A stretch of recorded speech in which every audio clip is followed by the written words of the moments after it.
everyone is playing, you're not yet. EWC Play is your all-in-one platform to compete in fantasy, pick'em, and quests for a grand total of $300,000 in prize pool. Build your dream fantasy team in 5 different games and track your score with live results tables. Predict the winner of every game, every group stage, and every tournament. Complete daily and weekly challenges to earn boosters that help you climb the global leaderboard. Got what it takes? Join EWC Play now.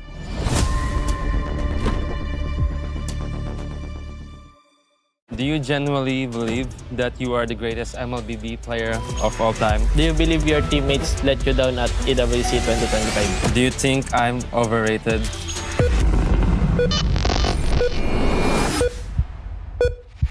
Hi guys, I'm Carl TC and I play for Team Liquid PH. Hi guys, I'm Kyrie and I play for Onyx Esports. The Esports World Cup wanted us to ask some of the internet's most asked questions. But to make sure we tell the truth, we have connected ourselves to a lie detector. So if we lie, everyone will know. Do you genuinely believe that you are the greatest MLBB player of all time?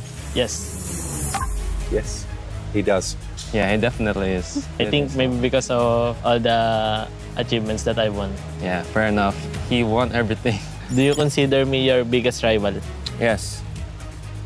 100%. Straight away. Nice.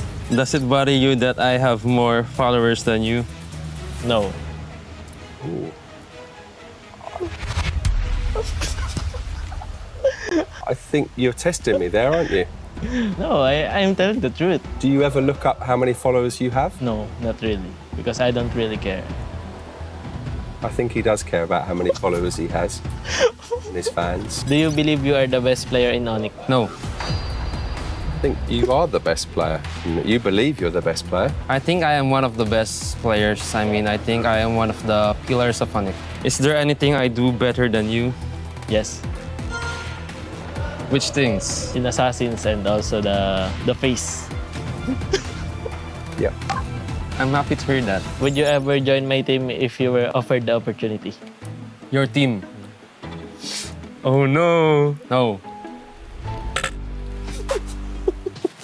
Why would you wanna join Team Liquid? Yeah, I think if I play with you, a lot of things would be much easier. Yeah. Good. Yeah. Who's the weakest link on your team? I have to answer that? Yeah, you have to. I think right now You is can just lie. Teddy. Okay. He's not lying. He's telling the truth. Sorry, Teddy. It's understandable because he's a rookie, right? Yeah. Do you believe you would beat me in 1v1? Maybe in some heroes. I think right now I would lose to you in 1v1 just because I always see you 1v1 on live stream. Yeah. Do you think we'll be remembered as the 2 greatest players? Yes. Yes. Wow! Ang nagsisinungaling pare. Do you believe you will finish your career with a greater legacy than me? No. Wow, humble. Why would you think that? Because I think your achievements are very hard to achieve and yeah, it's just being consistent is very hard. Good. Do you think I'm overrated?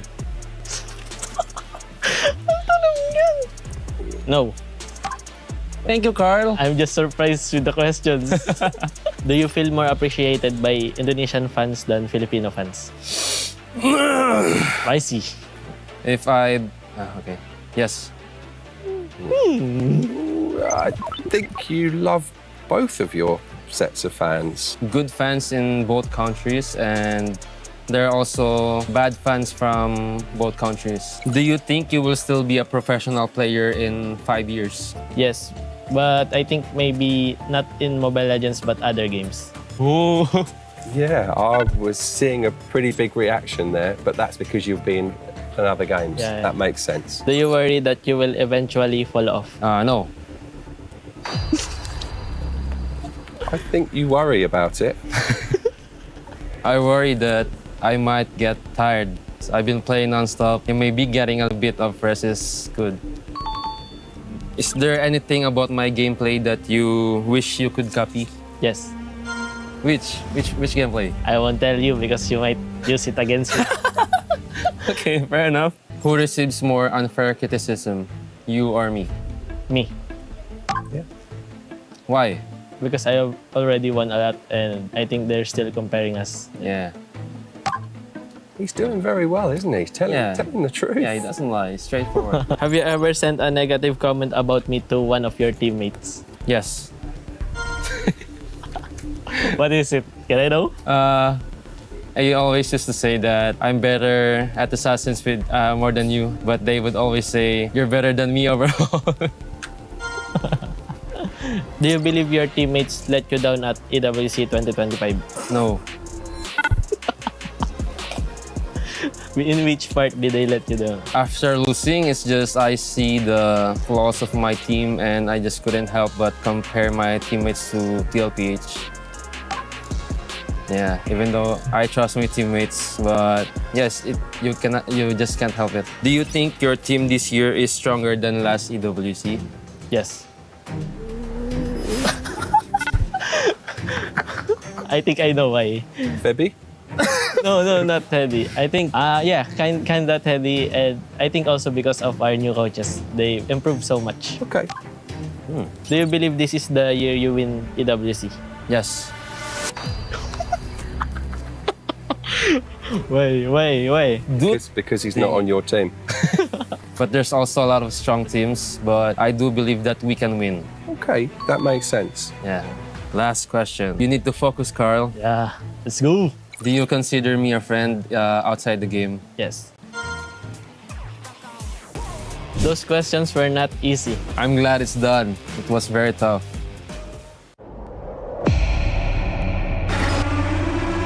The echoes in the land of dawn continue to resound. The champions who once ruled have fallen. Team Liquid Philippines will not move forward in MSC here at EWC 2026. As the throne stands empty once more, a new era has begun to take its shape, and a new king must rise above. Team Vamos. Their journey seems far through trials and scars, yet they believe they will rise above all stars. Team Vitality. The dream they chased has led them to this stage. A new chapter for Indonesia begins on this page. Pro Esports. They defeated the champions who once led the way. The world will see how they earned their place today. Team Spirit. Through every setback, their spirit grew strong. They will carry the dragon's crest to show where legends belong. Yangon Galacticos. More than teammates, they are a family forged through the fight. They chase for glory to make their nation proud for life. Team Falcons PH. The trophy slipped away, but never their fire. Now they return to reclaim the title they desire. Onyx.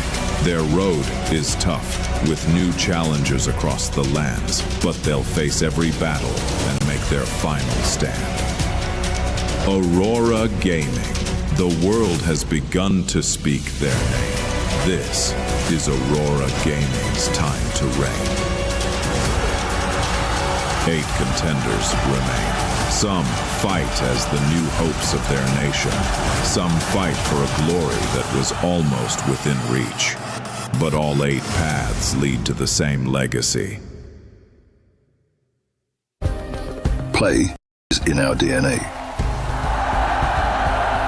Whenever we let it out, it becomes our superpower. Now imagine an entire city being built to supercharge it. Kadir City, powered by Play.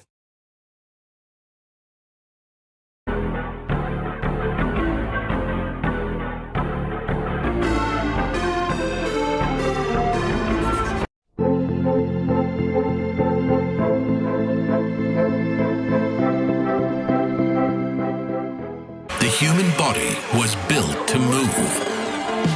Not trapped at a desk in one singular posture for 12 hours a day.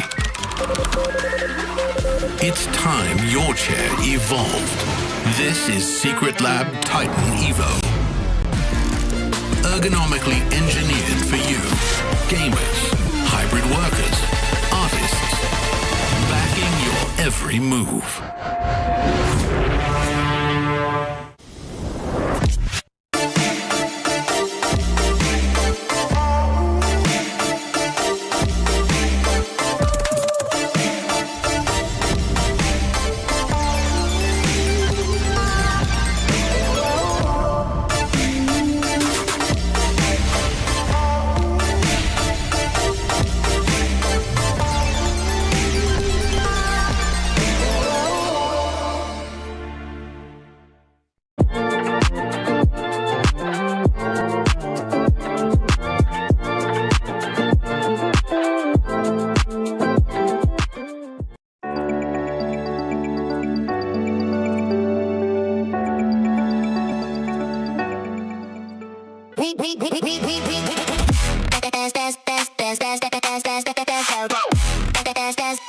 We booked Esports World Cup up.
Oh, come on. It's not that bad. Oh, I mean, looks like I'm not remotely sad about that. I couldn't Now care you less, feel actually. how I feel. I started with TL, they got eliminated. Vitality next, they got knocked out yesterday. And now I only have Onyx, and they're up against Aurora of all teams. Some would say that you might be the curse, actually. I mean, guys. She could be. She could be. Look, I mean, we're into one of our last days. We're losing 2 more teams today. Yes.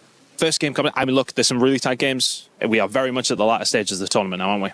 Do you think it's going to be Vamos? Do you think it's going to be Team Spirit? Oh, I don't know. I'm kind of feeling Vamos. I'm riding that wave a little bit, but I also think What are you doing, Chris? Chris! it would be really funny if Aurora did it, though, wouldn't it? Let's get into one of the last days here in the MSC at EWC. What?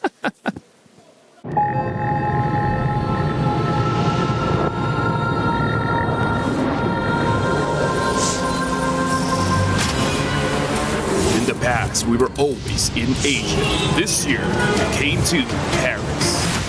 What stories are still left untold? Kami sudah membuktikannya, tapi ini baru permulaan.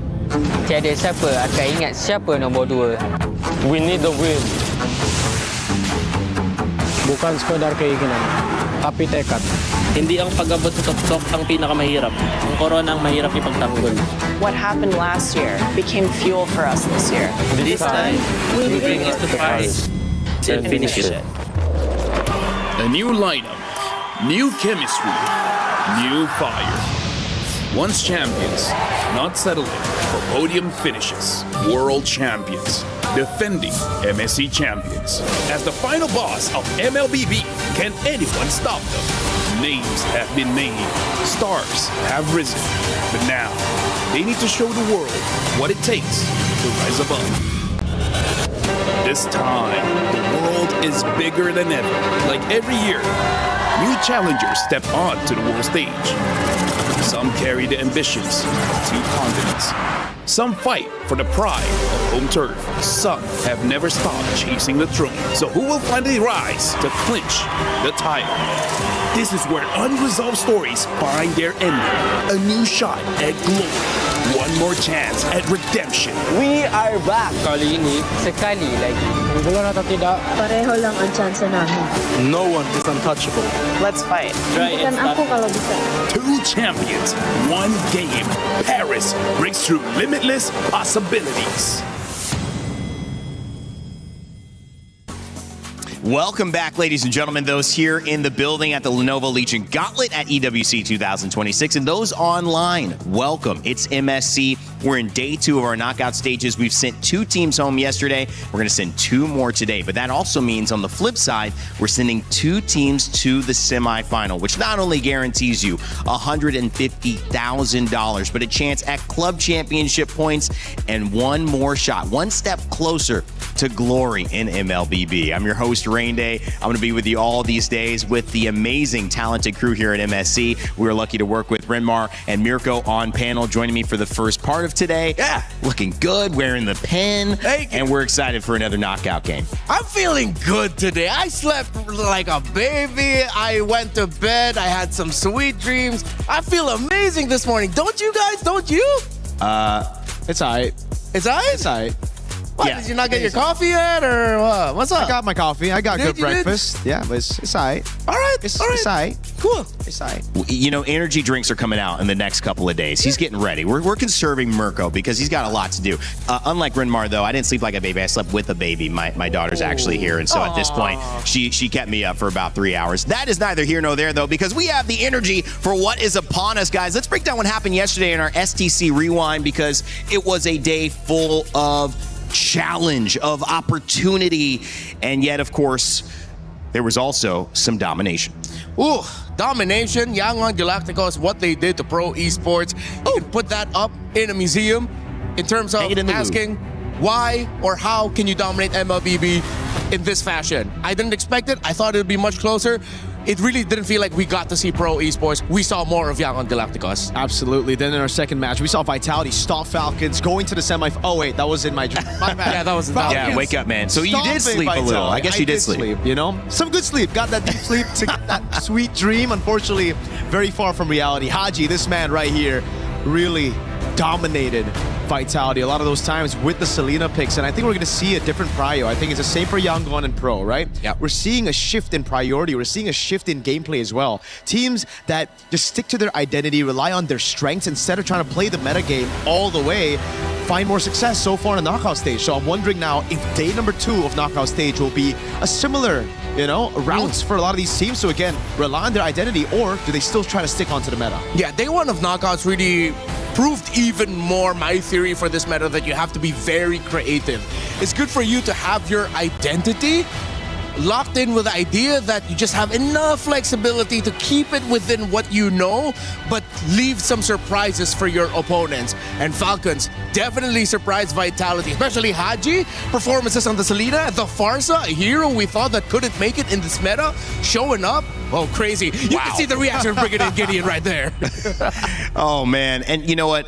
There's a lot of things that we got from yesterday, from the Barat's first pick memes to all of the surprise that went with Philippines continuing on in this tournament. Many people doubted Team Falcons PH coming into it because they were the second seed. The first seed, Team Liquid PH, had gone out, but look at that sweet, sweet revenge. They crushed the keys of Team Vitality, who came into this being looked at as the stronger squad. But that means that there is still one last representative from Indonesia who will be playing today, and the Philippines move on. The implications, though, guys, were much bigger for that, because if you look at that chart, congrats Navi so far, but Vitality in 3rd, Falcons in 6th. When you look at those two teams, and even Aurora Gaming in 8th, who we'll see later on today, the implications are huge, Renmar, especially for that last one, Vitality going out, and now Falcons, Aurora Gaming may be able to climb. Yeah, they have a chance to make it into the top 5. I think for Falcons, they even have a run for making it within the top 2. Yeah. If they win this tournament, they could even end this week with top 1 in the club championship rankings. Well, this is a great showcase. Thank you so much, Aramco, for these club championship power rankings. We had a chance to catch up with Chris a little bit after that. A small club championship update from myself after what happened last night on our stage. Now, it got seriously interesting, didn't it? Between, of course, Vitality and Falcons in a huge, huge moment in the club Championship. We're going to have a little look around at the totem and just see how things are going. But as far as things are concerned, throughout the rest of this week, we have some big games for Falcons specifically. We're talking about Street Fighter, we've got Overwatch, and we've got Call of Duty. So not only did they beat Vitality yesterday, it's put them in a good position now to potentially overtake them and maybe see themselves on the top spot. They are favourites in 2 of those games that we have going on throughout the rest of the stages. Let's see what they can do. Right now, they're sitting in 6th place. They are less than 1,000 points behind. So a couple of wins here and there may well propel Falcons to the very top. Teams like Navi, who are very much sitting in that first place spot, don't really have too many more games. Have they potentially peaked too early? Falcons are the team, though, that potentially could get themselves over the line and into first place for the very first time. Let's see if it's going to happen. It's a big week in the Club Championship. We'll be keeping you up to date with everything we possibly can throughout the next few days. Well, the beautiful thing is, those fans as well, very beautiful. We've had so many great fans over these last days, guys. It's been awesome. The energy has been electric here, and I cannot wait to continue to see what today provides. That last match today going to be incredible, but fans already filling in pretty early in the morning, and Rinmar setting the scene. Yeah, it's always a great vibe with all the fans here around. And you really think of MLBB as a European game, but the Europeans are showing up here from everywhere in the continent, and it's great to see. Yeah, a lot of Filipinos as well. You know, it's just we're everywhere. And they're coming here to support Falcons again, doing such a good job at it as well, especially as they won yesterday. Yep. I just got to keep reminding myself. Yeah. I did. I know. Won. Yeah. Over Vitality. Yeah, Mirko had some tough moments accepting that key crush. And here it is for one of the teams. Yangon Galacticos took down Pro Esports, who made a great run, but it would be Yangon who would really show their dominance in that set and make a claim for being one of the strongest teams here, undefeated so far. When you look at this one, Mirko, I mean, Vitality, obviously on that side, but to be honest, Falcons from the very get-go showed that they had a better pace and understanding of the meta so far. Yeah, I think all the way from the group stage as well, right? They were the ones actually dictating the tempo of the game. Yeah. It was just Vitality who were able to beat them in the later stage of the game. Yeah, Team Falcons, PH, and Yangon will face off. This will send one team home. That is not going to be an easy match. Yangon, again, undefeated. They look like one of the strongest teams, I kept saying, in the galaxy, because Galacticos, how can I not think that way? But now we go on the other side of the bracket, gentlemen. It's Team Vamos versus Team Spirit to kick us off. You already saw some Team Spirit fans in the house, and we also have Aurora Gaming versus Onyx. That is going to be an incredible matchup as well. And I want to remind you that if you think you know who's going to win, we've had some upsets. This has kind of been the MSC of the unpredictable. Make sure to get your pick'ems in. You can earn your share of $300,000 and the opportunity to just say you were right. I mean, which is, I think every human being wants to say that as well. Also, another thing, before we get started, it's still Rhino Day. This day continues. It keeps on going. Make sure to get your emotes. If you don't get your emotes by now, you just don't deserve them, because we've been telling you every single day. It's Rhino Day. All right, gentlemen, let's start talking about this matchup, get into these players, because, of course, it's Team Vamos and Team Spirit. They arrived earlier in the building. Rinmar, what's your take just heading into this one? Well, I'm looking more at Team Spirit and asking them, have you rediscovered yourselves? Was the GZG and, of course, the loss to Vamos the wake-up call that you needed to get you back in form so that you have a shot at solidifying yourself in the top 4 and maybe making a run for the grand finals? Because Vamos look like they're just a team that completely know who they are and how they wanted to play heading into MSC. And it almost just seems like after seeing their chaotic team fights, after seeing their weird identity, their awkward style of team fighting as well in MPL Malaysia, that they wouldn't do well in internationals, right? Going up against these teams who are just so good at controlling that slow tempo game, playing it disciplined, but then the patch hit and everything turned around. Even for Vamos, they felt the confidence. They played on scrims. They have their own identity now, and it's so weird to see because it's such a big contrast compared to Team Spirit, who again, coming into this tournament was also favored. Everybody thought about, all right, how is their discipline style gonna work out? They're gonna probably dominate the group stage, but they didn't. So again, seeing that matchup all over again, seeing Spirit's very slow macro build-up up against a team that just wants to constantly pick these brawls and bring it onto you, I'm excited. I'm excited to see if, again, like you said, Renmar, if Spirit have actually done what they need to do to adapt. Yeah, it looks like they're doing some unique new things for setup. It's like they're testing their reaction time. That's a Sawo influence. Yeah, I wish we get to see more of these with our players. Although Sunset Lover with that, hopefully he can catch that. For Vamos, the unpredictability and creativity, I feel like you can also amount it to their head coach in Coach Bakbet.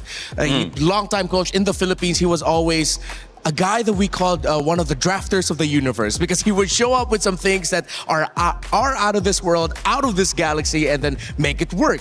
And I think that suits Vamos very well in this patch, which is why we see them excel, why we see them being able to translate how they want to play in the game with their drafts, and it's been a beauty to watch. Yeah. But with them, there always needs to be a balance. Sure. If they lean too hard towards one direction, that's where Team Spirit can pounce. Great preview of these two teams as well. Coming into it, Team Vamos have some of the most electric stars that you will expect in MLBB on stage. And of course, I'm talking about Error 404, Sapat, Klakun, Zekeef, and Natko. This squad is ready to make a dent here at the MSC bracket, but will they be able to go all the way? SRG out for Malaysia. It really all relies on Team Vamos now.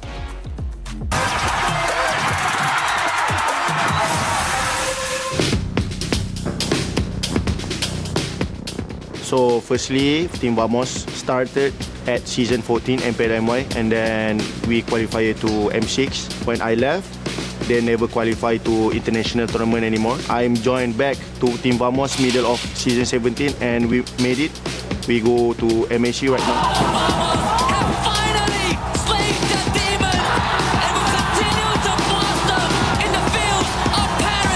For season 17, Team Vamos is a last-minute roster, right? For me, I think going to EWC is a miracle. So when we qualify to MSC, I'm so happy and also proud for my team. We expect that Team Falcon Mena will be a strong team also, because they make it to the main stage and we just focus on our strength. We will not underestimate them. We treat them like all other teams, and we will give our best. Just keep improving in our practice. Yeah, bring a new meta. SRG always get the podium, right? In top 3 in every tournament. Number 2 of Malaysian team need to step up to become like them. If we doesn't have SRG, then Malaysia is like nothing, right? Keep improving and keep climbing slowly. Just prove them that we can be a strong contender in this tournament. In the grand final of MPLM Boys Season 17, we are losing to SRG 4-0, and that time Error 404 was crying. I feel disappointed with myself because I think I can do much more better. I always had a dream to help my mom, especially about money, right? So being able to be here at EWC is like dreams come true. The prize pool is so big. I think that is big enough to help my mom. So just keep believing us and pray for us also. Love you. Sapat talking about helping his mom there. It's an amazing story, and I think that you could tell there's so much energy around Error 404 in this team, whether it's the highs of the emotion of qualifying, whether it's the lows of crying and finding stability with his teammates. That's an amazing journey. But when you look on the flip side of things, they're going up against Team Spirit, and this is a different journey, a team that had an identity but lost it after they faced a few tough matches earlier on. Hopefully, some of the changes that they've made to allow Kid Bamba to do what he needs to do. And Zaur Egoist, who is the youngest player in this entire tournament, hopefully in the jungle, they can find a way to fly.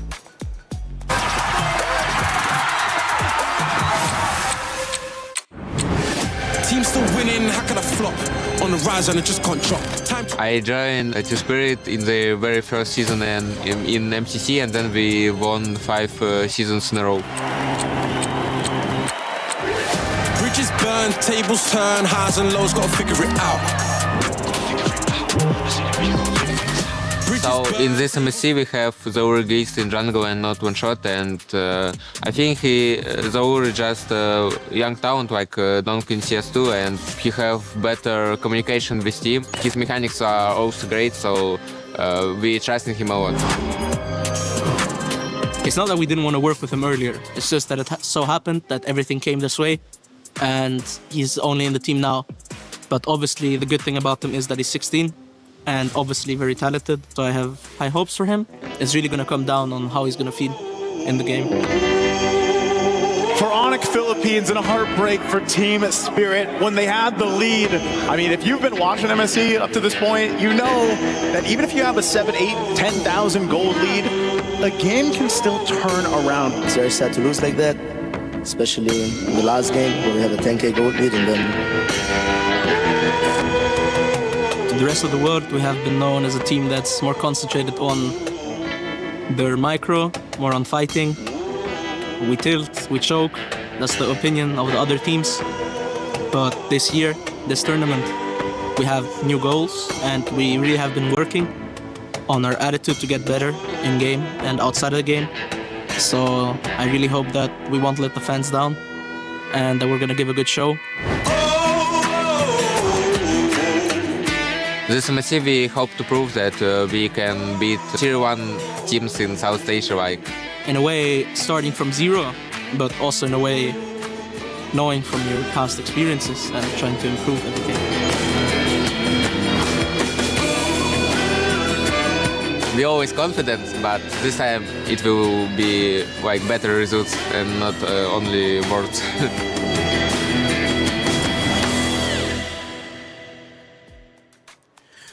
Well, on the side of Vamos representing Malaysia's last hope here and trying to make sure that they can move on to the semifinals. On the flip side, Team Spirit from EECA recently, in just the last several years, able to compete here at MSC, now trying to figure out if they've moved past the title of gatekeeper and can now enter the gate. They've been, unfortunately, locked in themselves, locked out themselves by the Philippines or Malaysia or Indonesia. Will it be the same story here today? Well, I'm pretty sure that's the biggest chip on their shoulder, that they definitely have to get past that hurdle, especially since last year their loss was shocking to them.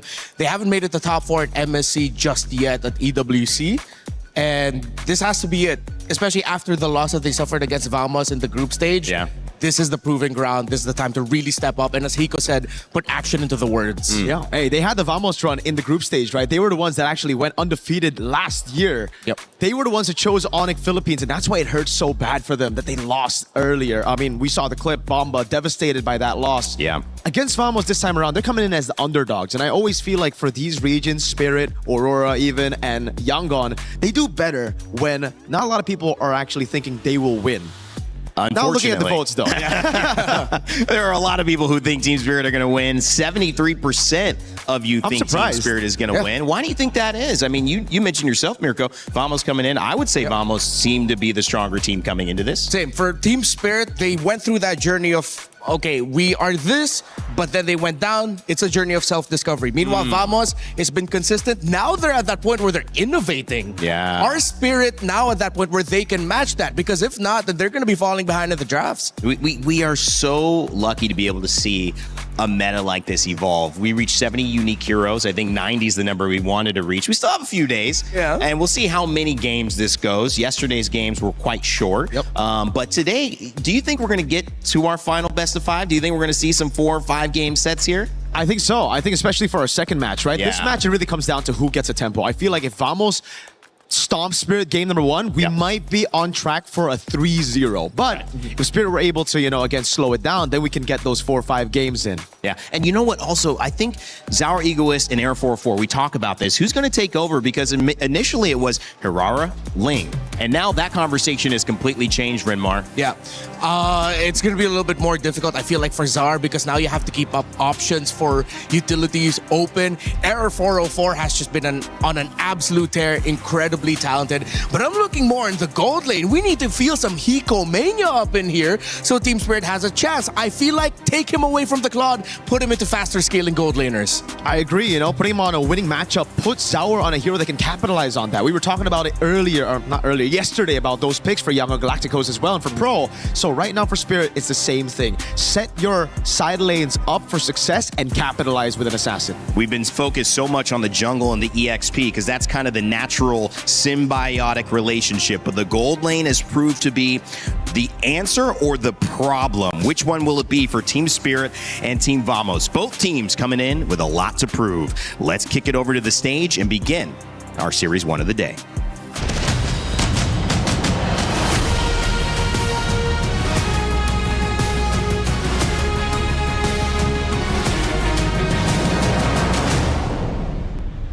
Dude, Milosh, Mirko. Are you okay? No, bro. Is it? It's Oh vitality. no! Yeah. Who gave him the vitality key? What? I think he stole it outside. He's the My biggest goats, bro. vitality My fan. goats. That's It's- my goats, bro. We know, It's okay. It's look. They'll be so much better. M series, right? It's a few No, months. they won't, bro. Oh, wait, are you talking like vitality? No, you can't say that. I'm sorry, He's I'm already sorry, I'm heartbroken. No, they'll be okay. sorry, It'll be fine. It'll be. Look at my goats. Wait, Dude, I are you thought you'd be record- used to it by now. Look, you can't do that. This is a private moment. Yes, my friends, heartbreak, tears left on the cutting room floor, and that is only the beginning of our knockouts. Yesterday, day number 1 sent 2 teams home, and what a way to say goodbye to Team Vitality. The Bees have buzzed away back, and on the other side, oh well, YG, they had a hell of a day, Rose. Yes, indeed, Milosh. But today, we will find out the last 2 semi-finalists that will be competing for the grand finals ticket tomorrow. Today, 2 best of 5 will unfold here at MSC at EWC 2026. 2 keys will be shattered and 2 will continue their journey. It's the beauty of the tournament here, and it's a beauty that we have so many, well, pretty much every single rematch that you could ever ask for interregional, and that's what makes MSC so damn special. But we got our day ready to go. Yes, indeed. So, for our first matchup of the day, ladies and gentlemen, join me in welcoming Malaysia's finest, Team Vamos! This is what they call a last-minute roster who now carries the hope and dreams of Malaysia on their shoulders. They have defied the odds by taking down favorites and showing the world what they are made of. But can they continue flying? Can they win the matchup they asked for? Will Hala Vamos come out on top? It's a big ask, but if anything, we're getting the best part of it all because their opponents are ready to roll. Please join me in welcoming Team Spirit! They've made statement after statement in MLBB, but failed to stop the Vamos rising tide in the jungle in our group stage. The Dragon, my friends, hungers for victory. The Egoist yearns for a second chance. And revenge? Oh, it smells like Team Spirit, all right. You know what, Milosh? Will the gatekeepers gatekeep or will they be gatekept? Only one way to find out, boys. You may place your keys and take your seats.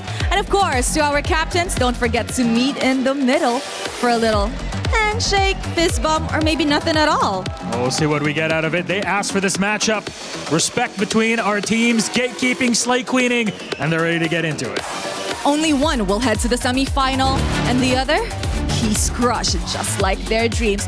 So who will come out on top? Only one way to find out. Let's head over to the Land of Dawn. The first half of MSC EWC 2026 knockouts delivered a story of revenge and redemption. Day 1 opened with 2 long-awaited rematches.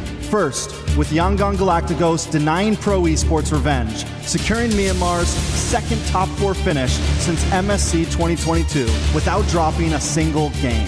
And just like that, Yangon Galacticos remain undefeated. Vicious win, a sweep in the quarters. In match 2, revenge was served as Team Falcons PH eliminated Team Vitality. Now, Team Falcons PH are just one step away from returning to the grand finals. Team Falcons, after losing the first game, will now make it to the next stage here in the knockout stage. Our story continues into day 2, first with Team Vamos versus Team Spirit. Team Vamos were the first to choose during the draw. Can their gamble pay off, or will Team Spirit make history by breaking into the top 4 of MSC? Then comes our match of the day, Aurora Gaming vs Onyx, a rivalry that started at MSC 2025. While the MSC 2023 champions still haven't found redemption, Aurora Gaming stands as the tournament favorite to win it all. 2 teams will rise, 2 teams will fall. Who will rise above? I didn't realize what it smelled like until Milos said it, like Team Spirit. That was a good one, my man. We were listening to some jams as well. Shout out. Nirvana and shout out what they will be feeling, which is exactly that if they can get a win. Either side stands to gain so much, but also stands to lose it. EECA and Malaysia, Team Vamos and Error 404, can they continue the dominance? They saw that matchup against Zaur Egoist go the way of Error 404 so heavily that they need to do something about it this time around, Mirko. Maybe it was because they were behind in the meta, right? Because for Error 404, they were able to, again, lock into Hiraras, play around these comfort picks, these heroes that are just purely strong. Now that we're seeing it, I mean, in day number 1 on the knockout stage, Ling completely disappear. Yeah. I think that could have been kind of like a misread of the meta for a lot of teams in the group stage, picking up the Ling and doing well with it. Maybe because of placebo, just thinking, oh, Ling's good, dude. Yeah, it seems like teams really read into it because Nolan's even more of an option to Ling now. Teams are willing to completely just snub Ling, looking at the other problem heroes instead.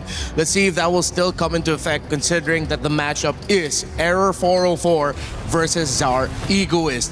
I just want to point out, again, ever since we got here, it's been that overwhelming feeling of, I can't believe MLBB brought us out here. Who'd have thunk we will be in a live audience filled with a bunch of people cheering for Team Spirit as they go up against Vamos? MLBB brought us here, bro. It's a beautiful thing. And what EWC has done this year, I mean, just incredible. Being in Paris, the quick transition, I mean, how hard must that have been? But it's all led to these little things. And we talk about the little moments, right? The little decisions. And I know it's kind of a meme from yesterday, but the Barats is also a big part of Team Spirit. And Kid Bomba is a big part of making this team be the success that we know they can be. My question is, after seeing yesterday, having gone 3 wins with Barats and no losses, do we see the same prioritization? Does that become an Achilles heel that they play into, or do they go, wow, let's pull back? I feel like as long as they don't stretch it to its limit, maybe for a game or two, if they want to prioritize it, sure. But the moment it stops working, change your priorities. We were talking about it with Vitality yesterday, and Shogun, he was fantastic on the Barons. But eventually, Falcons read into it, and it became even more demanding for the EXP laner to pull off properly.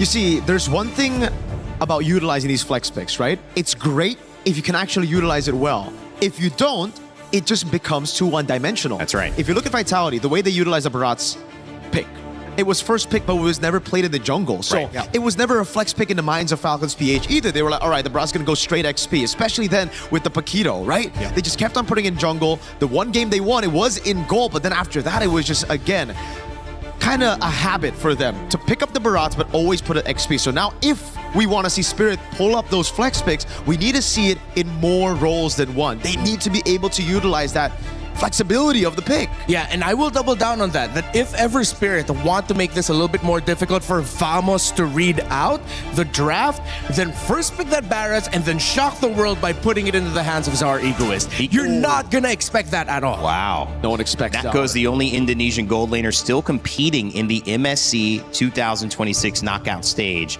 Wow. All right. One of the 2 Indonesian imports over there on Team Vamos. Oh yeah, we do have an ID team in Onyx, but I guess not an Indonesian gold laner. Yeah, at first I was thinking, no wait, they have an Indonesian gold laner in Onyx. Wait, no, that's Kelra. He's Filipino. He's Filipino. Vero was part of this lineup last year, but no longer. Natco's been amazing, by the way. I just gotta say, in MPL Malaysia, mechanically, even in MPL Indonesia, when he played for Evos, mechanically he's always great. It was just the decisions that he would make in the lane and in around these team fights where it was just too bombastic. Yeah. I love that.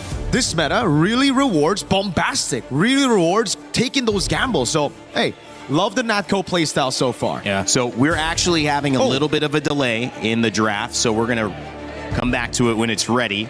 You might have seen a couple of hero shots. We will let you know when it is all set. One of the interesting things about these teams, when you go into the statistics, and you mentioned flexing, Paquito has been played in gold twice for Team Spirit. Hiko has won both games. And so if you use, really, I think Paquito a little bit more in this matchup, Bryn Mawr, do you open up a lot more options for Team Spirit to catch the edge. Exactly. If you pick up the Paquito, you have options to flex it if ever. Right now, though, we're probably not going to see it in this specific game. Yeah, but you're cheating. You're cheating because you're looking. No, but we gotta. Yeah, but we don't know, though. The audience doesn't know yet what's happening, so we're just creating questions. Yeah, no, it's okay. We read it out. There we go. There we go. Finally. Now you guys can see. We can see here, but not for you guys. So here we go. Okay, we didn't know that was actually banned out. So even Vamos was considering, okay, the Paquito as an option for Hiko is way too good, so let's take it out. In Spirit, I feel like this is smart. They take away the Freya, but it is quite questionable to me as why they would ban out the Valentina in the first place and why they're willing to give the Atlas without a direct answer to it. That might come back to bite them. But as you look at the bans, even Vamos respected the Barrett's capability, and Sawa was great on the Marcel up against Ignite. I am always a big fan of Guinevere coming out early, and Vamos might be able to set tempo with that high crowd control row mid trio in the beginning. Yeah, they have really crazy crowd control. If they're able to actually land those skills onto Team Spirit, it's going to be troublesome. But again, usually when you go for these combos, you lose out on a bit of that counter matchup, right? And it does feel like Team Spirit are already going to be building towards that. Those strong side laners. They pick up the Esmeralda. The Paquito and the Barats were already banned out earlier. Now they get rid of the Arlet. The Freya was also taken out. I feel like the Valentina ban was more of respect to Claw Kun. He's been having phenomenal games on that Valentina. And again, for Spirit, it's all about enabling Bomba as well. They ban out the Melissa too, trying to give Zara Egoist more space, Bomba as well, to really penetrate through this front to back that Vamos seem like they're building for Natco. Interestingly enough, some of the pre-show talking points, Paquito banned, as Renmar mentioned, Barat's also banned. One of the only games we saw Marcel played and won, that was Team Spirit. So they banned that one out. That's not too surprising. Moskov coming in late alongside the Melissa, focusing on the gold lane. So we probably won't have anything crazy. But one of our only games we've seen Atlas let through. So 3 really strong heroes to start off. Claude joining the roster of Team Spirit. Ooh. And a Brody response.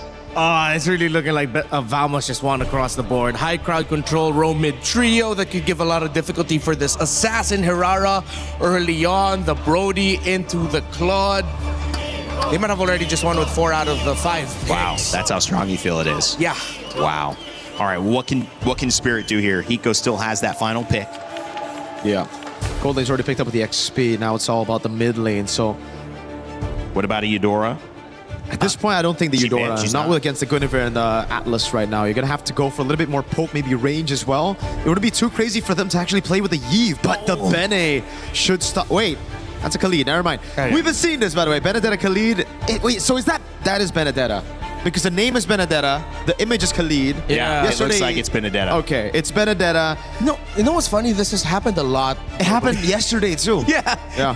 So we're looking for mid guys. I think could be. I mean, we saw Farsa showing up really well. I was thinking of Farsa or Yve against the Brody, but the Benedetta should already stop that, and that's why they're gonna have to go with the safer choice in the Vexana, try to peel away against the Atlas and the Guinevere. Yeah. All right.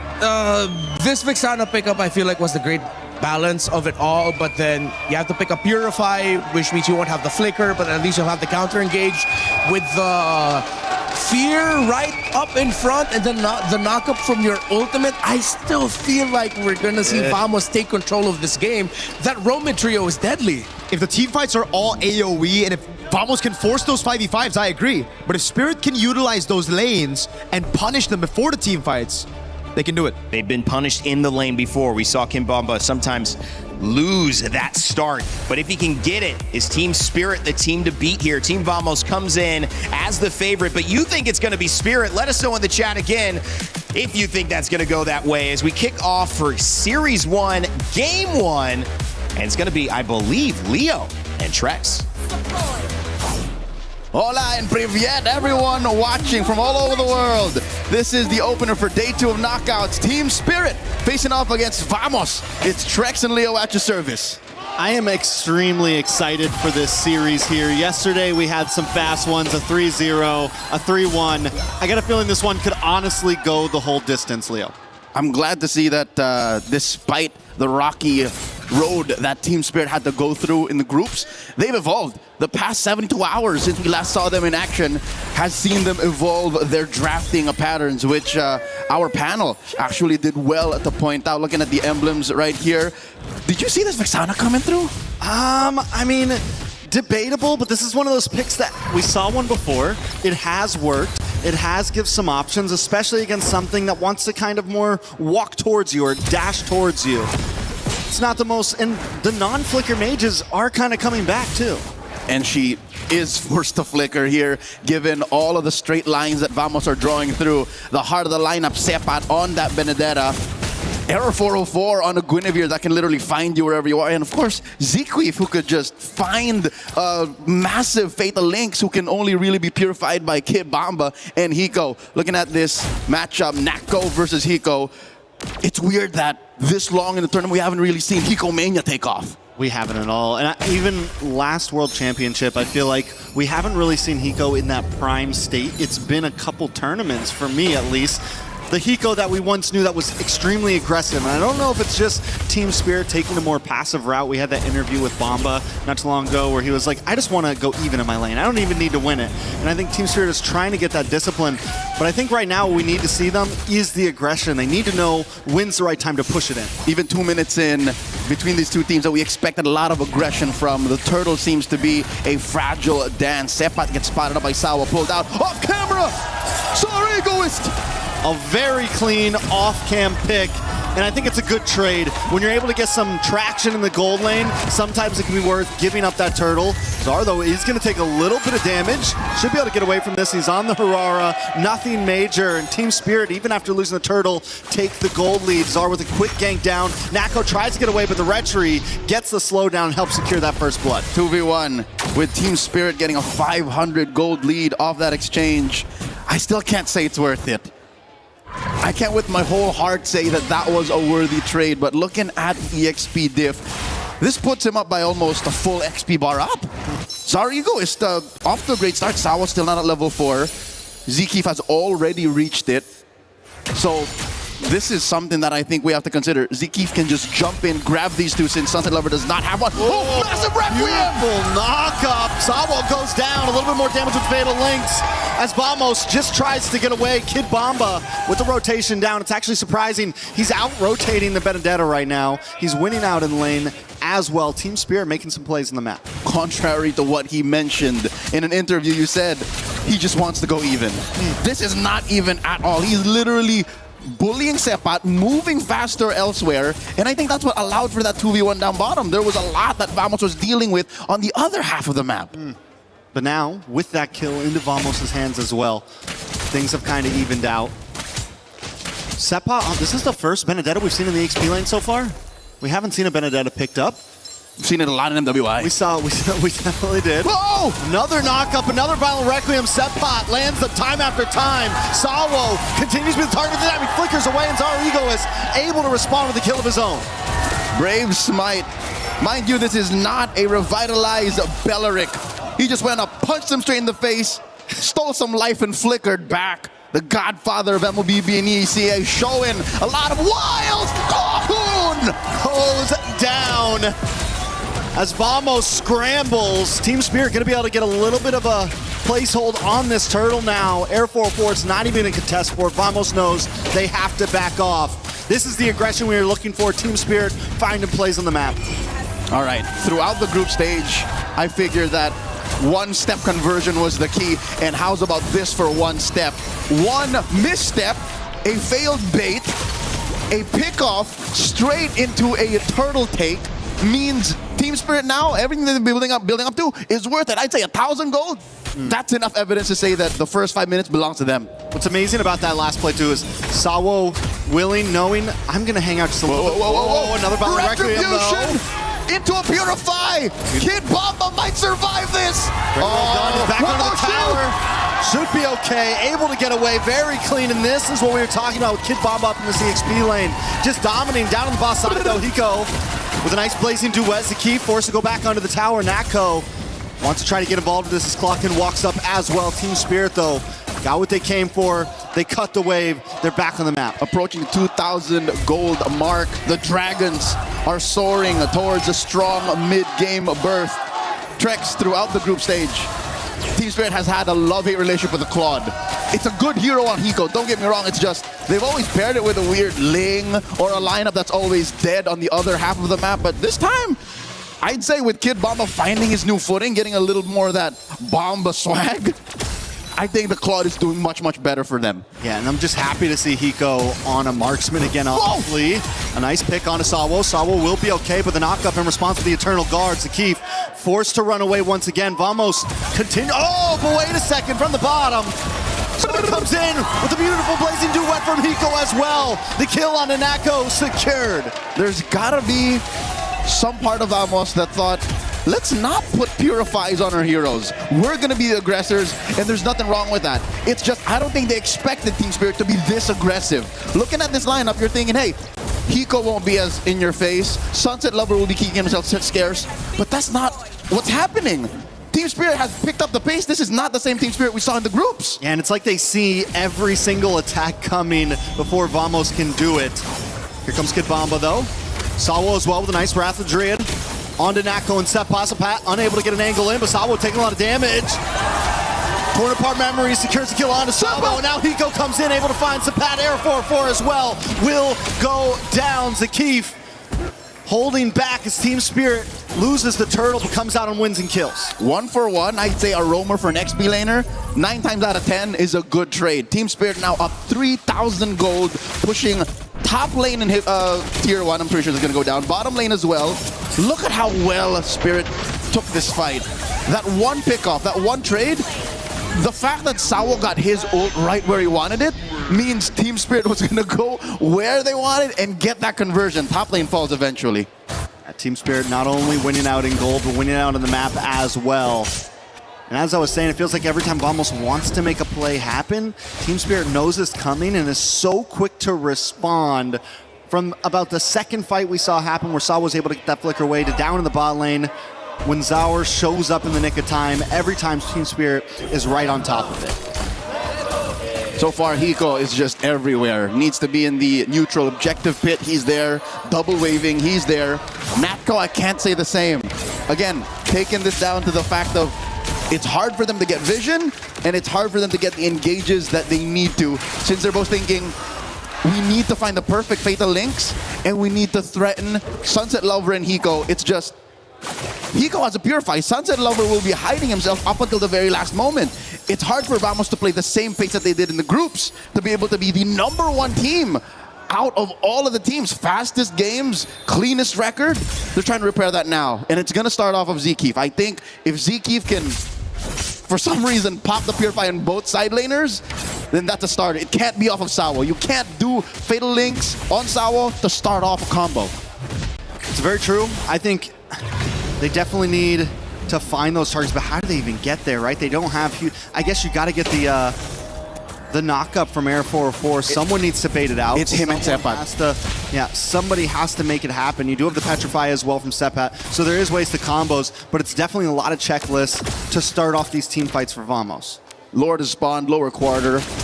Team Spirit are up 4,000 gold. You see a majority of that currently sitting in the jungle. Huge, huge difference. About 2,000 gold. That's a full item. They find one! Nice falling Star Moon, and Clocken goes down to Zaur.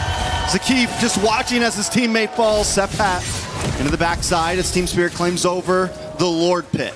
It's difficult because Vamos are, again, trying to find a way to pop those Purifies. Side laners are calling the shots. And Clockun and Natko can't even begin to figure out what to do. Natko just built his Sky Piercer about a minute ago with 0 stacks. His flicker is more of a finisher and more of a panic button.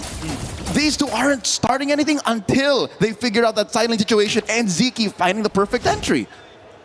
And it's a tough entry at that. It's a grocery list of to-do things against Team Spirit right now. Got a whole chore list right now. Get everything done, and then you can have some fun after. And they're not able to make it through. Lord coming down the bottom side. Vamos, and another big problem with this lineup is because you have this more burst marksman, a little bit of a slower attack speed, it's going to be a little bit harder to shred down these Lords. You don't exactly have a big answer for that right now. Lord marching through bot, big chubby wave escorted by Hiko. Mid lane, slowly worked on by Sunset Lover. Oh, I think that's it. They're going to commit Grand Theft Orange. Oh, who'd they put it on? Oh, Arrow 404 still gets it. Good use of Retribution, so Vamos aren't taking this line down. Yes, they're definitely able to at least defend something, but Team Spirit do such a great job of layering these waves. They take the top tier 2, bottom tier 2, mid tier 2, should fall next as Kimbaba zones away Vamos with that falling Star Moon. Sawo keeping vision as well. Luckily for Vamos, they do keep their inhibitors up, but Team Spirit not quite done yet. Oh, even Ziki can't stand under 2 seconds of Hiko's basic attacks. In comes Bomba. Bomba to the backside, maybe a little too deep, but Sawo jumps in and Hiko follows it up with a beautiful blazing duet. Arrow 404 is down, and next will be Sepot and possibly Kakun. But Team Spirit decides to back off. They got what they came for. They take the inhibitor. 3 for 1. Part of the trade, but the fact that Team Spirit are already inside the base, Sour looking for more. Iframes perfectly used, mid lane, Holy Shield still standing. What is Team Spirit looking to do? Are they just holding Vamos hostage? Are they looking to end possibly? Whoa! They're gonna move in, a lot of damage from Hiko onto Sapat. Zakif comes out though. He does have the Fatal Links, could be bad. A flicker from Sunset Lover, but he does get grabbed and pulled back. Sawo tries to come in to at least zone. Vamos away, but in comes Sapat, able to get the kill. He's burning! Now into the backside, Arrow 404 gets the dash as well. Sapat back to base to get some health, and Team Spirit finally decides to get out of town. This is the first time they actually caught Sunset Lover. One might think the fact that there's an extra body compromises Clockun, compromises Ziki. No, I think that was more of just Team Spirit overstaying their welcome. Yeah, I think there was the hope that maybe they could end, maybe there would be a big mistake. But Vamos was able to hold it together, and now Team Spirit ends up losing a bit out on that. They could have reclaimed some space in the map. Sunset Lover goes down. Nako getting that kill as well, which is something they need right now because he's got those Sky Piercers. But look at the damage on a Nako. A nice knockup with the Violent Requiem, and down goes Hiko. Arrow 404 able to slow them down a little. So with Hiko off the map, traded out for a roamer, this is one of the first few jabs that Vamos has actually put up against Team Spirit's chin. I don't think that's enough though to stop him from actually starting up a slow but dominant Lord dance, which is something I love. In the knockout stage, we started the dance again. It's definitely been a slower pace, especially even in the groups. We had a little bit of that here and there, a little bit of the macro play. Right now, Vamos does have to worry about that long lane right now. Team Spirit can take it slow. RNG not in the favor of Vamos, with the Lord spawning up on top side and that bottom tower going down. Yep, long lane, in control of the Dragons of the North. And Zar Egoist here just doing his darndest. All they can do really, Vamos, is send the Sepad. He's the fastest rotator from the team, besides maybe Zakif. He can try that too, but oh, Sawo looking for the conceal, finding the engagement. 10 seconds off of it. Requiem already? On a Kid Bomba, but they do buy the time. Zawa able to get the Lord, but a lot of damage lands on a Bomba. One more shot, and Nako able to get the kill. Eternal Guard comes down, but Sunset Lover finds a Keef as Hiko looks for an angle in. Vamos still not giving up ground just yet. Team Spirit might want to try to push in. Zario goes, able to get a lot of damage down, but into the backside Sepad. Oh, he forced a flicker, but he went in too deep. Clockun! Crimson Beacon back. Hiko finds him. A nice blazing duet, able to get some nice damage, but Air 4-4 not giving this up, will get taken down for his sins. Staying too long. Team Spirit now looking for the push back in. 3 for 1. Massive win for Team Spirit, holding that 8,000 gold lead, waiting for that Lord to spawn. Kid Bomba will be up. Flying Clouds will be a boon to Team Spirit's final push. This could be it, Trex. Team Spirit, one big hit. They don't have a wave on the top or mid though, so it's all gonna have to come from the bottom here. Sawo comes in.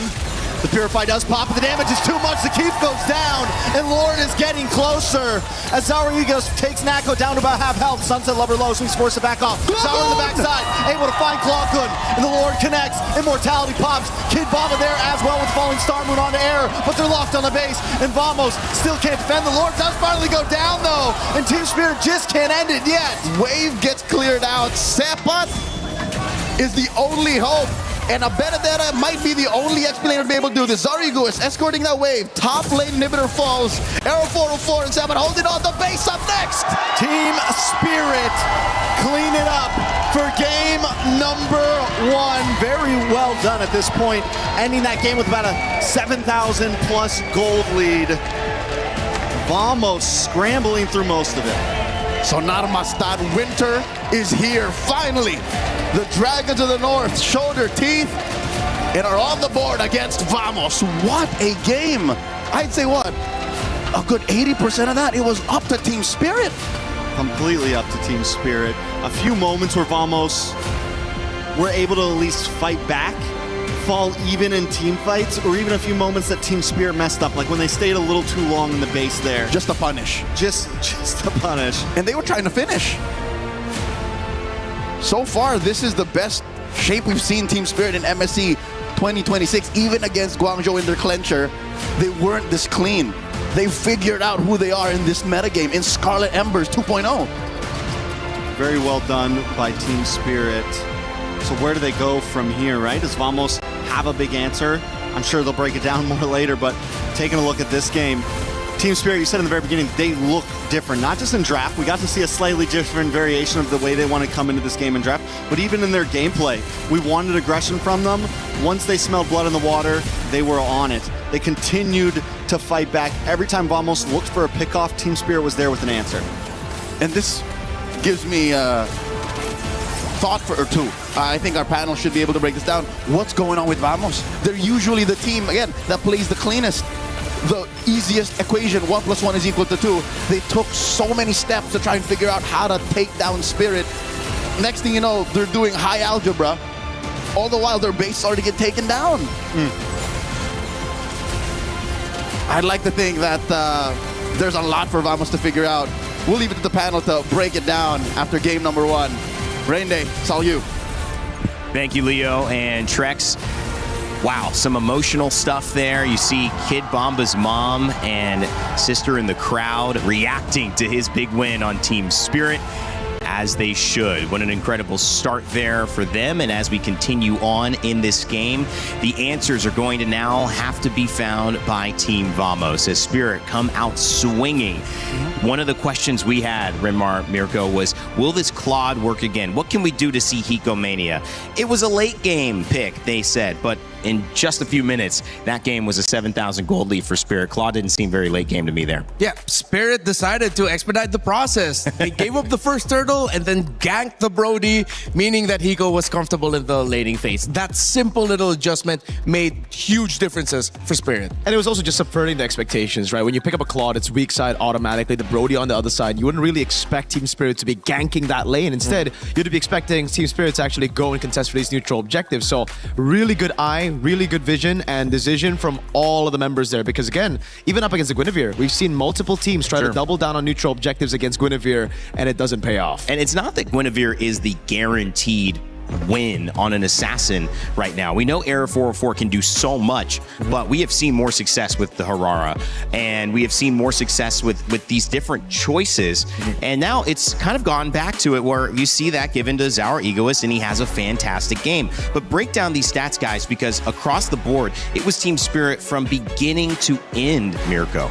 It really was, man. All the way from the start, it was just fantastic by Team Spirit, the way that they were able to stay away from those team fights, because me and Renmar, we identified it earlier in the panel, right? For Vamos, they have a great composition if they can force the 5v5s, if they can force these brawls to happen together. Spirit, they use that lane dominance, and I really got to give props to that Esmeralda first pick, right? That lane dominance over in XP, that literally just took everything away from Vamos. He was able to rotate faster, he was gapping Sapat, and there was no other choice for Sapat to choose in the XP unless they wanted to completely sacrifice the team fights. Because again, they pick up the Benedetta, they wanted to layer another form of CC with already the Atlas, right? They couldn't do it with any other pick. Say if they wanted to go Dairoth to just counter the Esmeralda, yeah, you would counter the Esme, but then you would lose out completely on those team fights. Yeah, Vamos had the right thought process, but in the end, because of Kid Bomba being able to dominate the lane, have his presence felt, that alleviated the pressure from Sawa and Sunset Lover. That once they got through that first layer of, okay, we got past Kid Bomba, now we go next. What are we up against? High taunt, high crowd control, Belleric, where of course Sawa was definitely feeling the hype. And then you walk into Sunset Lover's distance, you immediately get terrified, you get comboed, and then you get punished for wanting to dive. We saw that once on the Benedetta. He really wanted to go after Sunset Lover, but Sunset Lover literally stiff-armed him, said no, and then punished Sepat on the Benedetta. Yeah, it was the MLBB version of a stiff arm there. The big problem, at least from what I saw, was that they had a game plan that they knew was coming up. Team Spirit just said, we're going to avoid giving you any opportunity to come in and Fatal Links with the Atlas. And if you do, you're only going to get our Purifies. So you're not going to be able to do it. You've got to burn it twice. And that was obviously an issue, Mirko. Break down what you saw in that game one. I need your help, Mr. Red. All right, I got you, man. I got you. All right. So for me, I'm just going to go quickly in the drafts, run this through because Renmar will, kind of talk about everything else. So firstly, I really want to talk about this Valentina ban that we saw earlier as well, right? We were talking about it. Renmar was like, oh, why did they ban Valentina? I'm very interested. And after the game, I guess now we understand. Yep. They really wanted to trade either the Atlas or the Belleric. And if you leave these two heroes open, you need to ban the Valentina just because, again, whoever gets their hands on the Valentina plus the Atlas or Belleric, you're going to have another ult to play with, the other side, right? So it's either, let's say, Vamos get the Atlas here. Oh, they get the Atlas here, and then the Belleric gets picked up by Spirit. If it's another Valentina, it's going to be that layer that we were talking about. Atlas plus the Wrath of the Dryad. Next thing, it's also just the Esmeralda pickup right after they saw the Barats and the Paquito ban, right? Insta-prio in XP. Not a lot of matchups, and they ban out the Arlets straight up in that second phase. That was the only other guy that could be the layer to help this Atlas Guinevere. Because again, right now, Atlas Guinevere, you're playing around that cycle of Purify. If the Purify is baited out by one, that's cool. But the thing is, as you also pointed out, Mr. Rainday, it was also them just splitting up. Every time you go in, it can only get one Purify. Right. Best case scenario, you get two Purifies. Bait it with one skill, but they were always so far apart. Then after that, obviously, it was just the subversion of expectations in the game and their execution to really bait out the Brody to walk forward, Esmeralda getting tempo and all that. Yep. Well, it's going to be my turn now. Give me a second. All right. I got you. All right. Thank you. You're going to have to also hold my mic over there. Teamwork. All right. It's just, how come I made more old man noises? My age is showing. I don't know why. All right, this one. Okay, so we're going to start off with this play here. This is where our two casters, Leo and Trex, are pointing out. You don't always just want to keep going after the Belleric. You're going to have to choose differently. This is the harsh reality towards Vamos where, okay, you can try to combo one, but you will get punished later. Because here in this map, we're going to do a quick little... I'm trying to look for my zoom in button. Oh, there we go. Okay. Give me a sec. Bam. All right. So you watch where Zara Egoist is going to be coming from. We're going to play this play out through the map instead of just the little micro decisions. Team Spirit were happy that this happened because they knew Zara Egoist would be in a position to punish Vamos. And then once they finally realized that, oh, wait, they got no one. We're good to go. You see members slow, and you see where the Brody is. That was the sign for Zara Eagles to go ahead and jump in. That's how they were able to get the second kill here onto the Brody, with the other one coming in from the laning phase after they gave up turtle number one, and then they decided to just gank the bottom lane. So that was a great call by Team Spirit, and meanwhile for Vamos, a little bit desperate, wrong target, not fully respecting where the Hirara could be coming from, and then they got punished for it.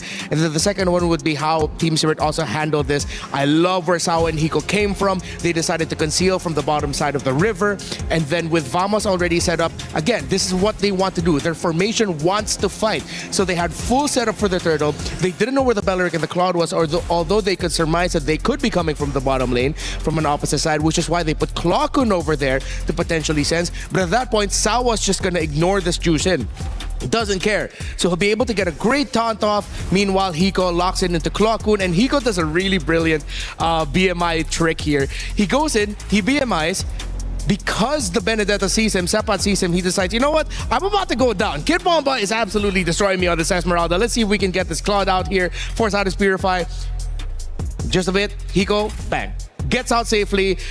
Vamos was scrambled. They decided to just focus a little bit more on the heroes. Arrow 404, as you see, did not even get to use his retribution over there. So that was an easy, clean take for Team Spirit. They got turtle buff. They get some more kills. They get some more fights. Even though Sawa goes down, they get to win the trade overall. They get more kills. They get the objective, and that's a big win.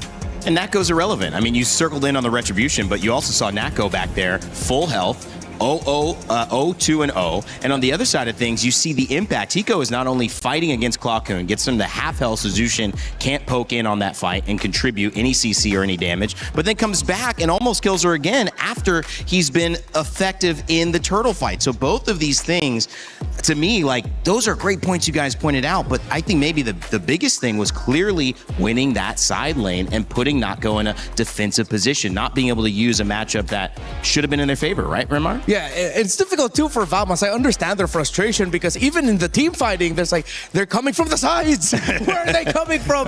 Some unexpected angles of entry by Team Spirit. Yeah. I think that's the game plan here. They're keeping Vamos on their toes and making themselves really difficult to read for team fights. Yeah, I think, again, if we go back to that point, I mean, the Brody pick now just feels so off, right? Because if you look at the composition again, it was made to team fight. It was made to just basically get tempo around the map, play around the Atlas and the Guinevere, and you don't really get that with Brody, right? In the side lane, it's usually when you pick up the Brody or even the Clint, you wanting to rotate into that lane, pick up a turret, then have the Brody rotate around. So it's about setting up the Brody for that strong side, then getting structures, capitalizing on that. Yeah. So again, yeah, you can't really do that though. On the Guinevere, on the Atlas, you gank a Claude, it's an instant purify, and then it's free objectives on the other side of the map, which is already the strong side for Spirit that they established very well on. Well, we had a chance to take a moment to talk with the coach of Team Spirit, Coldstar, to see what he thought about this. Some great adjustments in Game 1.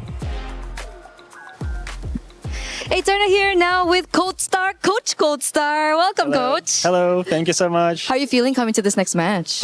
Great, feeling great. Full energy, ready for a competition. Ready for competition, ready for revenge? Exactly, for sure. Exactly. So I'm getting the vibes that you're very confident today. Yeah, very confident. Is that the same sentiment to, the players as well? Of course, yeah. We are feeling super confident today. We're going to show Bahamas that they made the mistake that they chose us. So, okay. Yeah. I like that. What made it different this time? You will see different team spirit today. Okay, a different team spirit today. I'm quite curious to see that. And obviously, we do want to talk a little bit more about like the struggles that maybe Team Spirit had faced in the group stages. Could you share a little bit more about that? The struggles during group stage? Well, I think that there was a moment, something with preparations. I think at some point we maybe didn't prepare enough. We made some mistakes in draft, in preparation, in our strategic approach. Okay. So we changed that. We fixed, worked on our mistakes during those days. I think against Guangzhou Gaming, we already fixed things and adapted well to that series. And of course, during these days of the break, we had an option and had time to fix the mistakes that we had and work on closely what we're going to do today. We're getting a lot of information from players, from coaches as well, that it's always a lack of preparation. Is it the meta that's causing that, or what's going on? Lack of preparation? Well, it depends, of course, and especially when the tournament is very short. Mm-hmm. I mean, kind of short, comparing to M Series, for example, when you have more time during the tournament, more matches, like when you play the Swiss system with best of ones, you have more time, more days, more games. And of course, when it comes to one game, it's not only about preparation, but also about mental state of the team at exact that day. So I think, well, there is a lot of things, when it comes to a competition of the highest level, it's always about, small things. The smallest things matter. So that's why it can come to preparation as well. And lack of preparation obviously will make it much more difficult to win, but also it can be some sort of mental thing. Maybe some teams underestimate the others. For example, like maybe Team Liquid underestimated other teams, and that's why they made their mistakes, and that's why they're out in group stage. So I think it depends on the team, depends on exact situation, and we never know what happens inside the team, so only them know. So yeah. What about your players? What about your babies? How are they like? Is it something about underestimation? Is mentality a problem as well, or is it just more so just gameplay and strategizing? It's a good question because, well, I think that for the group stage, the match that we lost against Bahamas, everyone made a small mistake. It's like a little bit from everyone. Okay. From me as well, from players, so a little bit from every side. So, and as I said, when it comes to the highest level of competition, those small things matter a lot. So that's why I think it happened. So we're expecting a collective improvement from Team Spirit today. Indeed. So maybe do you have a message to your fans back at home, the EC fans, just the international fans in general? Yeah, of course. Thank you very much for cheering for us, for rooting for Team Spirit. We are going to show great performance today. Keep cheering for us, guys. We're gonna show great performance. Let's go. Thank you so much, Coach, for this interview. Good luck for your next match. And we're going to throw it over back to you guys. Thank you. An emotional performance, an awe-inspiring performance from Team Spirit. EECA, like I mentioned earlier, only a few years of being a part of MSC as it's expanded internationally, and now you could see what it has done to the fans. And that fan right there, Kid Bumba's mom, just really emotional after that first win. You could tell how much has gone into this, how much pride is on the line, how much it must mean to see your child on stage at this moment. Yep.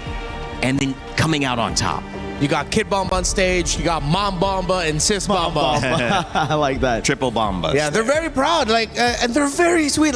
They came up to me yesterday after the games, and I thought, oh, what did I do? Am I in trouble? I don't know them. It's like, oh, we know you. I'm Kid Bomba's mom, and they introduced me to the sister. They're very great people, and I'm very happy to see them here, of course. If I'm not mistaken, this might be the first time they get to watch Kid Bomba in a major international. Yeah, I mean, live for sure, and a live event for sure. Yes, like a Moontown, like MSC M series, or yeah, and it's so good. You can already see, I guess, the morale boost. I mean, the Spirit fans are everywhere here as well. Yes, I love it. I love the support for Spirit. I love that it actually boosted them as well. And just like Cold Star said, that positive energy, that mental state coming into the series, everything's looking great.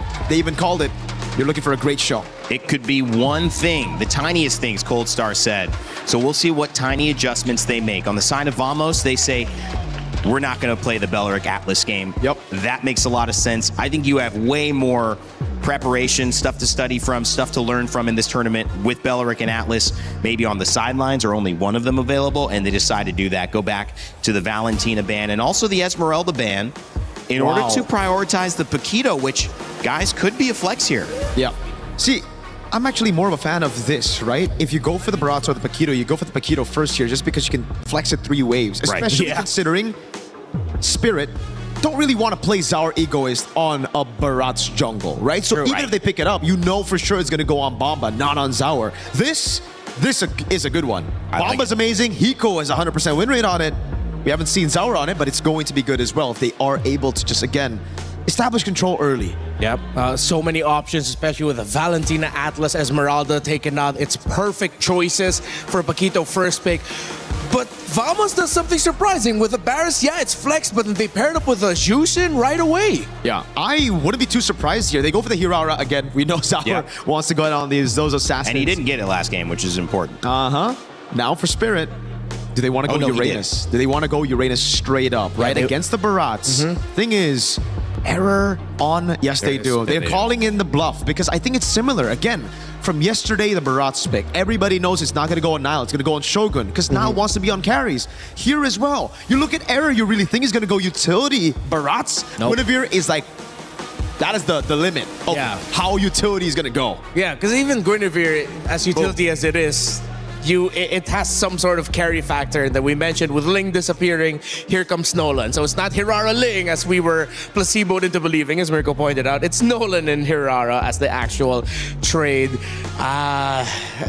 The Barrets and the Uranus being open, honestly, from Vamos was quite unexpected. A little bit disappointing.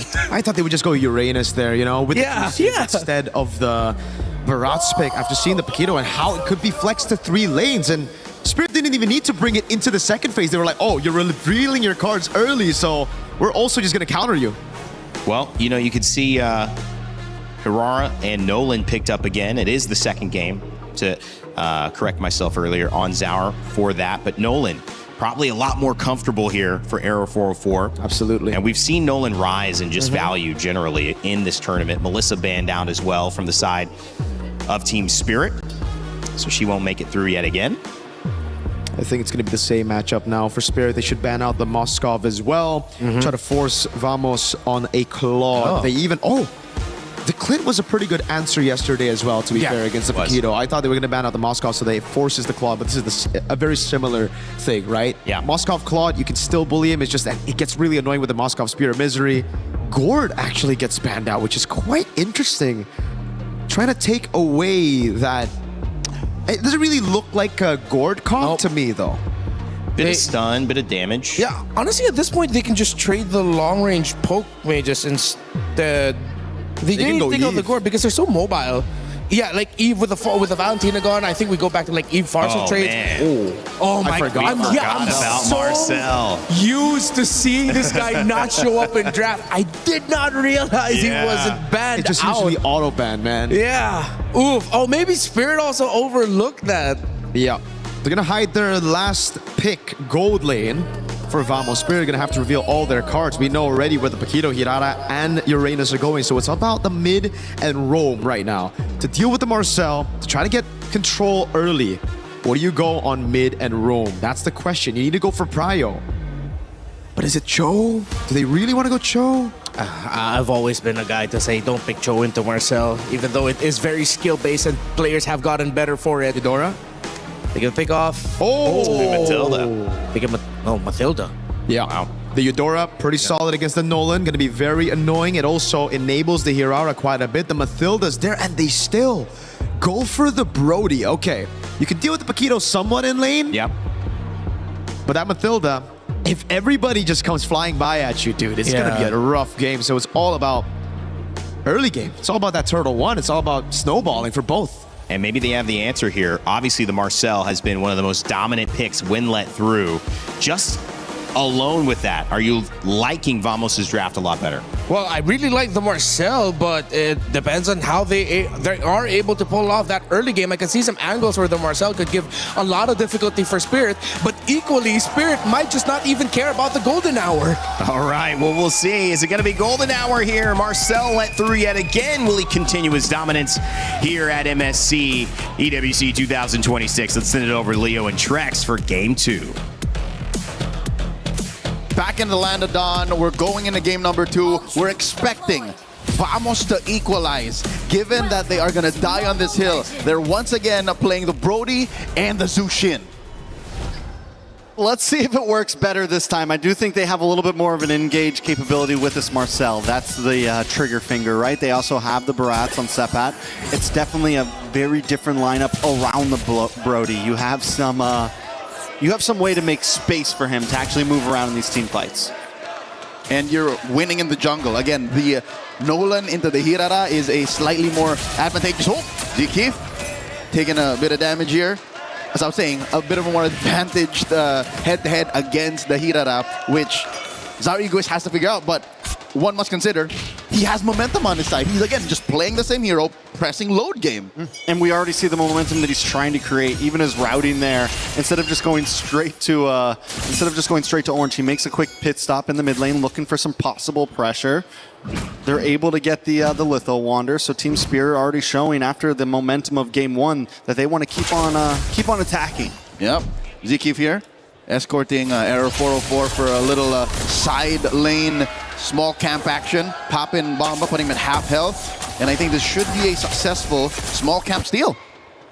Arrow 4-4s are not unable to get there in time. He's already used his retreat.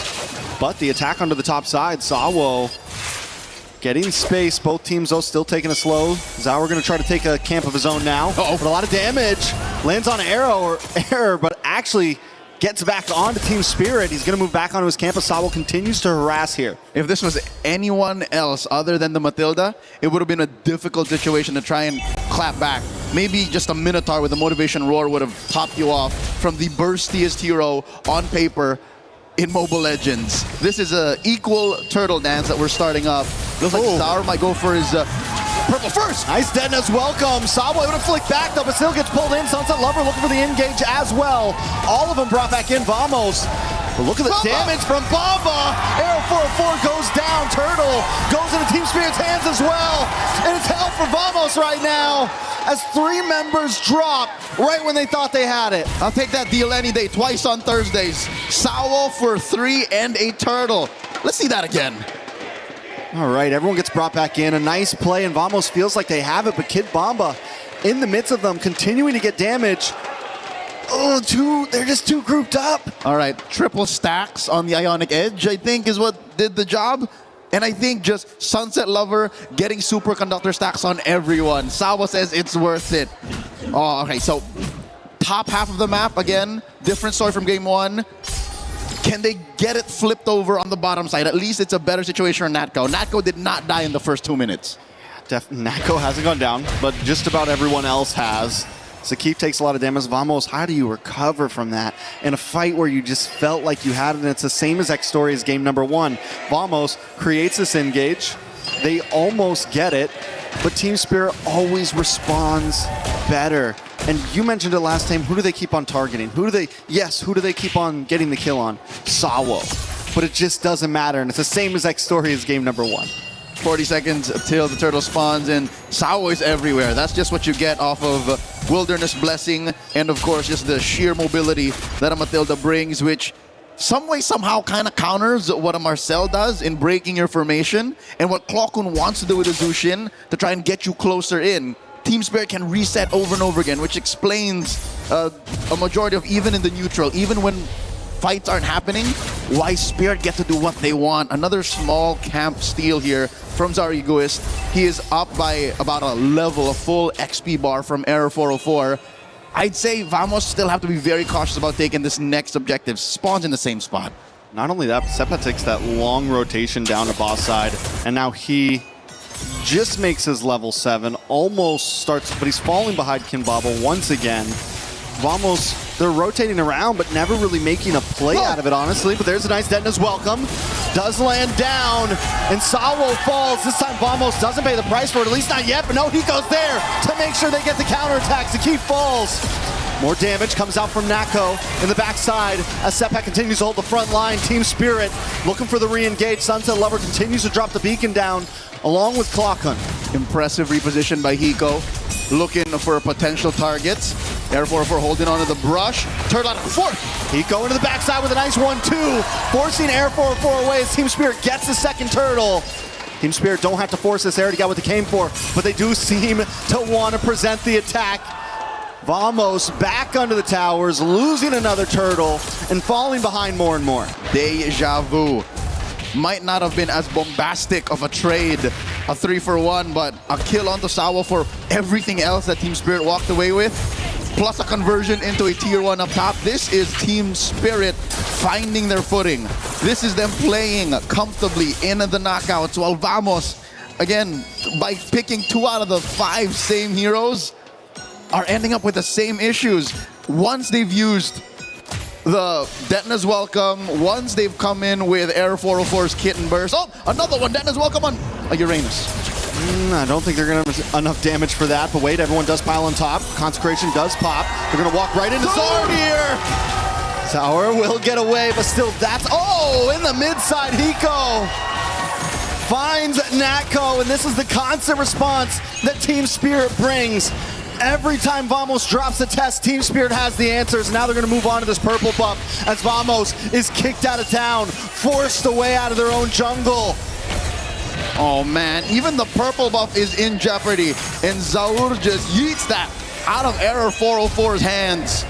They're propelling up to a 5,000 gold lead, the flicker in! A lot of damage on a set pat. Nice golden hour does come out from Vamos, all of them trapped under the tower, but it also stops them from taking tower shots. And that's going to help them succeed in taking that tier 3. Arrow 404 on the run. Team Spirit on the chase non-stop throughout this game. That's 2 full levels. That Zaur is ahead of Arrow 404. And Trex, correct me if I'm wrong, it took about 7 minutes for the first significant golden hour to be cast. It could have been perfect. It could have been perfect. Underneath a tier 1-2, but now Zkeef is running for his life, canceling that circling eagle. Natco might be one more casualty, but all while this was happening, the final turtle goes to Team Spirit. It's looking rough for Vamos at this point. Team Spirit consistently has the answers. I gotta point out Hiko as well. He hasn't always, I feel like ever since the Gold Fighter really became popular over the past year or so, Hiko hasn't really gotten to shine on one, and this is probably one of the best games I've seen on him on a fighter in the gold lane, the Paquito. He's been finding angles, he's been outputting damage, he's performing today. And it's what you need with this kind of lineup. Again, the forward momentum, catching the Vanguard, flanking from the sides. Even Arrow 404 is scared of the Paquito. Hiko's getting punished here by Zkeef, but the advantage is just so palpable. It's huge. Kid Bomba chunked down to half. Purple here, still denied out of Arrow 404. He hasn't seen a purple for about 2 minutes now, maybe more. Vamos only getting 2 kills on the board so far, losing towers, haven't taken any objectives from the side of Team Spirit. They are smothering, and don't get me wrong, with a heavy frontline lineup that Team Spirit has brought, you kind of expect this power spike in the 6 to 9 minute mark. But Vamos has not been doing a good job at responding. They haven't been doing a good job of finding answers. They've actually been forcing fights sometimes when it's not even their time. This is a clear sign that you shouldn't be. Because in that little moment, the sequence down bottom, when they pushed tier 2, Hiko was putting fist to face against 3 with very little punish. He was doing that with impunity. Sure, Sawa was in the vicinity, but what does VMS do here? Vamos, they're looking to again get stacks on Natco's ult, stop them all with the perfect golden hour, and then Arrow 404 to clean up. Like, that's the perfect picture here, with Sepat being the engagement. That is, for now, again, deja vu, the grocery list of things that Vamos has to do to maybe cut this lead in half. I'm not saying even get a lead of their own, I'm just saying to staunch the bleeding. I mean, Vamos trying to do exactly that right now with the staunch the bleeding, with cutting lanes. Arrow 404 finding his way down the bot, finding his way to the mid. But I don't think this is a fight they want. I think at this point you just give up this Lord. Sawo unable to be caught by Marcel. Team Spirit having so much movement on the map that Vamos just isn't able to keep up in any way, not even in the macro, but also in the micro, in these small fights. Normally Zakif wants to run in on a Marcel, get stuns on everybody, but all they're ever landing on is Bomba. Oh, Team Spirit looks for this orange now as well. Even the orange will be denied from Vamos. Now at an 8K gold lead. Putting myself in Malaysia's finest boots, all right? I'd say that little dance, or an attempt to dance, was more of just to stop Team Spirit from even pushing off lane. Because even the long lane is under the Dragon's control. Mid lane gets taken down. No more turrets outside the base. Even an ideal flare will do nothing, because Team Spirit is literally 2 or 3 tax brackets above Vamos. Oh, they tried to go for the pop before the Lord connects onto that inhibitor. They weren't quite able to get it, but still down to nothing but inhibitors. Team Spirit could try to really break this down. Another wave comes in, waiting for the top side. Team Spirit builds up as the bottom crashes as well. Arrow 404 taking orange buffs just to try to maybe recall and get back involved in this fight with a little bit of something, but look at the damage on Zakif. Hiko takes him out as Kid Bomba jumps into the back line. Zaur there as well, able to get a big kill. Glaucon bursts back, but Hiko under the base. Team Spirit want to close game 2 out just as fast as game 1. They refuse to give anyone over. They're backing out for the mere fact that there's no more waves, so they can take their time here. Bottom lane does have that chubby wave, taking care of that tier 1. And I think Team Spirit will continue to play Hunger Games. This is where they continue to just deny everything away from their opponents as they push mid lane inhibitor. Oh, another pick by Kid Bomba. Nice golden hour. Vamos trying to output some damage. A nice Detona's welcome. Brings it back under. Sawo does go down. Arrow 404 able to get the kill. Bazaar still there, taking out Natco. Hiko falls. Vamos trying to defend. It's 2v2. And Arrow 404 able to pick it up. But Sunset Lover still stands until he finally drops. It's Glaucon left over. Vamos defend the base. A Pyrrhic victory for Vamos. They risked life and limb. Look at all these corpses lay about. And they were moments away from losing, but again, did they die? No, they didn't. They're still in it. Game 2. The base still stands. And with the game being just past the 12-minute mark, about 30 seconds for the Lord, Vamos could bide some time to start to scale. Team Spirit, though, do you think that was an overstep? Do you think they should have tried to end it there? Do you think it, you know? All right, if you're gonna ask me, I'd say the smarter move would have just been to back off, wait for it. But this is a Team Spirit we know and love. If they can see an end, then they will try to find that end. Truth be told, if they stay there 2 more seconds, free hits on the base, it would have been over. So I don't blame him for finding and trying to end it right then and there, but still, who's to say that this isn't over just yet? They're up by about 5,500 gold. Vamos looking to contest. Team Spirit secures the Lord. That's a golden hour started up. The beacon comes in as well. Golden hour unable to help Vamos stop that Lord or pause it all. But Hiko gonna get pulled back in as Arrow 404 gets the connection, but Hiko still doesn't go down. Natco finally takes him out. Team Spirit forced to back off. Lord goes down. Zauer looking for the re-engage along with Bomba. Vamos down about 70% health amongst all members. Asawa looks for an angle in as well around the backside. Able to get the knock up. The rest of the team split up. Vamos. Let's go. This is trouble. Oh, gets found out by Zauer and Kid Bomba between three. Will go down. Double kill for Zauer. Sunset Lover just hanging it out. Team Spirit now with an opportunity to fully end this. Now with an opportunity to finish what they started last time. And Zauer in the backside gets the triple. Looking for the Maniac. Can't quite get the final kill. But he doesn't have the ego right now. He just wants to end the game. But in comes air. A Maniac for Zauer. Zakif under the base. Zauer wants to go for it, but he just can't connect. The base goes down. And Team Spirit take game 2. The Dragons of the North are at match point. Game after game,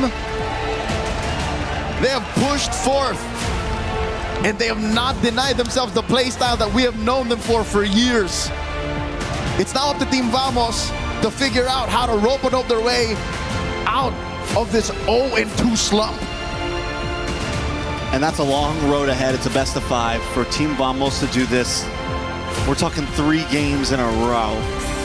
And the way they've been looking, the way they've been playing, it definitely seems like a hard road. We've seen some moments of clean play, even in that second to last base defense. Some ability to turn things around in a team fight. The big problem right now has got to be the early game. And even here in this first 5 minutes, looking at some of those highlights, you see them try to go for plays. How many Detona's welcomes did they land? And it just bites them in the back end, you know? It just completely reverses onto them. And it's the same exact story as game number 1. Looking at the math, 3 out of 5, Team Spirit was still winning the lane draft equation. 2 out of 5, and again, in the small moments where Sepat was able to find an ideal Detona's welcome, even an almost perfect missile expert displaced the formation, the math just doesn't check out. So now, Vamos has to go back to the drawing board and revisit how they ran a perfect run in the group stage, because they gotta get back in that position to try and claw their way out and maybe hopefully get a reverse sweep. Let's throw back to our panel with Rain Day. Thanks, guys. I mean, you gotta respond. You gotta fix the hair as well, Mirko, of course. I'm coming to you on the jib, man. But you gotta also respond to the emotion. You know, I would say if you saw that clip, you'd think the series is already done. But what we know in MSC, despite how good it looks for Team Spirit, is that you have to expect the unexpected. We have seen upset after upset, but guys, Rinmar, Mirko, Rene back on the desk, it's really hard to think that Team Spirit is gonna let this one go. EECA having a great performance. Yeah, I think we're just gonna start it off like how we started off yesterday.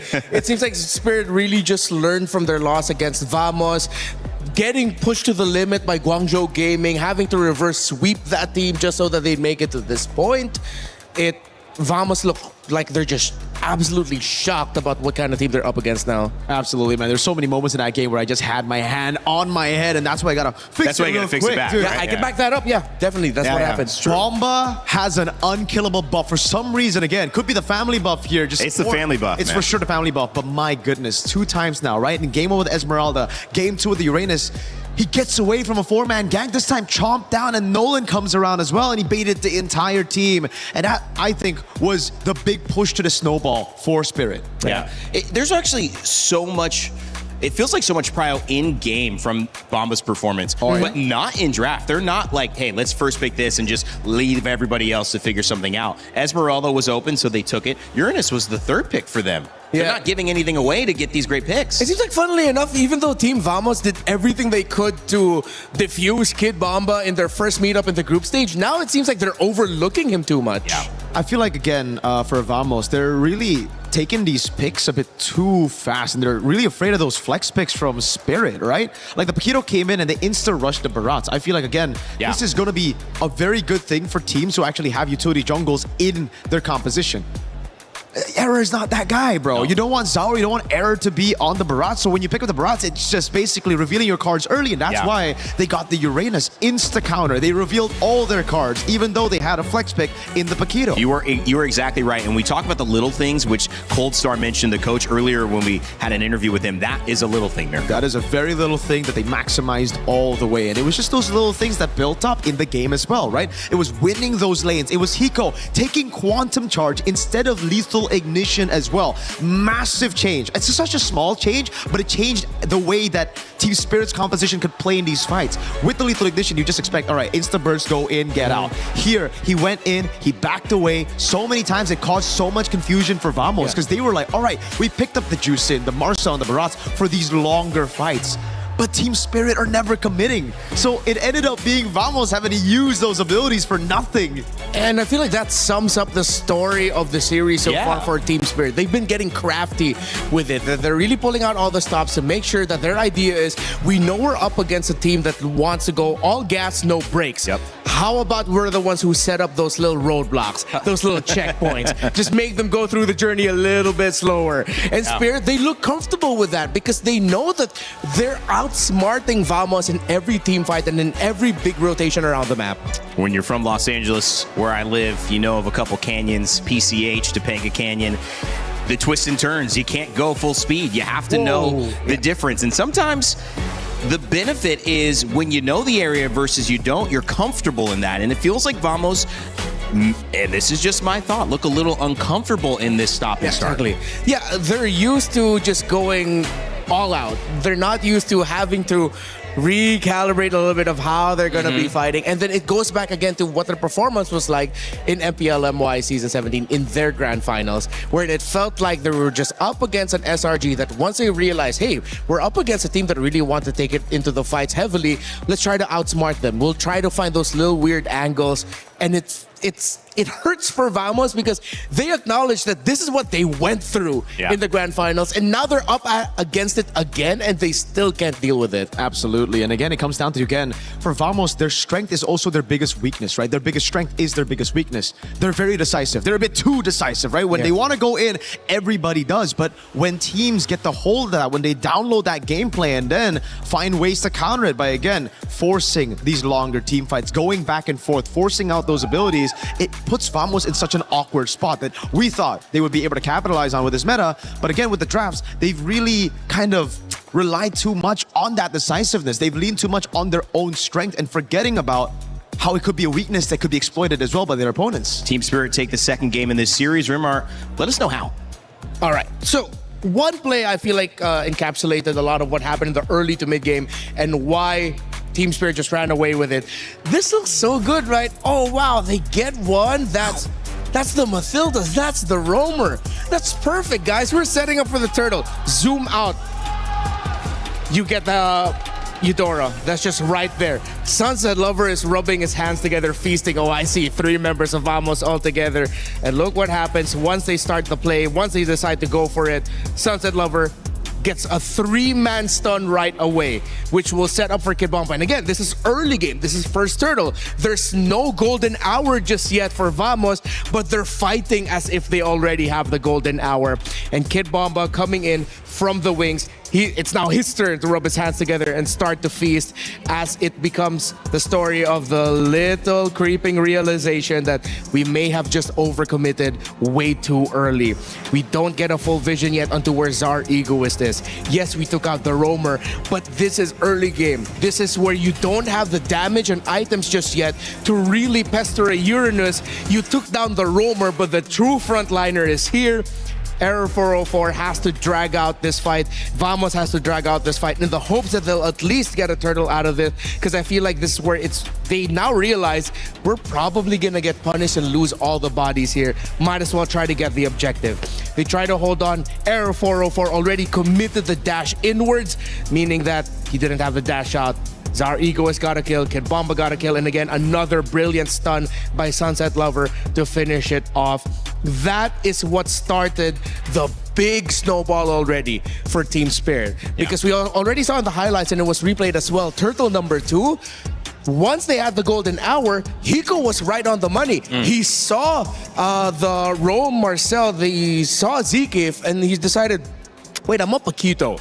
I'm actually a really busted hero. Let me full combo this Marcel. He took the Marcel out, even with shields. Man. A reminder, again, how brutal a Paquito with the gold lane is. Yeah, and that's why I gotta go back to the drafts again and think, all right, it's just so strange for Vamos to see that kind of composition and go, all right, I want to go ban for ban. I want to go fight fire with fire. When, again, in the group stage, they didn't do that. They went for these team fights. Yes, if it worked out in the early game, that's going to be good. But they would always leave Natco on heroes like even the Moskov, something that could just give them insurance for the late game, say, if plan A doesn't work out. Yeah. It really seems like here, again, they are doubling down on their main strength, but not accounting for their weakness by picking up the Brody all in on early game. I think that is a very strange thing that needs to be adjusted. 2 Brodies in a row. Again, it looks bad if it loses twice. Yes. It looks good if you tie it up, right? So they took the risk. Now we probably need to see something different. And that's the thing, right? When you pick up the Brody, again, game number 1, it should have already given them the idea of, okay, what we need to do if we lose out the first neutral objectives. We play around the Brody.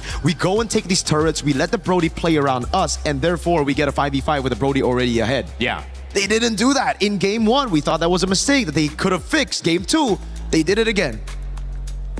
And it's clearly what Team Spirit are doing so well. That, to me, is kind of the key to this whole thing. Yes, Team Vamos are out of sync, but partly it's because of the way Team Spirit are forcing them to play their game. Team Vamos want to play differently. They have not been able to do that. The Atlas was not available in game 1. Now you're seeing the Brody 2 games in a row get behind, and the Paquito shining in gold lane. Team Spirit are dominant, but can they stop it? We still got more action. Game 3 coming up in a moment, but before we go to that, we want to make sure you guys know that you can be a part of EWC. You can co-stream and get your journey started here. Again, I mentioned everybody on the talent team, MLBB, doing a great job of streaming, posting, making content. You want to be a part of that and earn prizes as well, not just gain followers. Well, join our creator program. You might be able to get all the way up that list because of the watch time you get. So you never know. Could be the start of your streaming journey. You certainly have some great competitions to be a part of. Scan that QR code and join us. As we take a little bit of a respite before Game 3, I also want to let you know that there is a new way to play We Fly Together in Acecraft. It's a co-op mode, so check it out.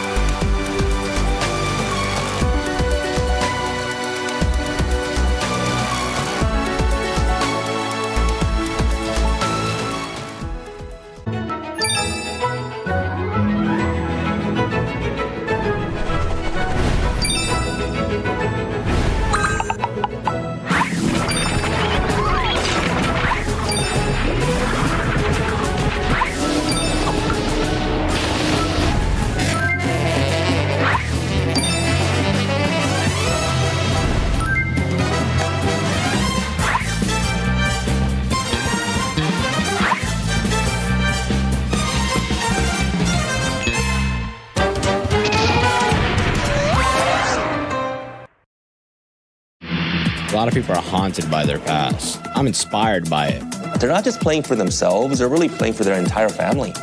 They have defeated their demons! They have crushed the curse! He thinks he can come in here and play my game! He knows nothing! Let's go! Tyler Wine, you're done. Raw energy, half from blow the house down!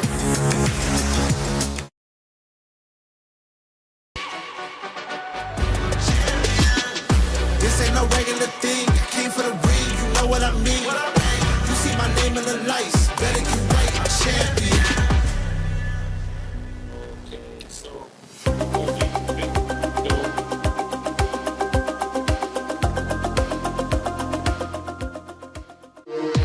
We were there. For every click, every clutch, every respawn. We were there for the years of grind. And we're here. Now. The proud founding partner of EWC. Powering the biggest event in gaming. Shoulder to shoulder with the world's best. Making history. Greatness deserves a stage. Lenovo Legion. Reach your impossible.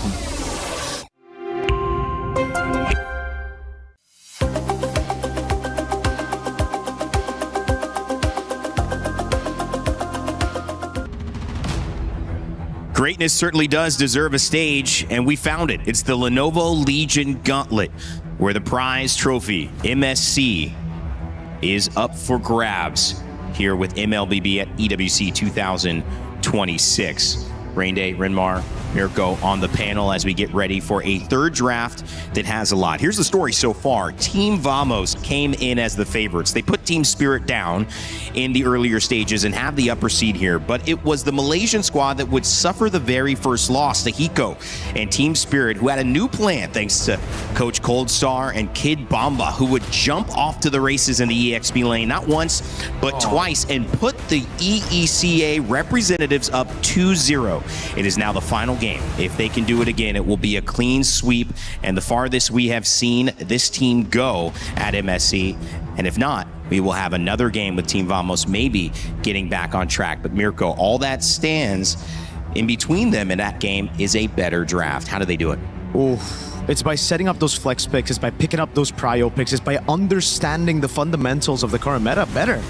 And there's no way around it. Again, for Vamos, they revealed their cards super early, even the group stage, right? You're talking about these picks, the Eudora, the Hirara, the Melissa, all in the first week before MSC. And they revealed it all the way from the start. After that, it really just felt like they stuck through that, but they didn't really evolve. I think it's the same for Pro, it's the same for my goats, you know? Yeah. So, yeah, we saw you crying earlier. Exactly. We saw that. Spirit, they improved, they adapted through those losses, man. Yeah. Because again, they had to rediscover themselves. They had to ask themselves, you're right, how do we actually play MLPP again? How do we team fight? How do we handle the macro? And that's a bold prediction. Bro, this guy he wrote that after they won game 2. Yeah, no. I'm kidding. He got it. He got all the way from the start. I mean, it's looking like it's going to be the case unless, well, to credit Vamos are looking, they still look light. You see the members of the coaching staff still being able to share laughs with the players. It looks like they know that, hey, we still have a chance into this. You know, it's all about the mental now. While Team Spirit, knowing Team Spirit, they don't want a first round exit of the knockouts again. They're gonna want to go to the second phase. They want a chance to either get revenge against Onyx and what they done to them last year, or get a chance to face off against a team that they are always facing off against when it comes to scrims, when it comes to improving in the region in Aurora. I know they're going to be going for the throat. I think you throw out the calculated decisions here, you play decisive. I think right now, Spirit, they're also just thinking about winning the whole thing. If they get past this stage, top 4, I think it's anybody's game. Anybody can win this tournament. I think especially after the favorites all got knocked out, the S-tier teams. What is even an S-tier team at this point? We have teams and that's it. We have contenders and that's it. And right now the lights are so bright that any little thing, we've mentioned it, could be the difference. And so the drafts, all the way from the bans to the final pick, are going to determine if this is our final game of this series and if we will see an EECA representative in the semifinals of MSC. To start us off, Freya, Valentina, Paquito, Barats, and Belleric taken away. One more ban before we get our first pick, gentlemen. Ooh, Spirit needs game 1. Yeah, Spirit need to watch out though, because the Belleric is not going to be available for them if they give the Atlas. Yep. So it's going to be a different roam pick here. I mean, the Feversawa can still dig deep. If they want tempo breakers, they get Badang. That goes up against the Vamos playstyle so hard. They got Hirara. Whoa, they let go of the Fanny. So if you go Atlas, Spirit want to go for the Fanny and possibly the Cho to beat the Atlas. And that could be an opportunity. They take the Fanny instead, making the Atlas Cho less of a valuable pick. They could still go it. Yeah. But it's going to be very difficult to lock down that Fanny. Yeah, it's going to be the Atlas. I think the Eudora should come through as well. Then they're going to go for the Red 3 Moskov, and I think they have a crazy composition to deal with the Fanny already. It'll be very demanding for Error 404, and that means Vamos would have to build around it incredibly well. You still have heroes such as the Esmeralda, Uranus up on board if ever they want a presence that could potentially get into the objective first to get vision, and that would require a lot of resources by Spirit to take them down. You need a really tanky front. They rushed the Melissa. I think you pick up Eudora here. I think there was not enough value on this mid. I think they felt the presence of that stun.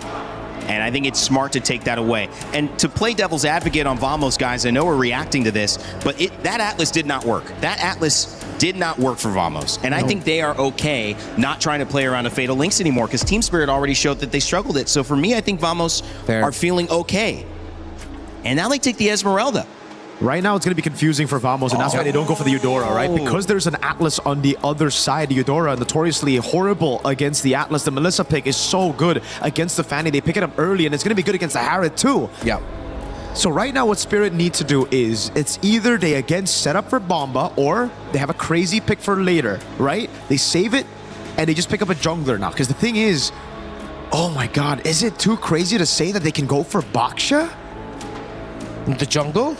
I was going to say Baksha for the Esme and the Harriet, but instead they go for the Harley, trying to capitalize on that Melissa winning lane. Marcel's still available, guys, again, if they want to try to go back to it outside of Vamos. Yeah, with the Valentina gone. Yeah, they might be able to run it back this time around, but the Marcel with the Harriet, it has never been a great combo. Marcel against a Harriet, yes, but teams haven't really been able to crack the code of how do you layer their skills together so that you don't waste the Zaman force of the Harriet. Fair enough. So if you're Spirit now, you ban out the Cho. That's one. Yes. Vamos.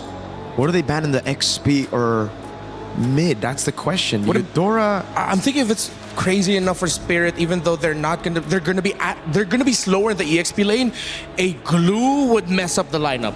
If I was Vamos, would still respect the Farsa. I know the Farsa isn't that good against the Fanny, but you have a Melissa right there with the go-away, could plant it down in these front to backs, and then the Harriet's going to struggle, but instead ban out the Eudora. That could still come through. It's going to be very, very good to deal with the Fanny on top of everything they already have. Yeah, we saw it yesterday against Team Vitality. I think Farsa definitely warranted.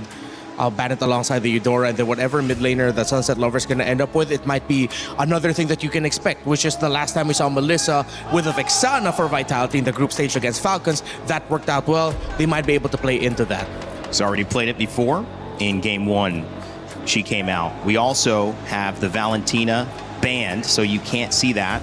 Zhu Xin still available, which we have seen Vamos try to rely on. It hasn't had the same impact. However, you might be able to argue that that's because of the other heroes selected. So maybe feeling a little more comfortable here, going back to that and still available. They banned the glue, expecting that it might go into the roam role. I think Team Spirit are trying to signal to Vamos, like, we know what options are left for you. We know that the Badang might look good. Is Spirit setting up for a Phoveus pick? Is that why they banned the glue? That's a possibility too. Against the Harris, against the Fanny. Yeah. It is still around. It hasn't been, picked up at all in the knockout stages. Last time Spirit did pick it up, that was when they lost. It was Zekeef who held them down with the high-lows. But this time, if Spirit just hide it all the way to last pick, it could just be great. Yeah, might have been overlooked. Yeah, they banned the Vexana as expected. So they should be Farsa. And then if they go Farsa, I think it's confirmed Phoveus to peel in the back with the Melissa. Yeah, but Vamos will have a gacha option for them in the roam. At least they'll have a little bit of a revitalize. Whoa! This is Selena. This is not the first time Sunset Lovers picked up the Selena in a while. Like, when was the last time you saw Sunset on Selena? I don't think we saw it this tournament. It might have been last year. Yeah, not in this tournament. It might have been last year, or maybe even earlier this year in the world stage, but no, this is a rarity. Wow. Team Spirit, they're proving my theory that they're just going to go in for the throat. They don't want any calculations. They just want to go tempo, aggro. So with that, I think you scratch the Phoveus, right? Now it's Alice, I think, that they might be going for. Alice would be fantastic. Not a lot of answers for it early on. That would force Vamos, if ever, once the Harith is already ready for Turtle 2, Turtle 3 to come out, putting it in the danger zone of Team Spirit being able to take it down during a team fight. Meanwhile, Vamos will be able to lose it. Kacha does get picked up, and then they go for the Lilia just for some semblance of poke and control in the center. A lot of bursts from Lilia. Might be able to get a pick early. We know they like to fight early. Vamos going to be okay with that, but just setting themselves up to be able to match the mid pressure that Eudora had brought or the Roam had brought on the side of Team Spirit. So now the final pick. What beats Esmeralda in lane? Oh, they go Ruby instead. A little bit more lock, and I mean, it's a very good way to deal with the Fanny and the Harith. And you don't lose against the Esmeralda, it's just a dead lane. Yep, great pickup here. Early fights, we look at Turtle 1 and Turtle 2 again and how these two teams handle it. Whoever wins those with extra kills will win the game. It's going to be hard to get a pick on that Fanny, but Error 404 came in as maybe the star so far at MSC in the jungle role. Can he find a way to take on this jungle matchup and win against our Egoist, who has been dominant so far? Team Vamos, one more chance. And for Team Spirit, they are in the semifinal. If they win this game, there's one more opportunity to change history. Let's see who takes it. Victory will be earned through blood, and I could not agree more with our panel. Thanks, Rende, Renmar, and Mirko. It's Trex and Leo taking you through game number 3 in this best of 5. They mentioned that whoever gets more kills wins, and I don't think there's any other way. You gotta kill before you convert. And that is exactly how these past games have been going. Team Spirit, we were worried they were going to take it slow, but instead they were willing to hit the gas. They were willing to go for the kills and use that as conversion. Not a slow-paced game, not something where we just play for objectives and never try to take anyone down. They always want to kill first. Yep, quick recap. It was off of Hiko's Pakiro and Uranus on Kid Bomba. That was just forward facing all the time that led to this match point situation we see Team Spirit in. So now Vamos is trying to close that gap, and I like how they're not pulling any punches. Look at the damage profile and, of course, the speed that Vamos can go through. Renmar usually often mentions this, it's gatotable, and this is when you want to say it's gatotable. You want to find an easy way to get Hiko, compromise his position, and force an early get away from him. So at least they're fixing that now. Vamos, I feel like this could be the pivot point. Yeah. For me, the most important thing for Vamos is don't die first. You know, don't be the first one to go for the attack, and that is what they're going for here. If you do, don't mess it up. Don't fall for the Sawo bait that's been happening over these past 3 games. Zakif taking a little bit of damage. Zaur able to get the deadly magic off, but just showing presence, not exactly going for kills. 10 seconds before the turtle spawns lower quarter. Again, one more way you could say that for sure Vamos is trying their darndest to survive in this series is look at the amount of purifies. 3 out of the 5 confirmed that they don't want to get touched by Sawa. They don't want to get compromised by that Ruby. Turtle now on 10th. Ooh, Zakif into the backside. Air 4-4 able to steal the turtle. Kid Bomba taking a lot of damage as well. They do get stunned up. Air 4-4 back to the backside, looking for Kid Bomba. Kid Bomba still able to survive with a sidestep. Air 4-4's got to get out of there, but Vamos will move on to that tier 3 and get some nice gold plating. A little more damage in this purple buff jungle. Zakif taking out first blood over to Sunset Lover. All right, quick tally of events. Yes, Vamos did yeet that turtle out from underneath Team Spirit. Oh, Clockun! A lot of damage out of Sunset Lover. Black Shoes! He should be fine. Major objective goes over to the Malaysian squad, but Team Spirit, we mentioned the opening seconds of the bout. Whoever gets more kills, and they took down Zakif with very little fight. I think at some point Zakif was like, yep, I'm in too deep. This is, guys, just make something else on the map for me. Yeah, just a little too committed, but I still got to say, with the gold plating that they were able to get on that bottom tier 3 with the turtle, still feels like a good direction for Vamos. This is the first time in 3 games they've had a lead in the beginning. Was that a steal from Air? Did he get that? Yep, a small camp.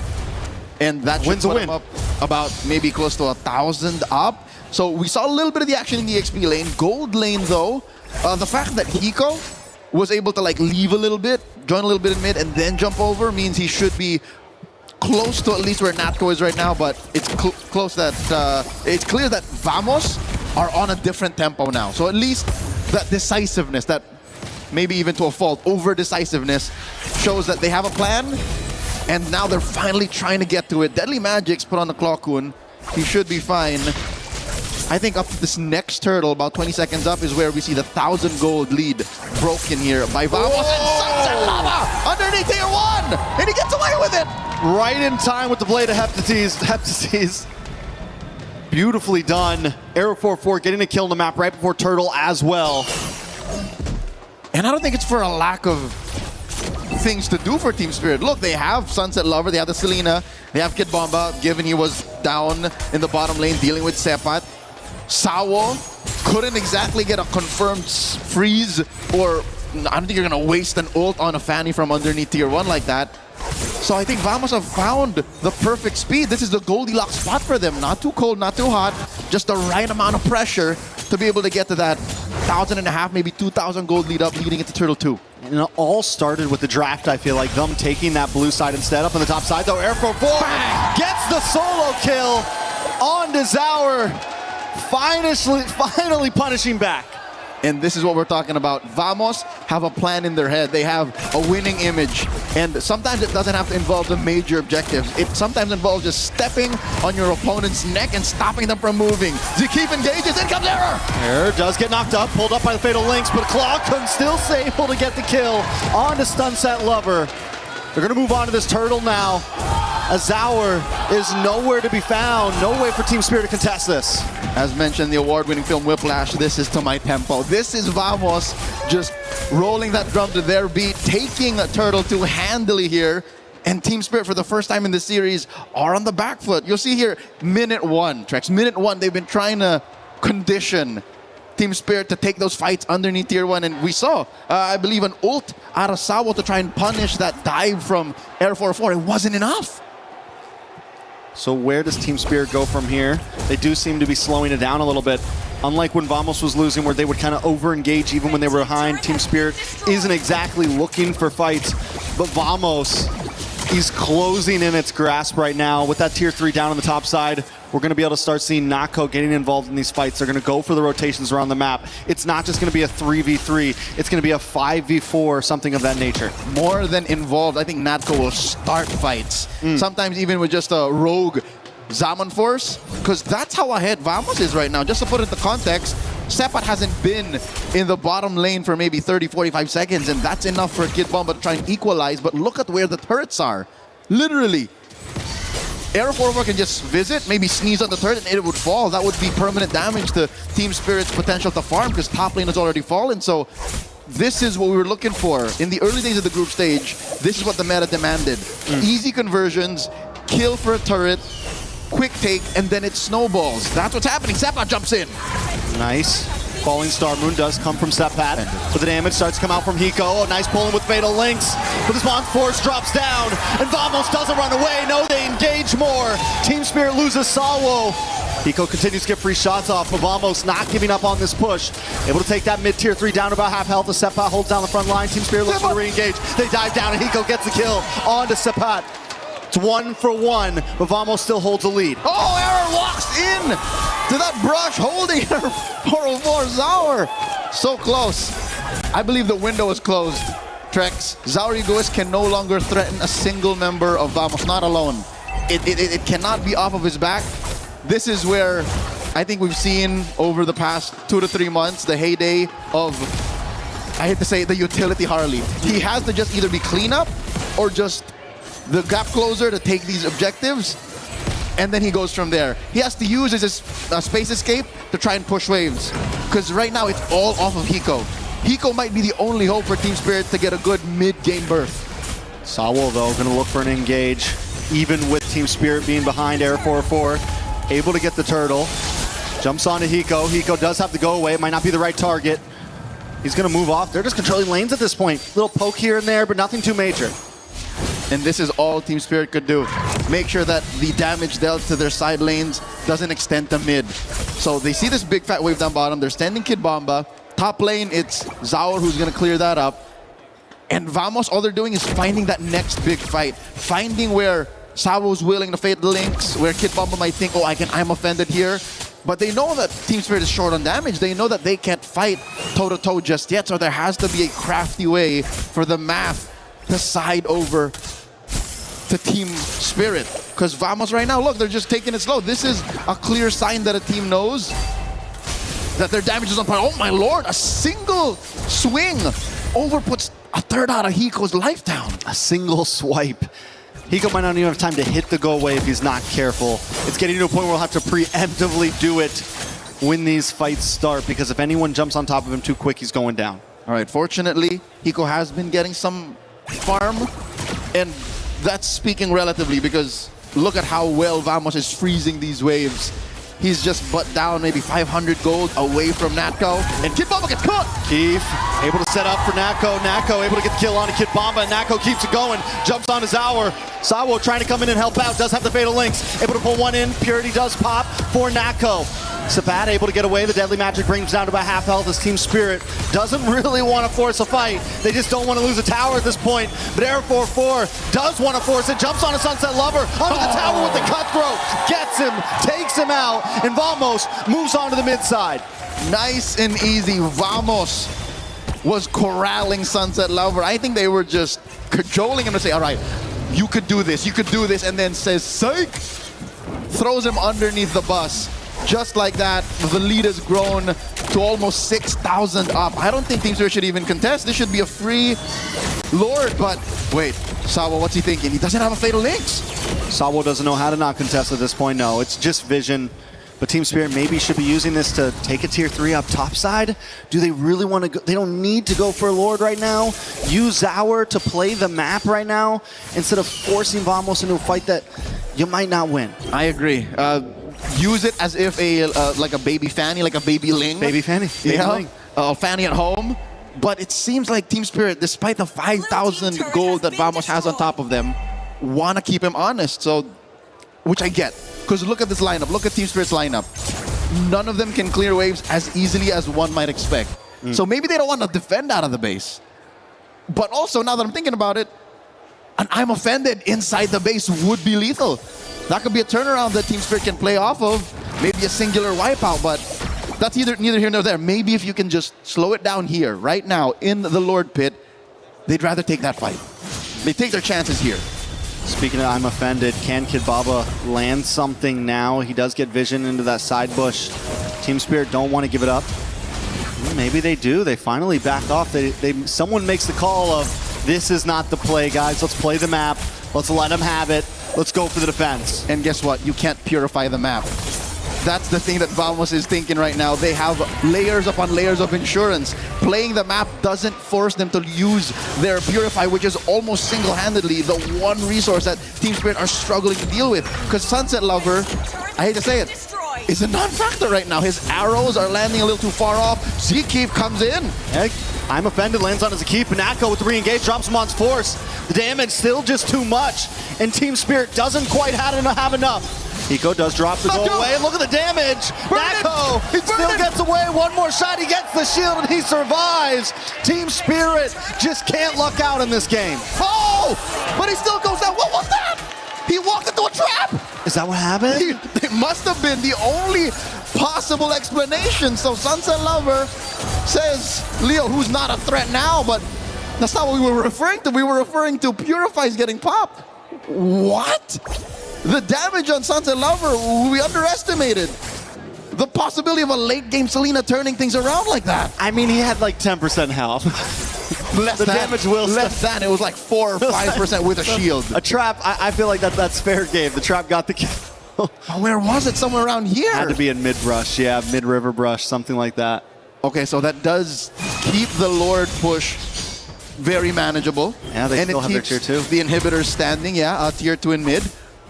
But that doesn't stop Vamos from staying up. And look, you got to respect Aero 404's diligence. This is him saying, we're not so sure just yet, so let me build RGM. We respect that, Selena. I'm offended.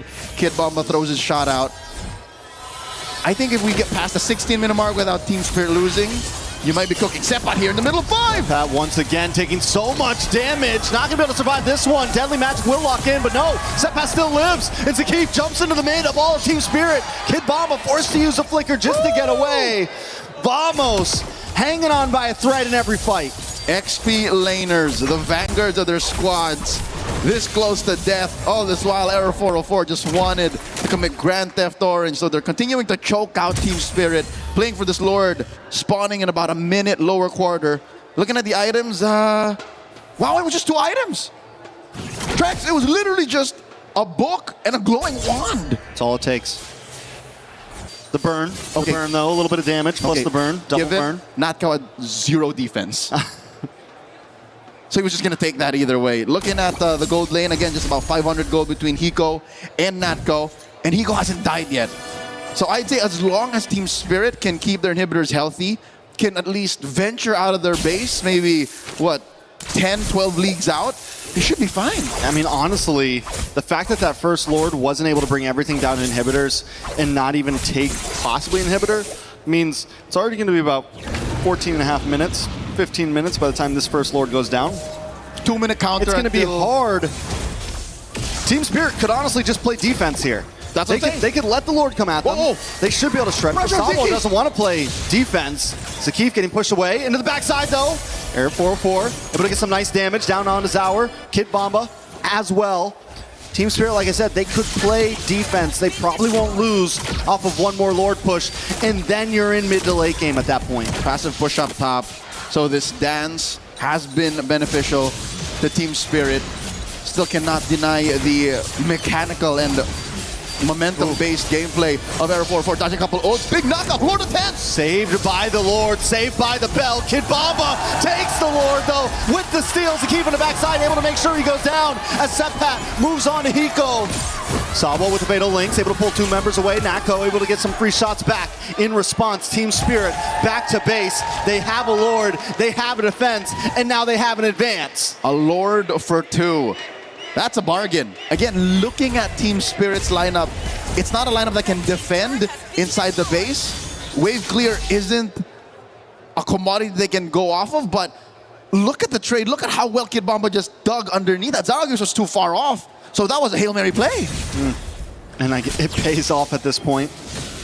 They do defend. They lose their mid-tier 2, but still inhibitors all stand strong. Vamos has to rethink, and we're getting to that goal. We're getting to the spread. We're getting to 5-item territory at this point. It's going to be another, what, 2 minutes till we get another Lord, or a little more? Yep. And I think we've crossed the point wherein I'd say Team Spirit can contest that Lord. This last one, I didn't expect for them to steal it. I was expecting them to, just draw it out. But the fact that they stole it made this, again, canon moment in this game a little more possible. And here we are now. They're threatening the push in mid. Massive AOG! Does get the knock up on a 2, but Hiko still has to go away. Air 4-4 unable to connect onto any. Zakif keeps getting caught. Yes, he's able to get that AOG, but his health was too low before that fight started. Team Spirit continue to make him a target. I'd say it's worth it, the fact that they were able to protect their tier 1, because that's another point that Team Spirit has to put pressure on. It did not come for free, yes, but he didn't die. Couple of battle spells, yes. Key battle spells, but the fact that mid lane tier 1 is still standing makes this Lord all the more harder for Team Spirit to contest for. They will contest, yes, but it's not as ideal, not as viable for them to convert elsewhere. So Vamos still has more tricks up their sleeve. You can see that Aero 404, 17, 80 minutes in, is still dodging. AOG point blank! Once again, able to get the knock-up onto Kid Bomba. Kid Bomba doesn't have to go away, but a nice Fatal Links does land from Sawo. Seppat taking a lot of damage from Hiko. Hiko unloading right now. Zarugis being the next target as Aero 404 finds him. Will he go for the re-engage? Sawo is low. Aero 404 trying to turn things around, but he decides it's not the optimal strategy. 2 for 1. Still a good trade for Team Spirit, but they lost the Retribution holder, so it doesn't immediately convert to a Lord. Here now we're seeing how perfectly Team Spirit, their patience is paying off. Fatal Links into all of them linked up to Muddles. And Hikomania starting off about 17.5 minutes in. Aero 405, I think, is the linchpin of this lineup. The fact that he's taking care of the map, the fact that he picked off Zarigos when they needed to, means this Lord wasn't as free for the Dragons. Do they try to burst it down here? It's a few seconds for Zauer on the map. Gonna look for position. They do take the purple buff. Did he take purple? No, it's still there. Oh, he might have just left the baby. That's what I'm wondering, if he just let... No. No! Well, I think the fact that, all right, vision-wise, Team Spirit has it in spades. They can just leave traps around. Sawa can flush him through. So I think that's what Aero 404 was afraid of. He wasn't sure where the members of Team Spirit were, but now, Spirit, they start up a dance. Hiko is becoming a problem at this point. There is no answer to this man. Once the go away comes out, he can just unload. Even Seppat is getting shredded down. We saw it in the last big Lord fight. Arrows coming out from Sunset Lover. Vision gained by Team Spirit. Vamos now are at a point where they need to find a way in. Lord, at a third of its health, gets soft reset. Sawa playing footsies toe-to-toe against Zakif. Zarigos clearing that wave up top again. Due diligence. Long lane is in the Team Spirit's advantage. That's impressive. How they're able to do this dance this well. Lightning Truncheon comes down for Falkland. in these grouped up fights could make the difference. Ooh, as Hiko continues to play Zauer, able to lock down onto Clockun, pops the Daddy Magic. Clockun will survive with the black shoes. Arrow comes out, but that is one big utility down on the side of Vamos. Another soft reset for the Lord.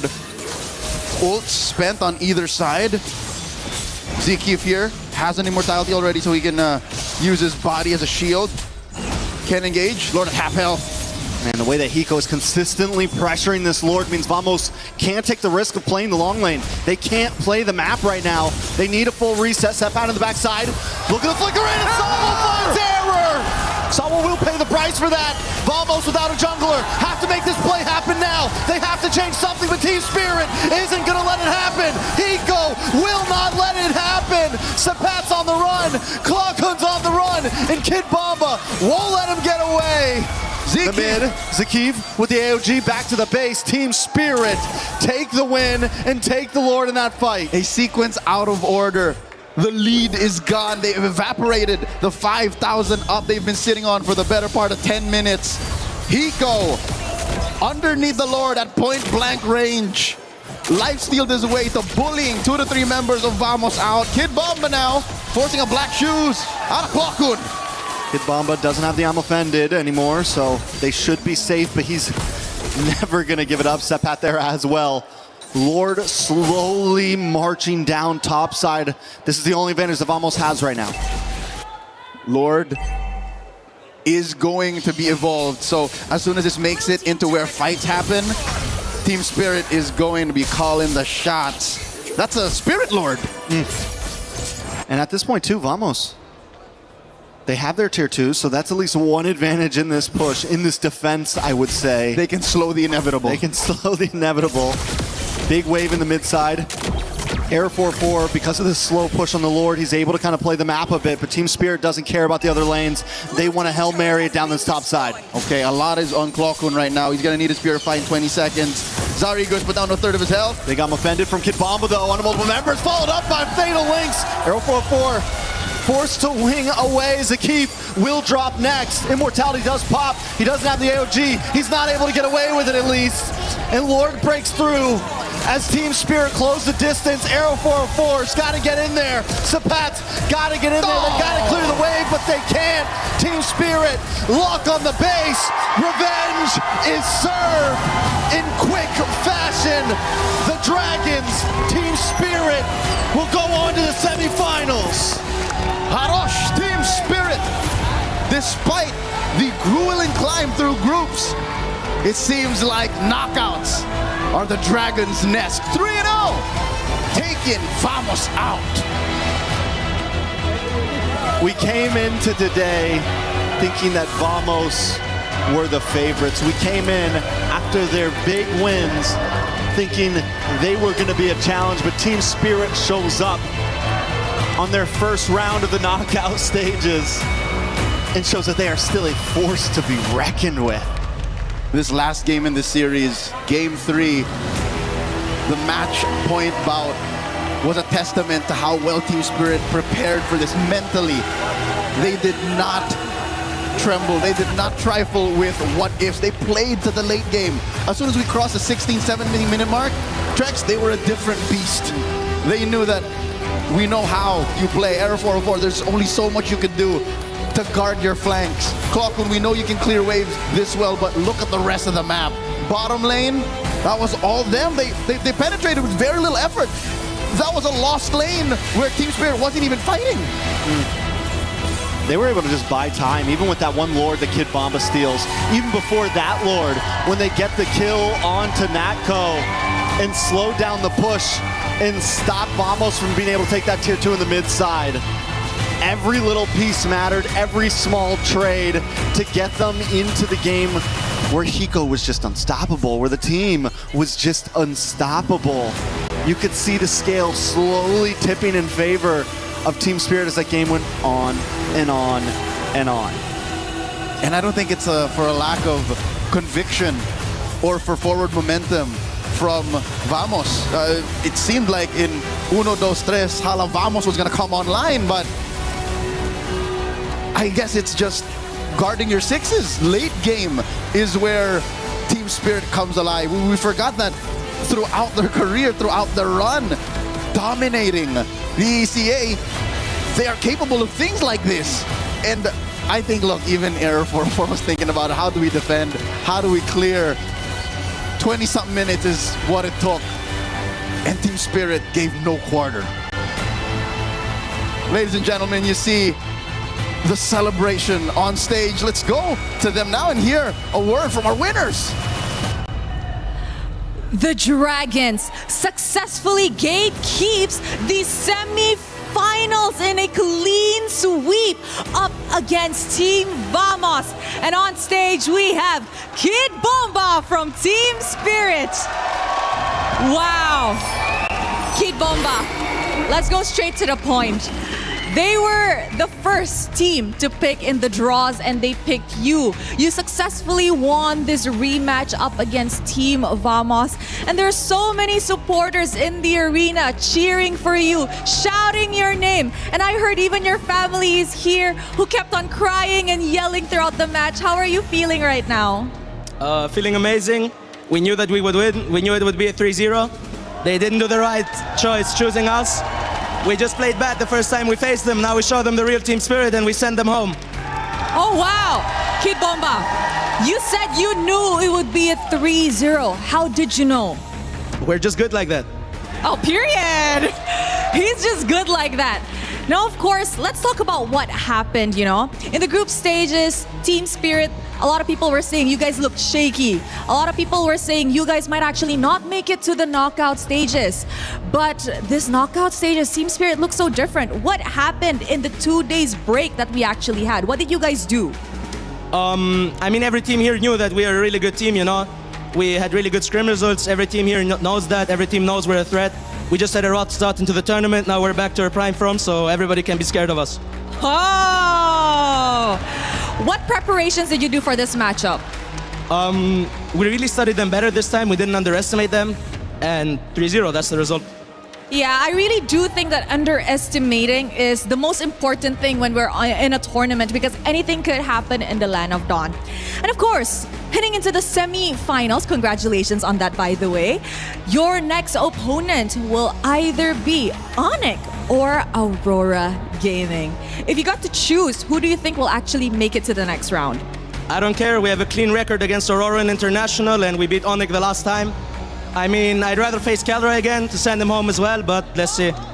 Oh, it is getting hot over here on the stage with Kid Bomba. And you know what? I know that there's so many people here in the arena, and I'm sure overseas, internationally sending you the love. Is there anything perhaps that you'd like to say to them? Thank you for supporting. Thank you for coming here, and keep supporting Team Spirit. You're not going to regret it. Anything you want to say to your mom? Thanks for coming and watching. Aww, so cute, super duper cute. So now, are you ready to crush some keys? Of course. All right, Team Spirit, come on over. My question is gonna be the biggest question of the day. Who wants to crush Team Vamos' key? Oh, Hiko volunteered. All right, let's go. Hiko went for it and he said, me. All right, Hiko, you may head to the front, to the key crusher, and push on the lever. Yes, push on it. Push on it, Hiko. There you guys have it. Team Spirit officially eliminates Team Vamos in MSC at EWC 2026. They have destroyed the dreams of the Malaysians, but the Dragons continue their journey. With that, let us throw it back to the desk to break down this series. The emotion is so real as a parent, but more just as a person.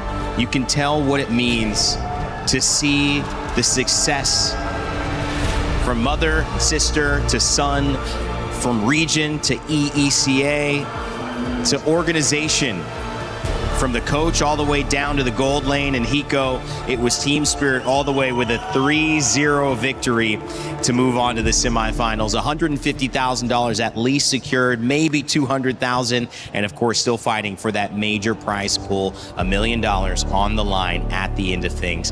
What a journey, guys. Welcome back, Renmo, Mirko. after an amazing set. It was dominant again, but this sent a different message, I think, than yesterday's Yangon Galacticos one. Yeah, I think Team Spirit, this is a proclamation and an announcement. They're back. The Team Spirit that we expected to perform from the beginning of MSC. They had to rediscover themselves. They had to be honest with themselves. Even Kid Bomba said, we just knew we played bad up against Team Vamos when we faced them in the group stages. We've gotten better. We fixed that. They said they were confident it would be a 3-0, and they delivered. Yeah, it wasn't just the match against Vamos. It was also back-to-back matches after that, Guangzhou Gaming as well, where we saw that shakiness of Team Spirit. But it was through that hard run in the group stage where they learned, where they improved. And I think we are seeing a pattern right now, except for Yangon Galacticos, right? They're the only ones that went through undefeated in groups and then just popped off. Spirit, Falcons, adjusting, adapting, improving. All that through the losses, through the fact that they got reality checked early. And maybe that reality check is the reason that they were able to come into such confidence, such clarity about how they wanted to play this matchup. We said they were the gatekeepers, and that's true. The reason why is they kind of are the limit test for teams to get into the knockout stages. But what about them?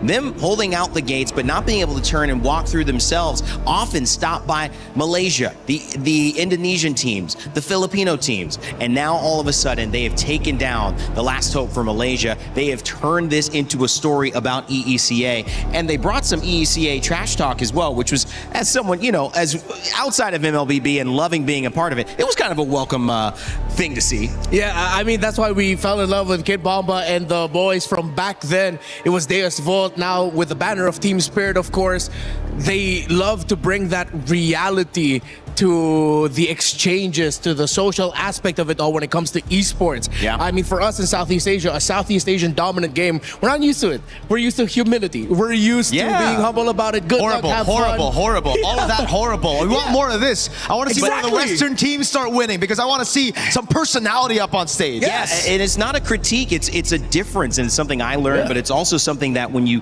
have a stage like Paris, where the world is gathering, where Europe's gathering, you get to see these different voices that in MLBB maybe didn't have the loudest megaphone, so to speak, and now they're starting to speak up. Yeah, and not only talk, they walk the walk. They deliver the how their personalities are. You can see it in game. Again, Spirit is back. How'd you like that matchup call out with Kelra? Send him home. Oh, dude, I mean... Send him home. I mean, Onyx got to win, but I mean, you know. We just love the personality. I mean, even for Lunar, right? Lunar, a little bit of a diss back at Kelra. You said you were going to get revenge the first time at group stage. What happened? You didn't. I love it. I love how Spirit played this game, though. Again, we saw how dominant they could be, winning an early game, having plan A go smooth. But I think the real question mark for Spirit would be, what would happen if you were put into the same position as that group stage match against Vamos, against Guangzhou Gaming? What would happen if you lose out on plan A, right? They, through the group stage, have never really been able to stay composed like the previous Spirit iterations of rosters. This time, they showed exactly how good they can be with Sour Egoist. I love that Hiko already kind of teased it to us in the interview before the match. He's like, Donk. Hey, Donk won a major in his first international, in his first major with Spirit. Now, if Sour can do the same. Yeah. Whoa, I was going to ask about legacy here. It's maybe not too early to begin the conversation. Certainly still a lot of, but you know, question marks, but a win at MSC after debuting at 16, coming in, that's a big setup there. And to think about the storyline, because just last year, he couldn't play in the wild card because he was few months away from being 16 to qualifying to play at MSC. It's so sick. Yeah, just when we thought we knew all the stories, we knew all the narratives, we're reminded yet again, wait, there's a little bit more. There's a little bit more the Spirit and other teams could show up with. I'm going to say that I thought this was definitely a mom and sister buff for sure. Front row. For sure. Seeing your mom crying. I mean, you're going to play your best anything at that point. And obviously, Kid Bomba delivered. On the other side of it, the story up until now had been Team Vamos and Error 404. There's no doubt even in that final game, he showed his prowess, his ability technically, mechanically, and his will to win. But it was unfortunate because he was not able to get the job done. We have an exit interview with Error 404 to hear what he has to say. We are now backstage with Error 404. Error 404, how was everyone handling that loss? It was quite hard because we're expecting a win today because we beat them right in the group stage. So yeah, it's quite hard to take the loss. Is everyone handling it the same way? I'm not sure about them, but for me, yeah, because this is my first experience on the knockout stage in the international. So yeah, it's really hard. So I would try to take it as a lesson. Take it as a lesson. And despite everything, I think everyone is saying that you are a potential jungler that will go to many lengths in the future. Do you agree? Are you satisfied with your performance? I feel like I could do more, but I think I try my best. So yeah, for the next tournament, I think we'll do better, we'll improve more, and yeah, we'll promise a better result. I'm feeling a little bit of like overthinking on something. Is there something that's bothering you? Was it the last game that we saw? No, I just think that we made a lot of mistakes, like not like our usual gameplay, because we're normally very disciplined, but today I think everything went wrong. So yeah, I think just we lost because of our mistakes. You lost because of your mistakes. Did you feel like Team Spirit were a different team in this match? Did they study you too much, or? I think they're just the same. It's just yeah, they maximize our mistake and they know how to punish us. So yeah, they're the better team today. So what happened? Was it your preparation, or was it the adrenaline that was happening on stage? I think it's just the consistency of us. Like, we're not really consistent, so that's a thing to fix. Okay, so in coming future, you're gonna take that lesson with you. Yeah. Error 404, what's next for you? We'll just try to win another tournament, and for MPL, we'll do our best also, and we'll come back stronger. You did amazing. Thank you so much for your participation here. Thank you. Is there any final words that you want to say to your audience, your viewers? To all the Malaysian fans, we're really sorry about the loss, and yeah, we felt we could do better, but I think we tried our best to reach here, and I don't think anybody expected us to be this far, so thank you for your support, and see you next time. Thank you Come so back much. stronger, vamos. Thank you so much for this. We're going to throw it over back to you guys. I mean, we might have to stop calling them exit interviews, start calling them therapy sessions at this point if Eterna asks any more questions when somebody is that down, because they're processing. It's like grief processing right there. No doubt about it. Great interview. Again, consistency, took advantage of the mistakes. Team Spirit take the win 3-0 over Team Vamos, and that was Error 404's reasoning as to why. A lot to be discovered. Coming up, it's Aurora Gaming and Onyx, the big match of the day. I know many people online, many people in the building have been looking towards what many consider the new final boss here in Aurora Gaming. Gonna have a chance to prove it. Before we go, guys, I know we're switching off the panel, so just any final words before we switch off. Renmar, Rico. Congratulations to Spirit, and I'm excited to see Aurora and Onyx, because Spirit is saying that they're ready for both of you. So let's see if they can put their money where their mouth is. Yeah, I'm happy for Spirit. My goats are out, so at this point, I'm just enjoying the show, bro. I'm just enjoying the ride. All right, they're settled in. It's been a great panel with them. We've got more coming up as well. On the flip side of this, we're going to hear about all those teams, Aurora and Onyx. But for you, if you think you know who's going to win, make sure to get your pick'ems in. That's right. Earn your share of $300,000. Pick who you think is going to get the victory. I believe it was Team Spirit who actually had the lead in this one for the majority. So you guys are right. Will you be right about Onyx? Will you be right about Aurora Gaming? We'll find out after this break. And pay attention, because we've got Renmar's confessions. It's your turn, buddy. Oh no! Have fun, bro. Play is in our DNA. Whenever we let it out, it becomes our superpower. Now imagine an entire city being built to supercharge it. Kadir City, powered by Play.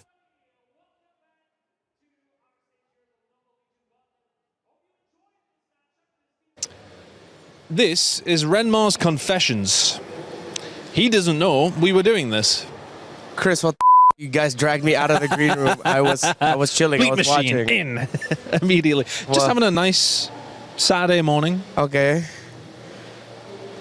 I'm not going to ruin it too badly. These are not as bad as I thought they were potentially. Okay. So, Renmar, we've not known each other for very long, so I would just want you to clarify. Would you rather be called Renmar or a prehistoric animal? Renmar would be good. So not Reptar, no? No, that's my old name. Yeah. What was the theory?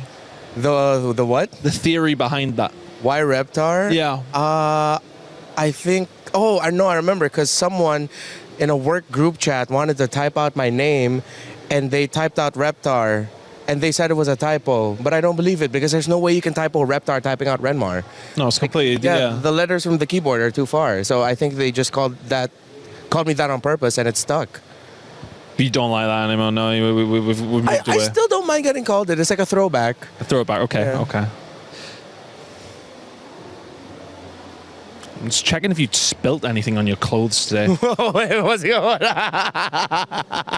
I've been told you are a clumsy boy. Yes, I am. I am a clumsy boy. That is actually very true. If you'd spilled coffee today, you'd have been fine. Exactly. I think that's why I wore brown today subconsciously. I was Just like, in okay, case. I feel like I need extra coffee today. What's the worst thing you've spilled on? Not on myself, but on a coworker back in the Philippines. Yeah.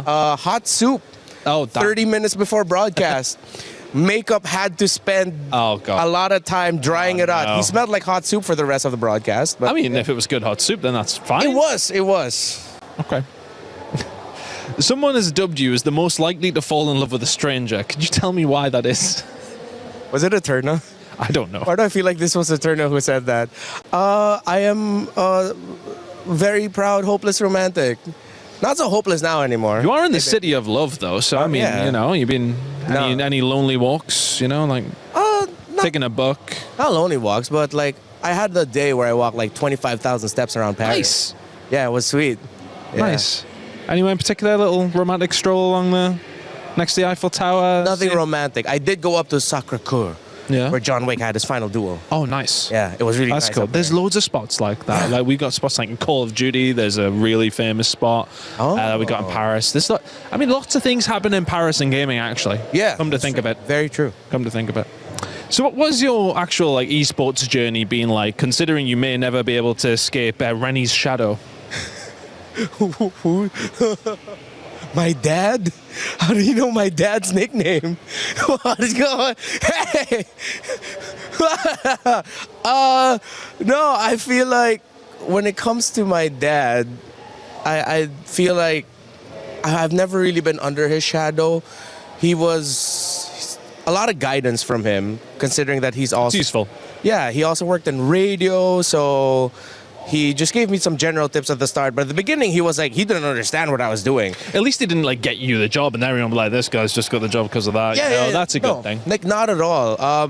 When I told him, it's like, Dad, just imagine I do what you do, except it's not delivering the news, it's talking over video games as a sport. That's when he was like, oh, okay, I kind of understand it. You're behind a mic, I get it. That must make it really cool though to have that, like, to have that guidance, that kind of thing. Because my dad just worked in a factory, so he was. My dad still doesn't know what I do. He's like, you working for Call of Duty? No, Dad, I'm doing other things. Doesn't get it. So at least your dad knows. Yeah. Anyway, I think it's a basis of just like broadcast. So yeah. Okay, that has been Renmar's Confessions. I'm gonna actually ask for harsher questions last time. Yeah, you're fine. Please don't. Don't worry. I'm good. A lot of people are haunted by their past. I'm inspired by it. They're not just playing for themselves, they're really playing for their entire family. They have defeated their demons. They have crushed the curse.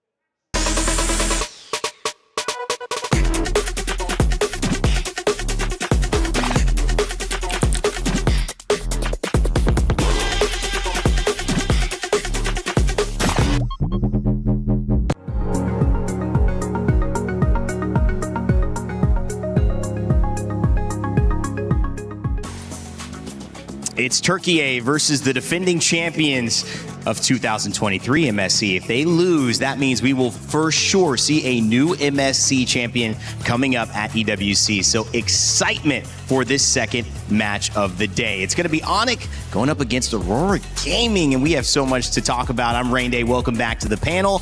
As I want to introduce you to who we've switched out with. It's Brigitte and LaFell. and it's starting exactly how I would have thought. At least you're not quacking today, Brigitte. How are you? Not yet. That's actually true. Not yet. Who knows what kind of sounds we'll be making? I mean, like, here's the thing. Rain Day, you probably didn't notice, but me and Brigitte, we're more calm today. Yeah, Our you're energy relaxed. is a bit lower. Uh-huh. We're just having a vibe, subdued. right? Yeah, Right? we have to. I'm worried. Guys, I'm actually afraid of what this panel is going to look like. At this point, we have to get into the Crunchyroll story of the day, which is an important one because we look at Aurora and we have seen Final Boss go down again and again and again. So maybe you don't want to get labeled the Final Boss because we've seen so many favorites fall from SRG to Team Liquid PH. But is Aurora Gaming the new Final Boss? Brig, I'll start with you. I'm not sure how Midnight feels about us labeling them as... I stole one of your Knock on wood, right? Okay. I stole one of your cards, but it should be okay. Hey, I don't think that's fine. But yeah, I don't think anyone at this point wants to be labeled the final boss considering what has been the outcomes of whoever gets labeled the final boss in the past 2 international tournaments. I mean, like, you can't spell Aurora with a R, am I right? Ooh. I mean, like, here's the thing. Or with that aura. Not only do they win, but they win convincingly, right? So I think Onyx is like the greatest team ever, and I think they're gonna win this hands down 3-0. Like, to no contest? Brig, you want to answer?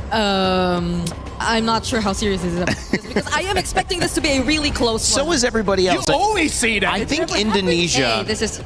come on. I know, this is funny because both of these teams have come in with different approaches to it. Onyx representing Indonesia, one of the top 3 regions in MLBB's history. We also see Europe having its moment. And this is specifically a moment that Turkey is having. Istanbul is where the M Series will be held later this year. And one of the amazing things about that is that Aurora Gaming from Turkey have a chance to not only set themselves up for a win there, but a win here leading into it if they continue to be on top of the meta. And that's why this is such a dangerous team, Break. They have so much to play for. They've got such a great story, but also no one's been able to really figure them out yet. Yeah, and I feel like that is why they are going to be considered, if not like the final boss, the team or one of the teams to beat really here, at least in MSC. Just because of the fact that even for the teams you expected to come in the strongest have not really lived up to expectations. And yes, they may have transitioned from being once underdogs to now actual contenders, but the way that they've really introduced themselves and maintained that kind of domination in every single series that they've been through here in MSC really is a statement for them.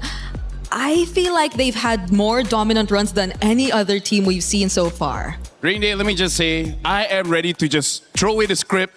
Wow. This time, I'm so ready for a non-Southeast Asian team to become a champion. Right? Right?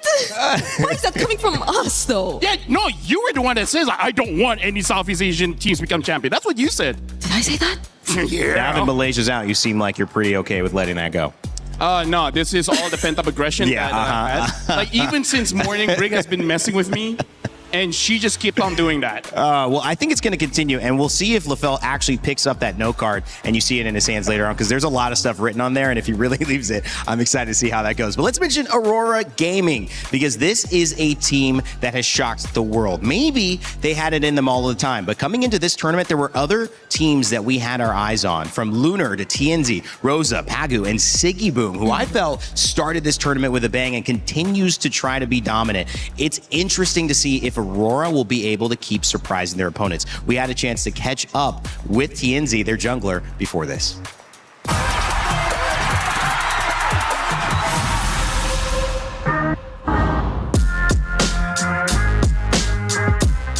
Hırslı ve kazanmaya aç bir oyuncu olarak tanımlayabilirim. I think TNZ is very obsessed with the game. Is very obsessed with like winning. He's always trying to be the best. He likes to gossip a lot.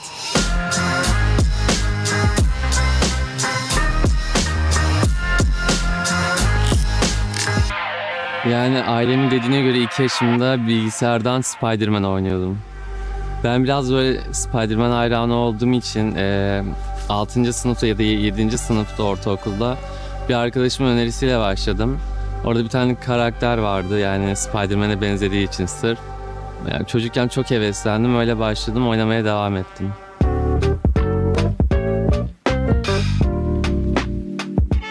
Önce e-spor olmadan önce başladım. O zaman E-sporcu olmadan önce böyle e-spor hakkında çok bilgim yoktu ve e-sporcu olacağımı da düşünmüyordum. Yani normal bir çocuktum yani diğer çocuklar nasıl öyle bir çocuktum. E-spordan sonra değişen yani ilk seneler çok değişen bir şey olmadı çünkü Türkiye'de o kadar e-spor gelişmemişti. Evde oyun oynuyordum. Sonra işte turnuvalara katılmaya başladım. Şu an buradayım. But look at this crazy move by Tianzi. I mean, a tad bit of luck, obviously. The fact that the piercing spears didn't get him. Oh my God. Niall from Team Vitality says, for me, top jungler at MSC is TNZ. We just saw that proven pretty well in game 1. Şöyle karar verdim. O zamanlar yani daha yeni başladığım için tabii benden daha iyi oyuncular da vardı. Oyunu bilmiyordum. Kenzie is different in a way that he's always trying to win, like no matter the result, right? The Turkish region wasn't always so good, right? Like how it's right now. And even though he kept like pushing, trying to improve, going to every single tournament, maybe the results weren't perfect, but over time it's becoming better, right? And I think everyone can see it. One of the most ambitious player I have seen in my life. The one thing I like about TNZ is that he will listen. If what you're saying makes sense, he will listen to you, and he will try his best to understand and also like accommodate changes that needed to be done for the team. I think he's reached that version that he wants to be, you know, like he wants to be a very good jungler. Now everyone knows that he's an exceptional jungler. In the current meta, I think micro-wise, TNZ is the most skilled jungler there is right now. Gonna be next, chopped off, taken out, and Sanford falls as well. A double kill into the hands of TNZ. It's Aurora Gaming advancing to the knockouts. What a story. Onyx, they're gonna have to work through it. Kişilik olarak çok değişmedim yani. Kişilik olarak değişmediğim için buralardayım bence. Yani dediğim gibi baştan beri nasılsam şu anda öyleyim. He's a fun kid. Like honestly, I believe he's a good kid at heart. He just doesn't know it yet. Playing with TNZ, we're trying to be very perfectionist. We're trying to fix every small detail, trying to improve as much as we can, trying to be basically the strongest. Bu turnuvada birinci olmak istiyorum ben. Bunda başaracağımıza inanıyorum takımla birlikte. Bu kadar.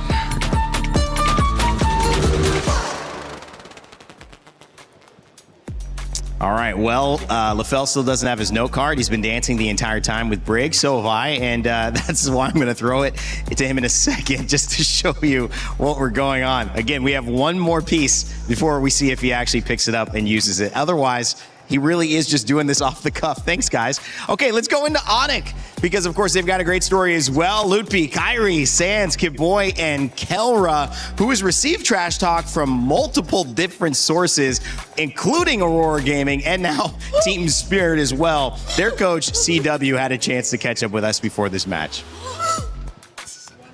Hey, Turner here, and now we are with CW, Onyx coach. CW, we haven't heard from you just yet. How are you feeling? Pretty good. Pretty good. Yeah. What about confident? Are you confident? Very confident. Very confident. See, that's a mentality that we want coming into this elimination match. But speaking of mentality, there have been a lot of discussions out there, especially some podcasts that have discussed a lot of Indonesian teams. And I think when it comes down to, micro, macro mechanics, everything is like on par with the rest of the world. But sometimes mentality plays a huge factor. CW, do you think that Onyx has been struggling with mentality problems? I think if we're saying Onyx, maybe 3 or 4 years ago, before like Coach Chip coming. So when you were still a player? Yes. Okay. Yeah. And now it's better? It's better because I think Coach Chip taught us many like confident factor that we have to bring in the competition. So Coach Yeb has taught you guys a lot about mentality. Yes. So how do you, though, as a coach, handle that now? Like, is it still Coach Yeb, or are you now, taking that role on? Yeah. Probably, Coach Yeb is like my mentor, right? So I ask him a lot. Oh, you ask him a lot? Yeah. Is it pressure for you, stepping into that position? No, of course, before I was a player, right? Yeah. Right now, I will have a different learning into the coaches. So that's what I bring here. It's It's a different journey for CW here. And speaking of journey as well, ups and downs for Onyx this MSC. What's been the big struggle? What's been the obstacle for Onyx? I think many people would see this meta is like, it's like, you know, one day it's Eudora is good, the next day Eudora is bad, and the next day when you pick like something like Link, it's work, but another day it's bad. Like it's a unique. I think it's a unique patch. In this Do you kind think? of, Is it because people just haven't really figured out the meta yet? I mean, it's like who bring the most confidence with your strat in this meta. So you can play anything. Anything. Anything.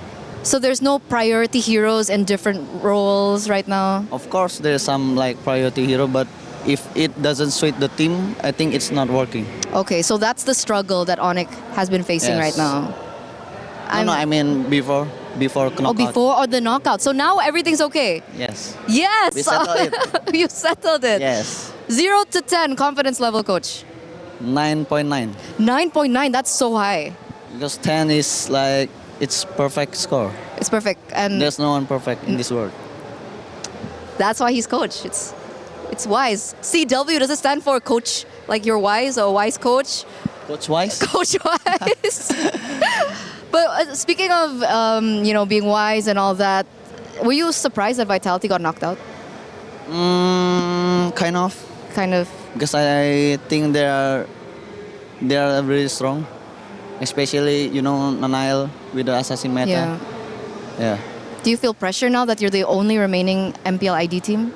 No, we just want to play. They just want to play. Yeah. And if you want to play today, what do you want to say to your opponents today? What do you want to say to Aurora? We are... It's okay, it's okay. We'll give you some time. Go ahead. We are ready. 100%. I thought it was 9.9%.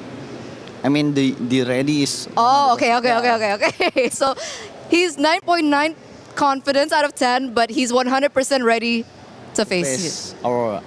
All right. Thank you so much, CW, for this interview. And we're throwing it over back to you guys. Eterna stays trying to get him, man.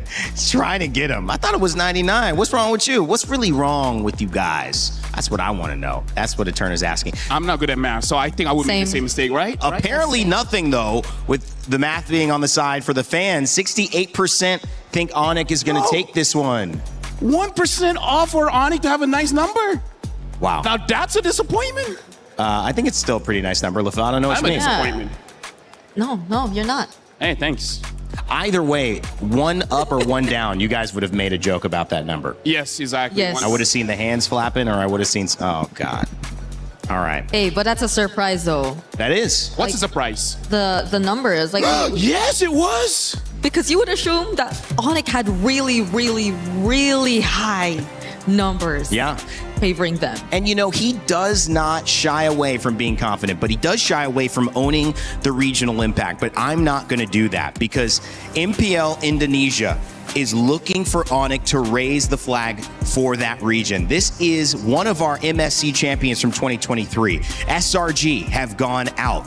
Team Liquid, PH have gone out as well. And it's no shy conversation on the other side of the bracket with Team Falcons Philippines saying, we are the last one standing for our region. I believe Onyx has that pressure as well. But when you look at their opponents in Aurora Gaming, they have been able to surprise, to stun, and to silence any of the doubters, especially with that man TNZ alongside Siggy Boom and the squad. Will Coach Midnight have them prep for this? You know it. It's just a matter of what's going to happen. Let's get game number 2, our second series, on the way. Hearts, dreams, and keys were shattered in the first match of the day. And I'm not gonna lie, my heart was shattered too, but the show must go on as we continue with our second match of the day, where Onyx goes up against Aurora Gaming. Very much so. I'm sorry, Rose, but that's the nature of competition. It means the better team on that day advanced, and in that sense, that was Team Spirit. And what a game they gave us, but as you said, we have to decide who faces off against them in our next semi-final. And it's two teams that both really have their own incredible story coming into MSC at EWC. So let's not dilly-dally. Let's bring out our first team. Please join me in welcoming Aurora Gaming! Aurora is their name. Domination is their game.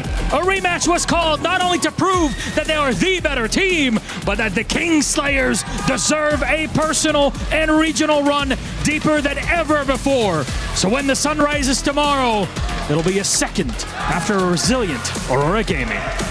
Now, this is going to be a match to watch because they are going up against a former champion here at MSC. Ladies and gentlemen, it is Onyx time! The Sky Kings return to the land of dawn to take a shot at reclaiming what was once theirs. Indonesia's last hope needs to fly higher than ever to take down Aurora.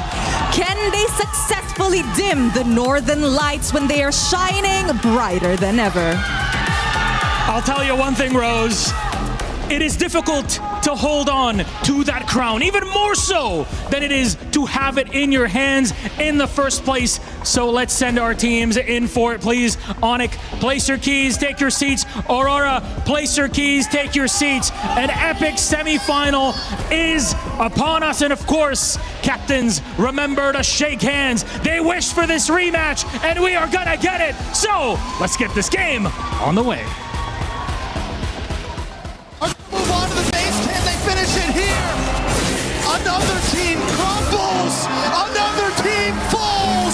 We're in a very good shape. We can beat any teams here in MSC. Onyx crumbled at the end of it all. Aurora Gaming can advance on to the knockout stage. Of course, I want Aurora. Yeah, I want to take the revenge. Yeah. I just want to prove that we can beat them twice. Like, they want to get the revenge. We just want to play our normal game and win. Super Fritz tries, but Aurora Gaming made it happen, and Sigaboom did it too on the Ruby. What a game 3! We'll punish them more than they punish us. So when we beat Onyx, like, it proved to ourselves that we can actually win the whole thing and hope that we don't choke in the playoffs. We kind of miss our tempo. We met them 2 times and then we win, and this time they win in the group stage. Semua about in early sih. Dia kalau early-nya dapat, press-nya dapat, snowball, dia udah kuat banget, jago di early. Maka kalau dia nggak dapat early-nya, mungkin udah GG. I feel like if they sometimes get the snowball in early game, then they can use it pretty much. Like, when the gold laner can play the game, I think it's kind of hard for us to play.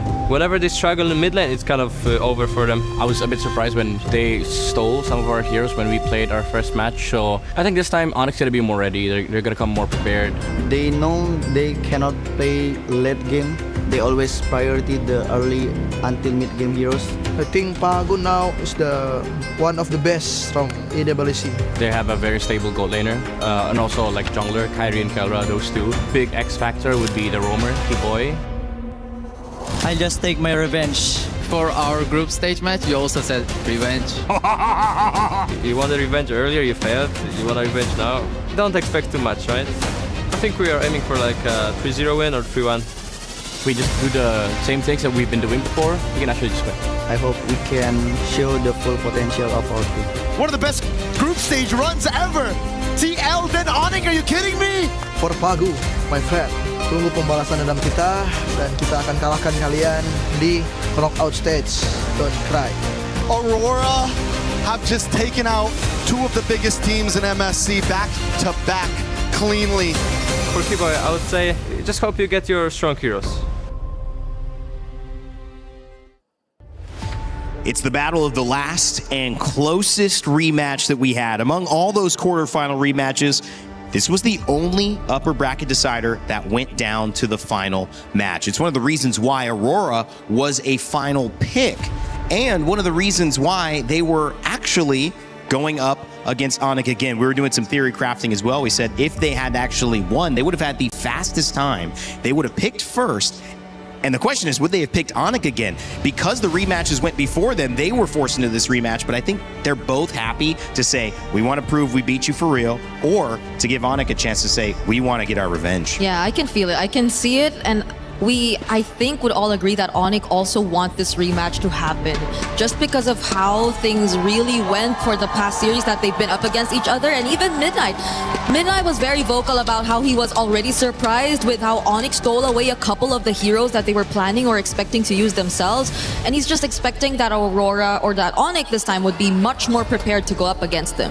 And here's the thing, I feel like it's warranted to be a bit worried if you're an Aurora fan here, because we saw how Onyx in their second game, first game, sure, they lost in the early game, but then come second game, they matched the aggression. Keyboy on that show was able to have a lot of forward momentum, and then they got a lot of kills in mid. So I feel like this time Aurora should not have an easy early game. Which I think is something crucial to note in this matchup.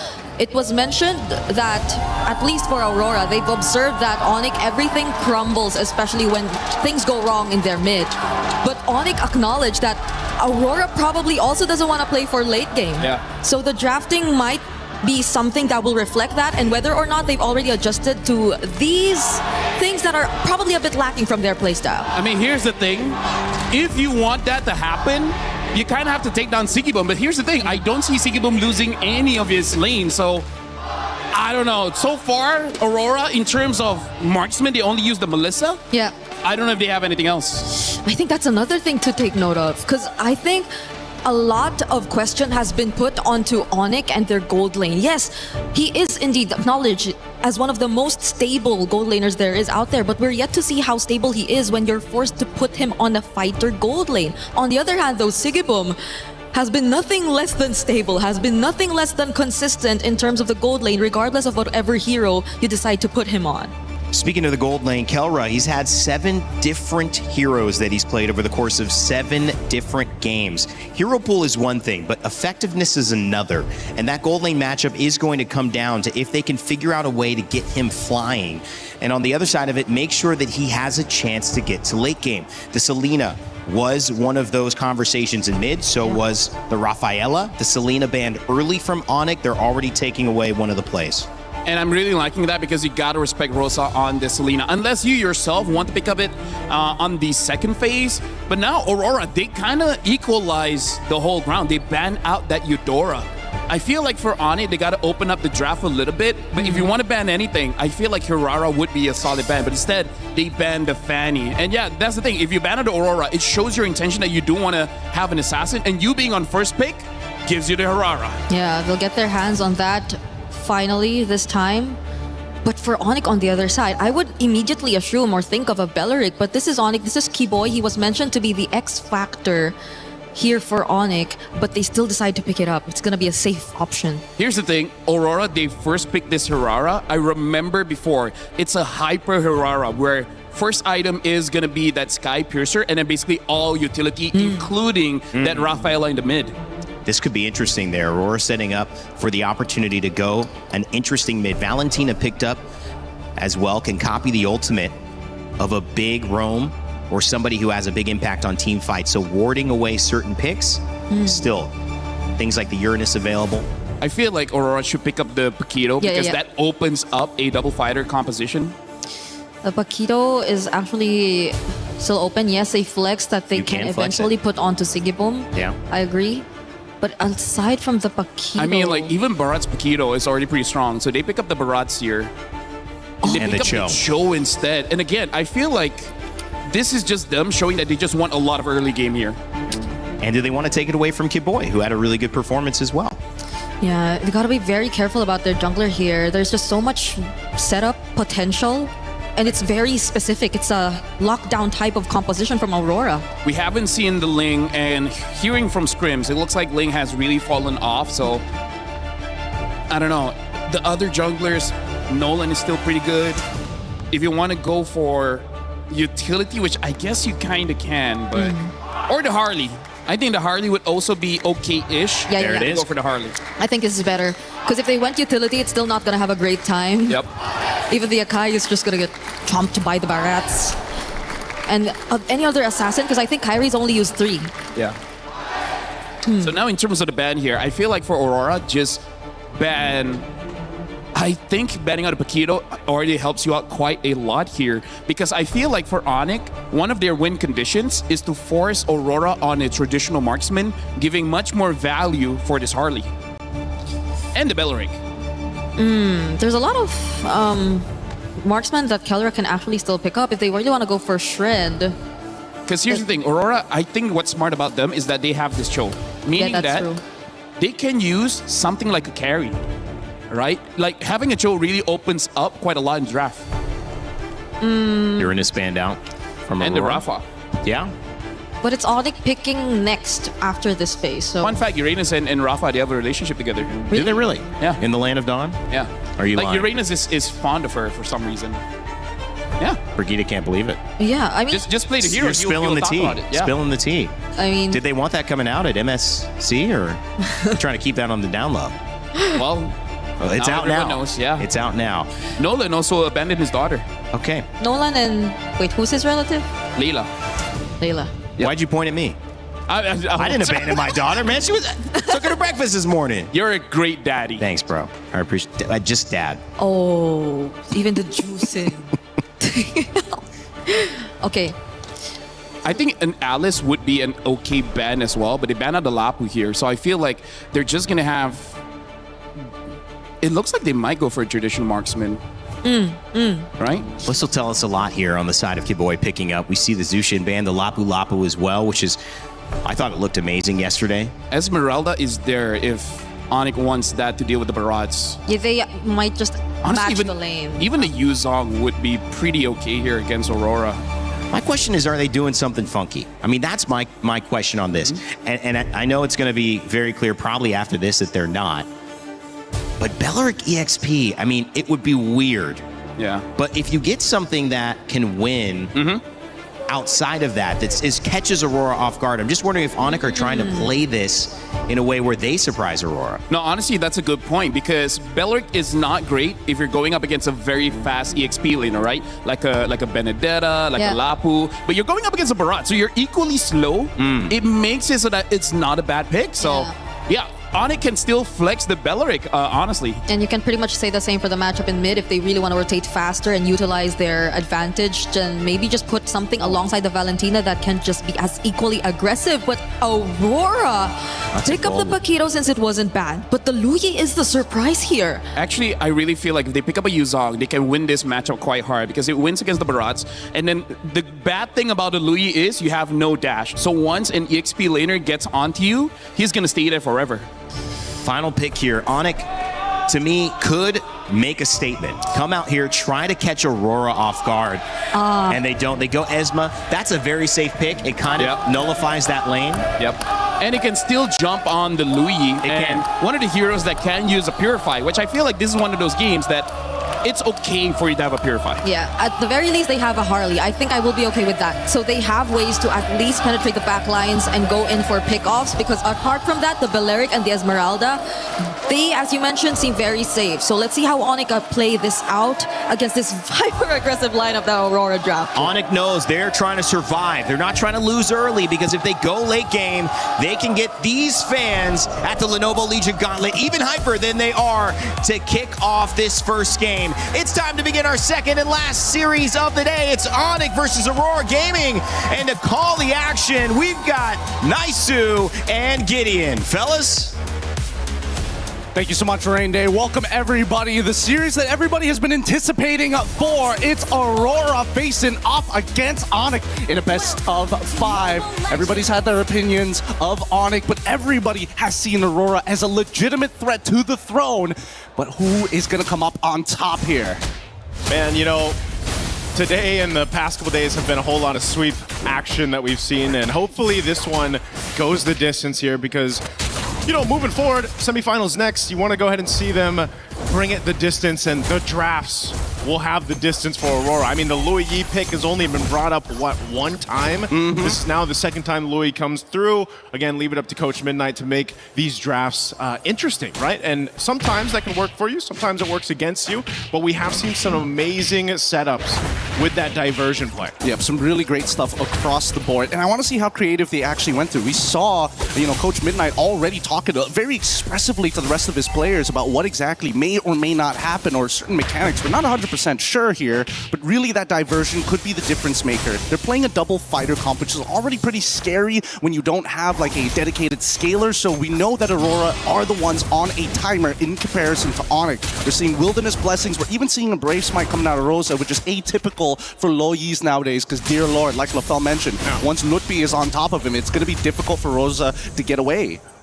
I would say if you look at this for Aurora Gaming, one of the great things about the composition that can go against that setup from Lutfi or anything else is they have a ton of options to just set things up, between pick-off potential here. Looks like Tienzi's going to do a little bit of damage to Keyboy, but just keeps him at bay. And whether that's the kick, from Pagu with that Way of the Dragon, or, Lunar jumping in. I mean, how many times now have we seen the Barretts be placed into that XP lane? The amount of ground coverage Barretts has, especially with a flicker in Daytona's Welcome combo, is kind of insane. It is. It's really good, but at the same time, right, there's still also the Valentina coming in from Sans. Now, this fight could be a make it or break it here, as we can see that they don't have first position, but here comes the TP. Well, Pagu just trying to buy some time for that diversion. This Aurora comes through. There's the Daytona's Welcome. There's going to crash on the wall. Zanz is gone, but Kyrie will be able to secure the objective. And now Lunar going to try to fight it off here, but gets taken down. So Onyx winning the trade. Really nice trade so far. It's a little sad for Lunar, but somebody has to take the damage, right? Really nicely played by Onyx side. This gives Kelra just a little bit of time to actually breathe for the moment. Listen to this replay one more time, right? Because Aurora understood one thing. We are going to fight for this neutral objective. Unfortunately, we don't have Pagu to actually open up the map any further. But at this point, trading out against them just isn't worth the time. We already got that one kill onto Sans. At this point, we just need to make sure that we're minimizing the losses, because unfortunately for Lunar, despite Lutfi eventually going to outscale him, he manipulates the waves really, really well. Yeah, so probably with this kind of setup, Aurora, if they can't find plays like that with a diversion or the pickoffs that they're looking for, then what do they wait for? Tienzi to get stacks like we've seen before on this, like possibly the Sky Piercer for that Hirara. Sigiboom has probably been one of the better performing Paquito gold laners that we've seen so far throughout MSC. Again, I can't forget how he played it against DLPH, and that's one thing that can be said too, that they can utilize here throughout this game. Yeah, and I think that that's going to be the main win condition, right? Especially since they're on a timer. They still have like about 6. Oh, hold on. Whoa, that's a timer right there too. Kyrie's going to be able to get away. Taking out Pagu, man. It's just, again, all you have to do is play around that deadly magic once it's up. Yep, and most importantly, wait, hold on.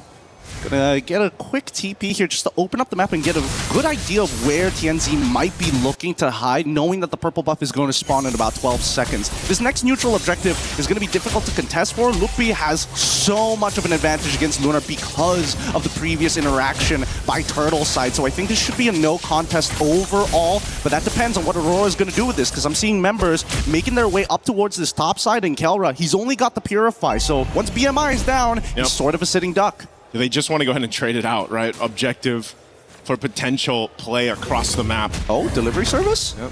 Diversion's going to be used right to that mid lane. Pagu this time, the difference here is he's actually got the kick available. Last time they fought for this, he was only level 3. Lunar's going to jump it. Daytona's welcome. Pagu trying to zone out Sans. Already using that Keyboy now. Half health gets kicked right to the team. Will deliver Keyboy up, and Lunar will secure the turtle.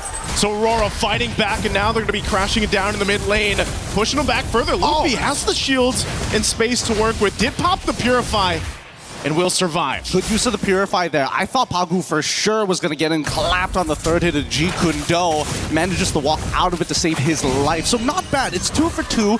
Not a real advantage overall. I think even when we're looking in the jungle sectors, right?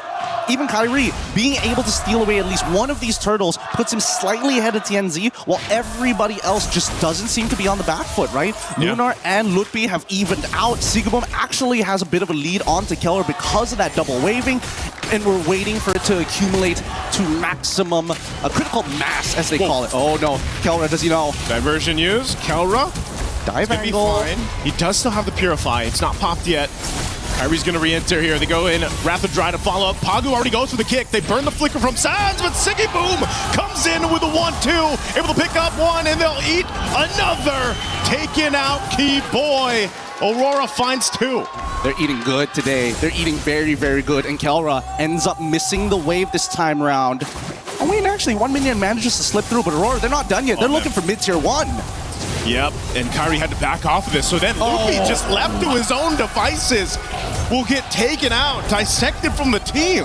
Man, you can tell the difference between a good Barretts and a bad Barretts, how they flickered their Detona's welcome, but the usage of the Rocket Jets to predict, hey, if you Purify, if you flicker, this is the angle you're going to be in, and I can knock you right back into the fight, making these chases so much harder to leave. To leave. That's right. Yep. That's my king. Coach Midnight, again, has been a key part of what Aurora Gaming has been able to accomplish so far through this time. Again, this draft, something a little bit different than what we've seen, but it's just this execution from Aurora Gaming that has been so well. Again, there wasn't a huge lead that they had until now. It's not that it's massive already, but it's 2.6K that switched on very quickly off of 1 or 2 fights. And so now Onyx playing on the back foot, they've got to be able to readjust this. This third turtle's coming up here. We'll see if they actually want to go ahead and approach this or just wait. Already half health on this turtle. Again, Daytona's welcome. Pagu looking for that follow-up. There's so much damage in that central point. Siggy Boom won't be able to follow through the flicker, but there it is. TNZ will. A stack secured. And now he's going to be able to get away here so easily as they look for another. Oh my God. Oh no, Kyrie gets kicked. I know you're a wizard, Harley, but you can't get away. Oh my goodness, Aurora playing out of their minds. The red herrings, they make it look so easy right now, but they're just not missing a single beat. They're not too tunnel vision. They're still open-minded to the way that these fights need to actually progress. Let's look at the replay one more time, right? Because again, this was an incredible catch here, spitting him right into Keyboy's face, making sure, despite the fact that Sans tried to flicker on out of there, dashed twice to make it all happen. The chase, the rundown from Aurora squad, it's difficult to beat. Once that major impact is landed and Keyboy doesn't have that Wrath of the Dryads, it's so much harder for Onyx to peel them away. The unfortunate thing is once the Wrath of the Dryad is dropped down, that's also just a clear signal for Rosa to be like, okay, you want to fight here? I'm just going to go ahead and get these yin-yang interactions procced off, you know, and pump out enough damage. Everyone's centered around that Wrath of the Dryad setup anyway from Keyboy that the Luigi pick is actually a great counter into that. And that's the thing. It's about finding the anchors here. So far, Aurora, Rosa has been generally untouched this entire game. And, you know, given the caliber of player, Rosa just doesn't seem to ever be out of position. And that's where Pagu comes in saying, I'm willing to die for the Thorn Queen every single time, if necessary, just to make sure that Rosa doesn't fall behind. On the opposite side, right, Onyx doesn't necessarily have a dedicated anchor. When you are pulling backwards, who do you fall back to if not Sans? Yeah, that's why one of the things, again, if you look at what Onyx can do here as they fall further behind, man, 7,000 gold deficit for Onyx. You've got to play into the Claude, right? You've got to go ahead and let Counter get to that point, but then even so, if you already have the Trinity, you walk into those team fights, it's going to be the same case where you're just overloaded with that damage, that front damage that Aurora has to play around with, and this Lord is going to go freely over to Aurora Gaming. Well, that's a really good point here. In just a little bit, Zipper, could you pull up the items? I mean, we need to know how far Kelra is from that Trinity as of right now. I think he should already be done with the Golden Staff based on the total amount of gold the team has, but I'm not 100% sure. In the meantime, though, Sigaboom, this is probably the strongest he is going to be throughout the game. He legitimately can 1v1 Kyrie, Sans, and Kelra if they just walk into a bush, and I think that's the big fear for Aurora. Opening up the map, especially with Keyboy, he's died 3 times opening up the map and fighting for that space. It's just really hard to get back up for him. We'll see how they play this out. Lord slowly walking up here to this mid lane. They still have the Holy Defense Shields to play around with, but Onyx, again, with this kind of lineup, can they still defend this? 10 minutes into the base, the Lord charges in that mid turret. They're going to have to deal with this wave pushing in as the bottom also turret. Shield pops. Mid turret down. Aurora stays disciplined for now. They'll let them clear out the Lord here and see if they can get more. I like it. I like it a lot. Onyx says, you know what? Mid inhibitor, whatever. We can deal with it no matter what. As long as it's not the long lane and we have to play this awkward Lord fight every single time, especially dancing around that pit, it's just not worth the effort. And Onyx recognized that, right? It's the setup for the later half of the game to make sure that Kelra is in a good position, because so far, there's probably their only win conditions besides, maybe punishing Pagu, maybe punishing Sigaboom. And even then, you kind of need Kyrie +1 to make that happen. Let's look at the items, because finally, we see 2 already completed for Kelra. Kyrie actually opting to go for a more bruiser build this time around. He does not want to die randomly to either Sigaboom or even to someone like Rosa. Yeah, he's kind of has to, We've seen it how it happened in the first fights. I mean, that first hurdle, it was just him being patient. He went in with a retribution, but every single team fight after that, you just see how quickly he has to go back in time to survive, and that brute force is going to help him a little bit. Few stacks here for TNZ. This is what we were mentioning earlier on. You're going to pick up that Harara, you're going to be able to get those stacks. You're a threat in itself. And honestly, if Onyx puts too much to try to deal with TNZ, that's where, again, they're not paying attention to the rest of the side, the side attack here from Sigaboom or even the diversion from Rosa. There's almost too many things that Onyx has to be wary of in these team fights just because of the nature of composition that Aurora has. Oh yeah, and I think that's going to be hard for especially Lutfi. As much as he wants to be in the faces, he needs to act as Peel. He needs to cut Lunar off from certain angles and force him to flicker. But as you can see, right, it's moments like this where Lutfi, he can't just stay in front of their face forever. He has to pull in and out consistently to maintain his health. Okay. Again, at least some defensive items here being picked up now by Onyx, even an immortality for Keyboy, just to get him there a little bit longer. Kyrie will pick up Genius Wand. Sans has been holding on to the Lua Yi ult, right? That diversion. Maybe there's some trickery that they can go with to set them out for this fight for the Lord, or potentially take it. I think the winning play is if Sans steals the Detna's welcome, and he is able to combo with the Falling Star Moon to guarantee somebody gets locked against the wall during a neutral objective. That's my best guess. Because so far, I feel like Aurora are hyper aware of specifically Keyboy. They're like, Kelra, okay, sure, we got flickers, we can get out of it. He only has Purify, so after the BMI, there's no follow-up after that. The next problem will be whether or not we're too low and Kyrie is able to kind of clean this up. Considering his build, we're not going to get one shot. It's over a duration of time. So really just boils down to how Lutfi, Sans, or even Keyboy finds an out-of-the-box play. The out-of-the-box play is going to have to happen in the defense, man. Again, with the backs against the wall. This Lord should still be able to be dealt with, though, given the fact that you're 10 minutes in. You've got pretty good clear with this. They can lock it down if they have to, if it's sacrificing that Wrath of the Dryad to go ahead and keep this thing forward away from that crystal. That could be a play for Onyx. But just like them, Pagu's got his own immortality. They've got their defensive items to work with too. They're going to go ahead and push it in. They want to take this top turret down first while Onyx deals with the Lord. They're going to go anyway. Daytona's welcome. Right on target. It's the tankiest member. Is going to get kicked away too. Keyboy dropping down the Wrath of the Dryad with the back line. TNZ is there zoning everyone away. It's a split fight happening here with already Keyboy buying so much time. Finally goes down. But now Aurora looking to cap out game of 1.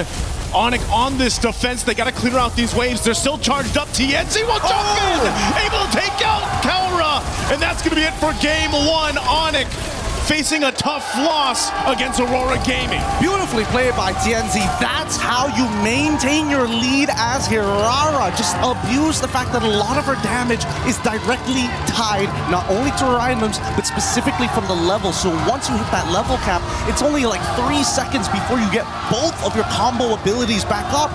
That's why he's going in and out constantly, baiting those spells, baiting a reaction from Onyx. And that's something that they're going to have to remember for the upcoming game here. Great game number 1 coming in from Aurora, at least for Onyx. Now we see what the first set of cards are going to be. Let's see what the next combo is for game number 2, and I think a lot of it is trying to find that punish in the jungle. Man, if they, again, when it goes to the draft, it's like there's always that one pick or that one curveball that you can almost expect from Aurora Gaming. And it's not that the Loi was that entire reason why they won. It was just, again, executing around the diversion that they had. Sigibum having a hell of a game in the Paquito gold lane. And just even Pagu, man, the amount of times that he was able to lock on the right target, get the kick, serve it up to his team, was hard to play against. It's very, very difficult because imagine if you're Keyboy and you see Pagu doing moves like that. He shouldn't pose in front of your face. Do you go for the punish, or is he going to flicker a third hit of G Kundo on your backliner? Keyboy can only do so much. And the problem is that TNZ can do the exact same thing. It's a logistics problem that they solve with Rosa on this low Yi. But we're going to let our panel break it down for you as we throw it back over to Rain Day. Somebody call It Man, because they need an answer to this Jeet Kundo in the gold lane. Paquito and Siggy Boom continue to dominate. No kills in that game, under 10 minutes. And Aurora Gaming prove with game one that they certainly are what we think they are. The new final boss. It's just a matter of can Onic respond. Welcome back to the desk. Rain Day here, Brig. LaFell. I mean, like, here's the thing. Like, sure, we might see the telestrator later on, but here's the thing. Technically speaking, why Aurora has been winning, I feel like in that game has proved it, they're using two things, which is number one, wave management as well as timing. Because you're going to see after 5 minutes, they completely abandon the lane because at that point, Aurora is playing a draft that is strong off of one item. Right? You're going up like a Claw to Hive that you need 3. They're like, no, we just need 1, and then we're going to end the game before you get a chance to build your items. I gotta say, the fact that the Paquito was left open up until the second phase, the very last moments of the draft, and the fact that Onic 2 have revealed what kind of carries they were planning to go for in the first phase, namely the Harley and both the Claude, especially the Claude. I feel like it has always been a case of Aurora taking advantage of these kinds of scenarios and then revealing that Sigibom was eventually going to get a hold of the Paquito. Because you saw how they were able to clearly shut down that gold lane. Even the rotations towards the gold lane were not as successful. It was only the Paquito that was necessary for them to already pull it off. And again, Tianzi, everyone else, the rotations and farming patterns have been a bit too clear and a bit too free. Onic, I think what we mentioned before heading into the game was true. They were a bit more safer in terms of their gameplay. And I think this is where the mental part starts to happen, because we heard Onic repeat to us, we said it about them, yeah, they get an early game start. When they do that, we could be in trouble. And then they get an early game start. So now what? I mean, you still got game to play, but you've already mentally spoken it out loud that if this happens, we're going to lose. So then that comeback seems a little harder to me, Brigitte, because they've already basically proclaimed that if they don't start well, it's over. And they decided to reveal with which heroes are they planning to start the game with. They picked and prioritized the Belleric and the Valentina. We did consider that the Belleric might be flexed eventually later on, but I think they were just forced to settle with it in Rome. And the Belleric Valentina could only do so much if you're up against the Luyi, who I think even in the first few minutes of the game have shown us very unintentional yin-yang combos that really put Onic in a very difficult position over the long run. I think this could be one of the stars. We're not talking about him enough. Siggy Boom has played phenomenally. I know Aurora Gaming are barely on screen because they're winning in 9 minutes almost every single game, but he has played phenomenally, guys. And I will say the Lu Yi, it's already come out once. They won with it once, make it twice now. Yeah, honestly, I really don't get how Sigibum still gets the Paquito. I mean, despite his name, he's not a bum. He knows how to play that hero. Right? Yeah. You gotta back me up whenever I say no comment. I agree. I mentioned it. That was the first thing I talked about. How is he still able to get a hold of the Paquito? Yeah, I agree with you. I mean, this is just, it to me, I felt like Onic were really worried about what they were getting, not what they were taking away. But LaFell, it's very hard to take away a situation where Aurora Gaming are coming into it almost knowing they're going to have one up on you. They're going to have a double fighter. They're going to have a character you haven't seen before that's not quite in the meta. I feel like that's why Onic said, let's just get stuff that's good, and then hopefully we can win this and draw it out a little bit later. But what'd you see? I mean, like, the problem is, I feel like even Team Liquid said the same thing, right? They were surprised that Aurora played that fast, and then they're like, we're trying to fight it by having late game. But TL did it, and it didn't work out. We see Onic trying it, also didn't work out. So you got to fight fire with fire. You come to me. I'm not gonna stand up. Okay, here. Hold posture, man. Here's the line thing test that we gotta talk about. What's important in the draft of Aurora is actually, yes, the Paquito, but also the Cho. Because here's the thing of what Aurora has been doing. They need at least 2 people, which is this, to open up the map. So that's step number 1. And then the interesting thing about Herrera for TNZ is that it's strong early game, but because TNZ builds the Sky Piercer, make it so that he has scaling, right? Coming to the late game, if he can delete you in one combo, you don't need a marksman because you can eliminate their marksman. Because really I would say the weakness of the draft coming in from Onic is surprisingly Claude, because again, he takes so long to actually do something in the game. And against Aurora, you need map presence. And we're going to see why. We're going to be looking at a clip here where the important thing isn't what's happening, but it's actually the time. It's 6 minutes into the game. Before this fight, we actually see Aurora, all 5 members rotating top, able to get a kill. And then look at the minion wave. They let the minions go inside the turret all alone. They're not destroying this turret. Why? For them to deny minions, right? So the longer the minions stay at that turret, the less gold that Onyx is gonna farm. And also again, we see how all members of Aurora here, 5 members, 6 minutes into the game, try to get this mid lane. And here's the thing, they keep on doing that, just different lanes. We're gonna be seeing like some action here. They're just positioning themselves in a way whoever is in front, they can punish. And that's why the Cho is there to open up the map. And then the Luyi is there kinda as a backup. If you're trying to catch any of our map openers, then we can deal with you. And this is something that I feel like yesterday Vitality tried to do, right? By having this barrage, you have basically gap closers. And I think that's the best way to express what Aurora is doing, early game and gap closers. Because when they engage into the fight here, again, the timing, 7 minutes, 16 seconds. At this point, if you're well fed, you have 2 items. But with 2 items, they really can't do much against the draft of Aurora because the front line of the Barats is just too much, and then the damage coming in from TNZ and Sigibum is also too much. So I feel like if Onyx wants any hope of winning this one, they really just got to make sure that they step by step eliminate the heroes that has a very strong early game. Why did I pick this clip again? I don't even remember. That's because you threw your note card away and you still haven't grabbed it. Don't need it. But yeah, honestly, that's the important thing is that you have to realize Aurora, they're gonna spend the first 5 minutes just torturing you in lane. Yeah. Afterwards, they're gonna get out of lane and then they're gonna move as 5 and grab as much objective as they can. And by the time you try to fight back, guess what, buddy? You're not strong enough. Yeah, I agree. You really can't play slow against this team. It's something that's proven time and time in every single series that they've played.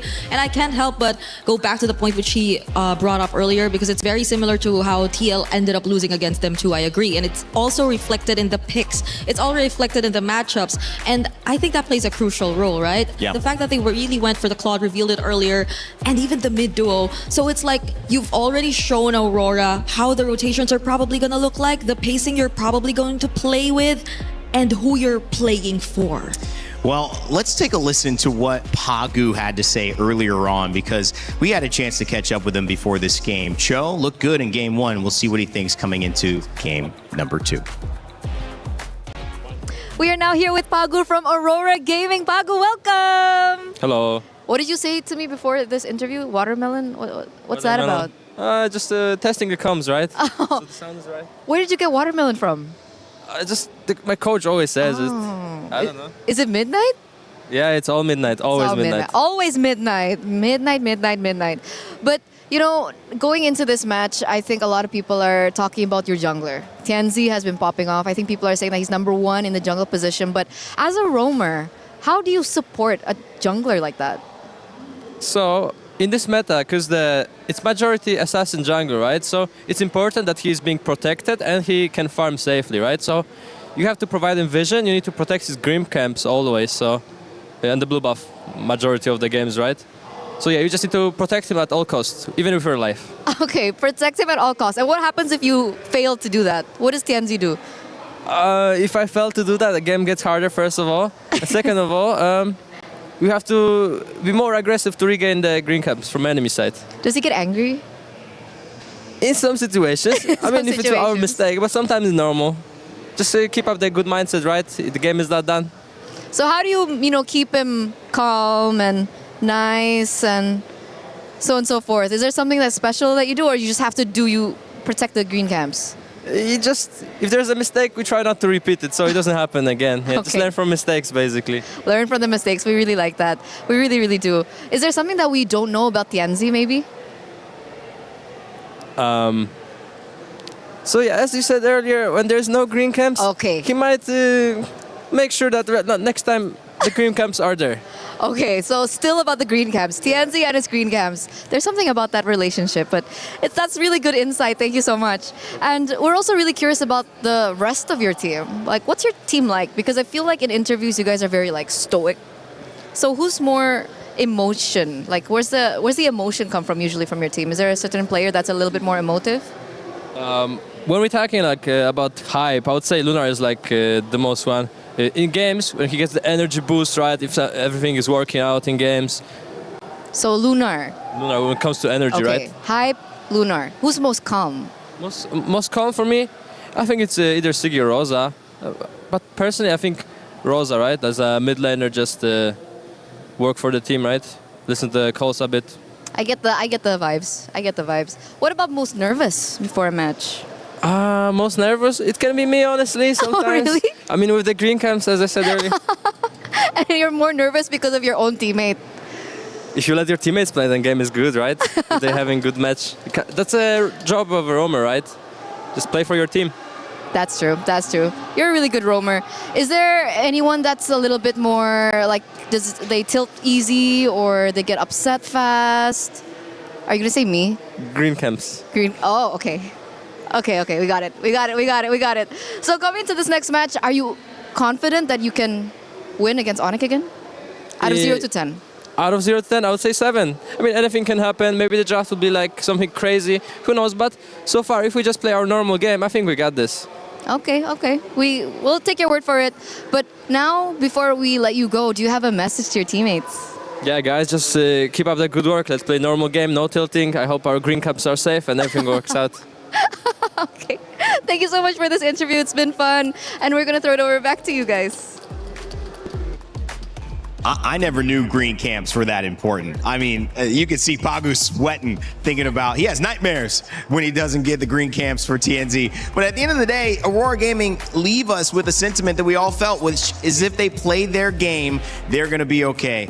LaFell, what do you think about that? I think green camps is great. Now I know, don't take it away from. I knew you weren't listening. I think this is why Mirko is mad at us. Sometimes we take his camps away. Oh, you guys don't protect? Sometimes it's fun. Yeah, exactly. Do you play the game to win or to have fun? Yeah, to win, for sure. In this context. To win, you know. Well, at least we had fun. Doesn't cut it when you lose in the knockouts, guys. I don't think it does as well when you're representing the last remaining MSC champion on the side of Onyx, who's still in this tournament. SRG and Team Liquid PH have gone out earlier. It's just Onyx from 2023 who remain. If they lose here, we're going to have a new MSC champion. We're about to make some history if Aurora keep going, but that's a big if. And I want to bring it back to now, game 2. What do we want to see adjustment-wise, especially if you're being on the side of, you know, devil's advocate for how Onyx can turn this around? Where do you think they got caught? First of all, for me, you know the story of the rabbit and the tortoise and the hare. Tortoise and the hare? Yeah. That doesn't apply everywhere. Right here, you gotta go fast. You can't be like a turtle. Yeah, slow and steady doesn't win the race always. Turtle and a rabbit. Yeah. Right? Yeah, tortoise and the but hare is a different hare way to is say a way rabbit. to say rabbit, and tortoise is a different way to say turtle. Crocodile and tortoises are alligator are different. different. They are different, you're right, but So are turtles and tortoises. so you guys only heard of the turtle and the rabbit story, huh? Oh. And the tortoise and the hare. Hey, the The difference. rabbit wins. Just kidding. It's a turtle. It But is yeah. still the turtle or the tortoise. But still, it's just that you gotta fight speed for speed.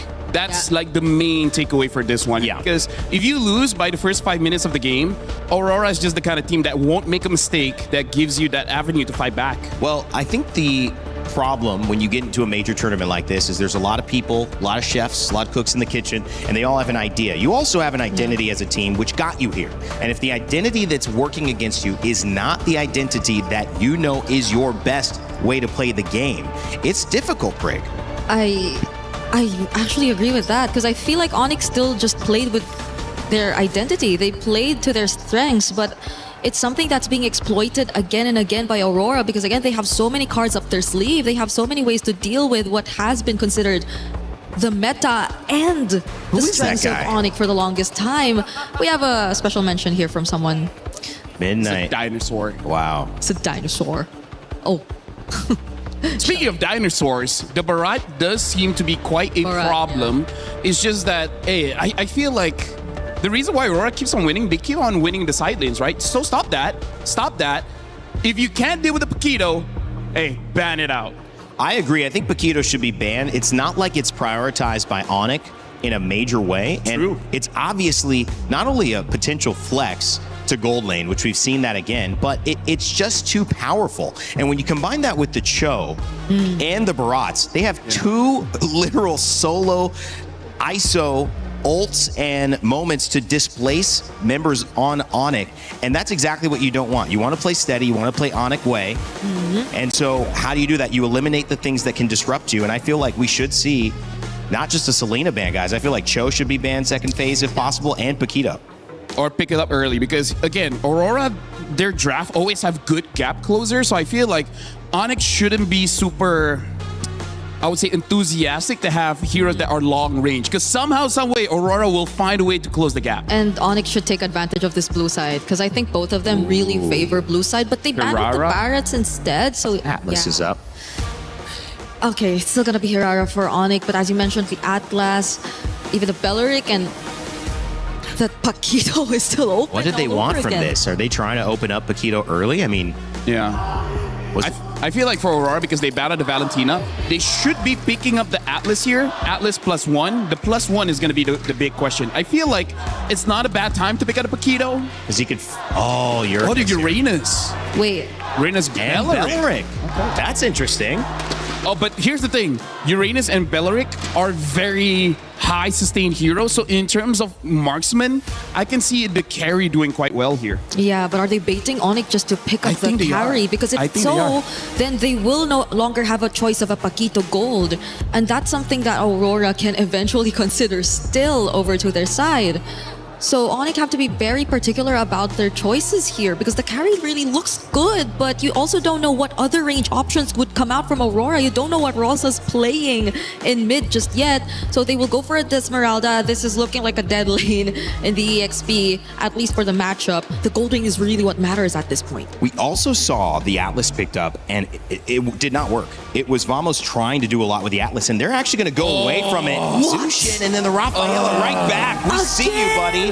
Okay, Onyx, this is a problem. They don't have enough bans to take out early game junglers. I feel like maybe they can take out Nolan, because I feel like Nolan with the Belleric and the Rafa, I think is just a bit too much.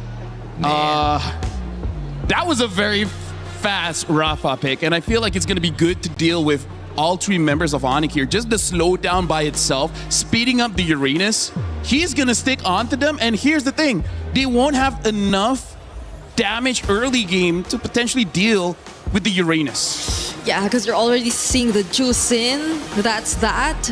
But also it's just mostly the juice in and Hirara, because if you're looking at them and the possibility of them scaling, then you might have to have another source for mid to late game damage, which I feel is something that's going to be very tough for Onyx, because the rotations are looking a bit too fast for Aurora. You're already expecting for them to pick up an early to mid game jungler as well. At least the Paquito's not there, but either way, I think it works out for Aurora. They'll have late game heroes as options later on. Yeah. I feel like Onyx needs to pick something up like a Hylos, something that can slow down Aurora here, because they're looking very fast with this Rafaela. Because Cho would have been the best option, but again, Cho gets banned out. Aurora has one more ban here. And I feel like Onyx should ban out something like the Nolan. But the problem is, we just don't know. Maybe there is a surprise pick coming in the jungle later on. They might still force a Ling for all we know. But at the same time, if they go Hylos, that's pretty much the same idea we saw in game number 1, where they're just going to play slow. They're going to be a lot more passive than we want them to be. And Aurora, they've been doing such a great job at baiting Onyx into drafting these kinds of patterns. Yep. They've been fantastic with it. This has been a draft masterclass so far from Aurora yet again. You look at just those 3 heroes at the front on Aurora's side, it's going to be difficult. It's going to be an early game problem. And if you're looking at Pagu's pick here, but more importantly, the response that Onyx can have after the Hereth is shown, there's got to be a win condition on the side lanes. That's the issue that Onyx have faced. They have not been able to do their thing and get to late game. They have to figure that out here. I feel they need a carry here. Yeah. They just need a carry. Okay, I'm also looking at what Keyboy could actually pick up because I feel like AoE would really matter here if they want to slow Minotaur, things down. maybe? Minotaur is a great option. I was thinking of that. And you also have Sustain. So if Aurora actually go in for the dives, then they might have ways to last a bit more longer in the team fights. And if it's Sustain team fights you're looking at, yes, you have the Esmeralda, but what is going to be the carry? I really feel like Minotaur carry is going to be a good enough pick. Or the Atlas is still open. It's just the gold lane here. I wonder if they want to go for a Brody. I don't think Brody is a good shot. Ranger is worse though, I think. The only reason why I was iffy about the Atlas is because I feel like at this point in the draft, you're going to settle with pickoffs. Rafa also counters the Atlas and Lucas. Unique hero. Lucas in the jungle. Or is this going to be like Lucas EXP and then Uranus jungle? This is tough. This is tough. I can see Uranus jungle as well. I think it is Uranus jungle. Oh wait, no, they change. Wait. All right, Lucas jungle then. All right, so Uranus on the EXP. I think Onyx, they might have overthink this because Atlas kind of gets countered by the Rafa with the speed up and slow down. Yep. The Granger, I think it's just because his Kelra's comfort. I don't think it's going to be good enough though. You can't really burst down Aurora. And even if you do, there's a passive that Rafaela can utilize to just bring them back in action. So this is looking like a really good game for Aurora, honestly. It feels like more of the same. The early game problem.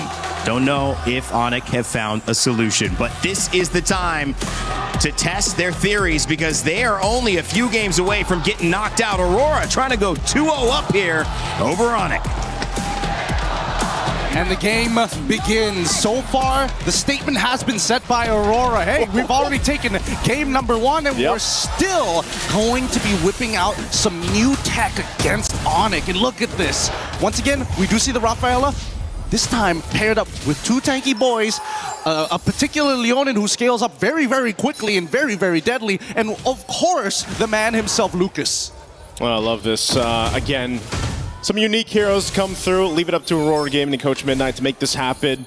I remember specifically, I think it was LaFell that was asking about the Lucas jungle, even back in the wild cards to going through. Well, finally it comes out in the knockouts. You can see that battle in the XP lane that we're so used to seeing. Of course, Lunar is going to struggle a bit there with that Esmeralda, but again, the idea here, the theory behind this draft from Aurora is you've got so much speed to work with, so much sustainability, the potential to bring someone back. Mind you, it's flying clouds as well. So that's a whole nother thing too. Just how quick Aurora can get back into the fights that Onyx is going to have to kind of keep notion of, because again, when you're getting all these heals through and you're this tanky for Aurora, you can't overstay if you're Onyx, and that might be one of the biggest problems for them. I mean, let's not forget, again, most people have tend to kind of lean away from Lucas because he's so ability-driven, and his ult, again, you can wait for the full duration, or you can get into these fights like right now and see whether you can start building enough charge to maximize it as soon as you get it. And that's the issue, right? It's going to be a matter of spacing for both sides. You can see that even Sans has opted not to go for Wilderness Blessing and instead pull yourself together to make sure that he can flicker out of the way in case things get really, really dangerous, which I would assume will, as we see Lunar, he is having a tough time in this lane. Yeah, they got to put pressure somewhere, and right now that's going to be on the Uranus up there in that XP lane for Lunar. Turtle's up though, so right now Onyx has favor to go ahead and get in position if they can. Keyboy doesn't have a level 4 yet. He's given the information where TNZ is though, so that gives Kyrie a chance to go ahead and secure his buff, and then we'll see if this breaks out into a fight. A response though, they know Keyboy's here. Sigibum rotating up to allow this buff to be secured, but the fight for the Turtles are already going to start up, but it's less than half health. Secured up by Kyrie. Let's see if they disengage here. Pagu too low, so objective secure for Onyx. Oh, that's a bit of a waste here, and honestly, a pretty huge win because now Kelra at least gets some gold shielding here just to get a little bit of a lead against Sigibum at this point of time, and not to mention that I think that Onyx also recognized that, hey, we got to be careful. We cannot underestimate this Lucas. There's a very good chance that he can just power through a lot of our abilities, even if they do have the Fatal Links here. Keep in mind, anti-CC is going to be a big mechanic here for Tien. Oh, this is dangerous. Wait a second. Oh, Pagu. I don't know if they want to keep on doing this, but Onyx made the smart choice but to back away. Hey, you know what? Hey, you can still say, Pagu, that wasn't a green camp. You know, that was a buff that went over in the hands there of Kyrie, but still kind of trying to maintain this jungle. Skypiercer is picked up by Kelra. That's kind of what we were thinking with that Granger being picked up here. Again, it is a comfort pick, but also if you can start to build those stacks for Kelra, obviously that's really going to help. And he has to play at range against this kind of lineup here that Aurora Gaming has. So off to a pretty steady start for Onyx, building up already a nice little lead. And they don't mind not interacting in these early stages of the game until everybody's got their ultimates and they find the right position to do so. And I think as long as Aurora recognize this, hey, we need to fight on our terms and only our terms, there's a lot of things in the early game that actually don't matter. Here in the mid lane, this is going to matter. Keyboy fallen. First blood to the hands of Sigiboom. What a rotate here through. It's not over. It's not over. Oh, Lunar's going to get thrown around. TNC, though, they're on this side. He wants this purple buff if he can take it from Kyrie. This is a bit of a risk, but they're going to go for it anyway. Loopy on this offside goes in with a falling Star Moon, able to find two. Pushes them back, but again, they just don't have that follow-up damage just yet. They'll bring back Lunar. Lunar might try to split things up, just sacrificing himself to keep the rest of Aurora up as Lutpi will take Lunar down. Okay. At least he gives that kill over to Lutpi instead of Kelra at this stage of the game. But for now, you can see that Aurora, they can kind of fight forever. And Onyx also recognized that. Now, at least first item's already done. Turtle goes into the hands of Onyx. This is going great for them, but it's an ever-moving pendulum. Now, Sigiboom gets a catch up back on Gold. Gold here, he's got a kill in hand, but now that he's got the extra plating as well, he should finally have a slight lead against Kelra. Okay. Didn't have to pop the Purify, just dropped down the Zaman Force, but yeah, as you mentioned, he got a lot of the extra gold off that turret. That's kind of what Sigiboom needed, but again, he did get that first kill too. He knows the Zaman Force is down. Kelra will go in! A quick kill. The killer instinct for him, knowing Zaman Force wasn't available. Makes a move, and now bottom side still gonna break out. TNC, Fatal Links into it, can't escape, and Pagu gonna be next. Talk about value for your Sky Piercer for Kelra. Great knowledge from Kelra. He understood what the assignment was. Hey, no Zaman Force, you don't have a flicker, you can't run away from me, and I love it. If you want to just sit underneath their turret, I can harass you for days without anything left. I think at this point, Kelra is gonna be a much bigger problem to Aurora now that the game plan is starting to fall apart. Luckily for Sigiboom, he doesn't lose too much here because they still have the passive from Rosa to get the revives down. But Kelra, now building up on these Sky Piercer stacks, they need to cut it in half at some point in the game. Yeah, you know when that setup happens and you don't have the Zaman Force available for Sigiboom, Onyx will take advantage of that. So a really good decision there. Pagu obviously need to pick up a little more defensiveness, gets a Radiant Armor locked in now for him, but it's just, again, Onyx building up on this lead very early on is going to be great for them. Turret going down up top side. It looks like Sigiboom should be able to get that one, but now Lunar could possibly be in trouble. The rest of the teams here, though, is tanky enough. Picks up a Dominance Ice, but this Turtle is up. Are we going to see 3 for 3 for Onyx in the Turtle department? Probably.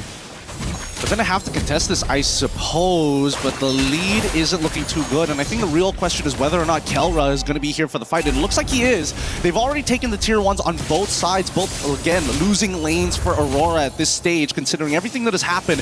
But if they can find the opening, and here comes Lunar. Yep, they're going to go for it. Lunar just blasted down, though. Has to pop the Consecration. TNC looking for his own opening. Wrath the Dryad locks down Keyboy. They get thrown out by the Lantern, and Loopy's gone. Kelra flickering defensively. They're going to fight it out. Kyrie able to get the Turtle. Taking out Pagu, too. It's a trade. And now with the speed, they're able to get some distance here for Aurora Gaming. They're going to go ahead and respawn, revitalize Pagu back up. They lost the objective fight, but it looks like Aurora still willing to take these fights. That was beautiful stuff. Like, Lunar got a lot out of Onyx. Sans even using his ult as well, making sure that they got basically everything down. Kelra trying his best, but Pagu switches the role with Lunar to get right in front of Kelra's face to make sure that nobody else needs to die here. If one person dies, that's totally fine. 2 people, too much. Ooh, Malefic Roar now picked up too. Again, a final, well, Fatal Links, instant kill. Eventually, you're not going to be able to just keep respawning Pagu now. Whoa. Again, Sans up here in the front of it all. Rosa trying to get away too. This is a messy fight in between 2 turrets as they back off. Meanwhile, up top, Sigiboom He's been dealing with a lot of pressure on this Harith. I mean, Onyx now is not letting up in the jungle. Yeah, it's really tough for TNZ at this stage. Unfortunately for TNZ, in this matchup against Kyrie, on Hirara, I don't think it's very easy because unfortunately for TNZ, a lot of Lucas's moveset, it's one-dimensional. You don't have a way to kind of delay the timings of it. You don't have a way to kind of come from different angles. It's very straightforward. I run you down. I'm pushing you back either into my team or away from my team. But Hirara is so different, especially with the iframes as well. Oh, this could be a punish. Pago could be in trouble again. Doesn't have a flicker available. The rest of the team has to help support him up. Oh, no. They're going to throw themselves into the fight. Lunar trying to get away. And now Pago on the disengage too. Loopy up in the front side. They call it off though. They don't want to overcommit to this. They see the purple buff is up. They're going to put some pressure here. Kyrie goes in and TNZ doesn't have the purple. Yep, but that means that Kyrie doesn't have Retribution. So far, this could be a forced fight here. They know that Keyboy doesn't have the Fatal Link, so they have a very short window to try and punish. But so far, Lunar has not been able to open up the map convincingly because of the fact that he's been Oh no. Flicker forward, Wrath the Dryad, Lunar taking some shots, the Rapsy shots. Kelra gets a kill, Sky Piercer proc, TNZ gonna follow by Kyrie's hand and looking up to load up Rosa. A double for Kelra. They ignore the Lord, they go for Pago. Pago, where's the tree to run here, man? Being chased down by Sans and Kelra. Couple shots of the Rhapsody and boom, another. Man, Sans and Kelra are playing out of their minds right now. Sans, hyper-aggressive, your really big punishes on TNZ, making sure, like, even though TNZ has anti-CC, doesn't necessarily mean he's safe, right? He still needs Rosa to bail them with the extra movement speed to help close that distance, because that's Lucas's biggest problem, right? TNZ jumps into the middle of this fight, tries to make something happen by pushing Lutfi out of the way, but unfortunately, the entire time, Sans is just building up the butterfly stacks on top of him. Rosa can try and bail him out of there, but once you are committed to the lightning, to the quick step, it's just too much to handle. And I think they just need to take a breath here. Think about it for a moment. So far, their main win condition is going to be Sigabum. The early game is done for Aurora.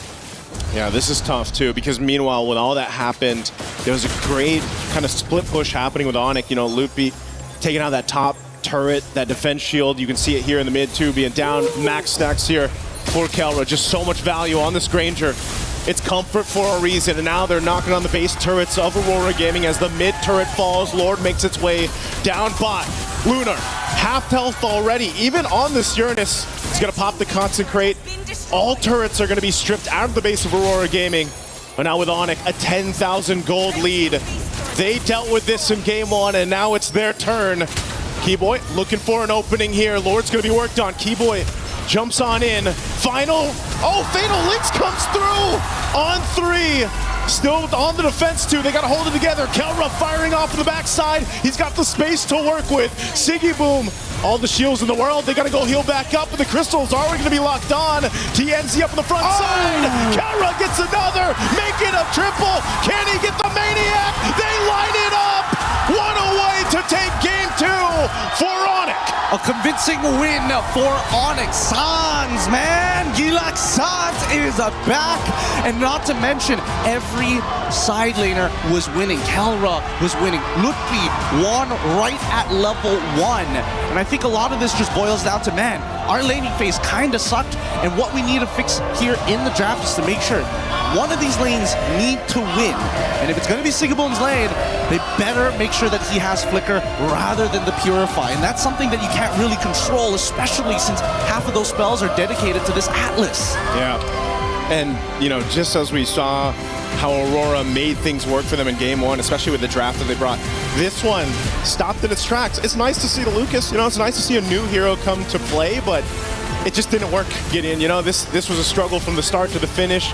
Onyx really put the pressure on just the jungle, but then the rest of the map. I mean, it was really hard for TNZ to even secure his buffs that he needed and everything else, but also just really good positioning and fighting from Kelra here and the rest of the Onyx squad, because again, you look at all the room Kelra has here in these highlights. He has all the space to work with, and Sans was so good at playing that Jushin, bringing them back with the Lantern, bringing them, utilizing the beacon if he had it to. But I mean, look at this. Even in this, Kelra has all the space in the world to move here. Yeah, it's just so difficult. Hopefully they figure it out here. We're going to be throwing it over to break it down even more with Rain Day and the boys, of course, Brigitte as well. Thank you so much. I mean, this was the gold standard in action. Gideon and Naisu, you guys didn't have too long of a cast on that one either. It's been quick, decisive games on both sides of it. And now Brig and LaFell, or maybe I should call you both the boys. How are we feeling? She's our boy, man. Yeah. You're one of the boys, Brig. I can We're Lagada. accept that. like Kada? Do you approve of that thing? I don't know. I don't think so. Whatever. Yeah, it's your call now, right? Yeah, no, or I don't LB, think so. we're pounds. Let's keep workshopping, and then we'll figure it out. Like Onik as well, who kept workshopping, and then they figured it out. I think this was a really great response. I feel like this is the chance that they needed. They took it. They finally answered back to Aurora's early game, and they punched them right back. And now Aurora, your move. Yeah. The Rafaela coming out was something that really I thought was going to be terrifying, was especially terrifying for Onik and their potential early game. But it was very visible in that game, also mentioned by the casters throughout the game. They won out big on their laning phase, and that's what mattered the most. That's what prevented Aurora from actually maximizing the capabilities of this lineup. Because honestly, on paper, Rafaela, Lucas seem really scary. Yeah, but here's the thing. This is one of those situations where, especially Kelra, can argue for a raise, be like, did you see my performance? Because honestly, this is, I would say, Briggs, is all the players. Because this is kind of like them, you know what? I spit on your draft. Screw the draft. As long as I'm better, I'm good. They were better. Dude, I'll show later during the... That thing where you hold the mic. Like, this is legit just like, I'm better than you. That's it. That's why I won. Yeah. Wow. Yeah, but I think that is selling it too short, because I agree that that's the case, but they weren't able to do that in game one because Aurora had positioned themselves so well. What went wrong in this one? I mean, how did they get to the point where it's like, yeah, let's have an even fight and I can just show them better? They don't have Paquito. Right? Really? You think that's that important? Because Sigiboom lost that lane hard. That's true. And then we saw Lunar losing his lane hard. That's right. The big difference. And we talk about this in the previous one where like Aurora has been winning because they side lanes keep on winning. Yeah. Look what happens when they lose. Yeah, and I think you see how that was the plan, the idea that they went from the start when they drafted this lineup, because even the execution tells you that they just really want to keep invading, they really want to keep fighting, because that's what their lineup is really strong. In terms of, that's where their lineup's really strong. It's in terms of fighting, it's in terms of just out-sustaining, always getting back into fights, because again, you have a Rafaela, you're on flying clouds, but also it's because of your mostly fighter lineup. But you don't really get to see them get to that point where you feel like they just rather would not, or Onik would rather not fight against them, because they actually had the damage to deal with them. Kelra stacking on those Sky Piercer stacks early on did not allow for Aurora to play the game that they wanted. That could be the difference. They're not expecting that. LaFell, break down what you saw Onik respond here in game two. Very elegant in the way that you grab the mic. So honestly, like, we're not going to be looking much at the draft here, because it really is on that execution, because I just want to show two big things here, right? Look at this. This is level 1 Lunar. Again, could you like lower it a bit? Just okay, thank you. Like, Lunar is level 1 and then Loopy is level 2. You guys didn't catch it, but she just put it like so high. Anyways, level 1, level 2. This is already quite a big win, because again, the reason why we see Aurora doing well in game number 1, they got the Barats. Barats wins the lane quite hard. Now Lunar is getting bullied a bit, and this is also why I want to say that Kelra deserves a pay raise. He deserves a bonus, because look at the situation here. I mean, honestly, because he does have the flicker, so he is a little bit more brave to go for this trade.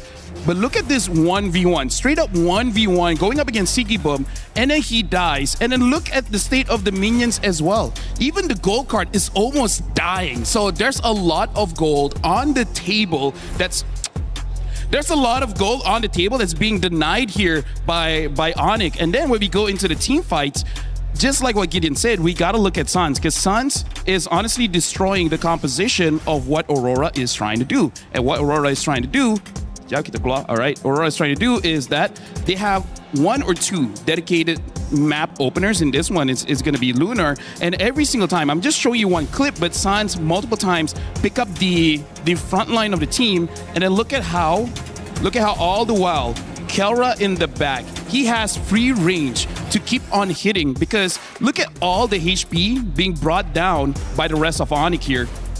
And then all the while, just look at Kelra. Kelra is just waiting patiently. He just wants that final hit.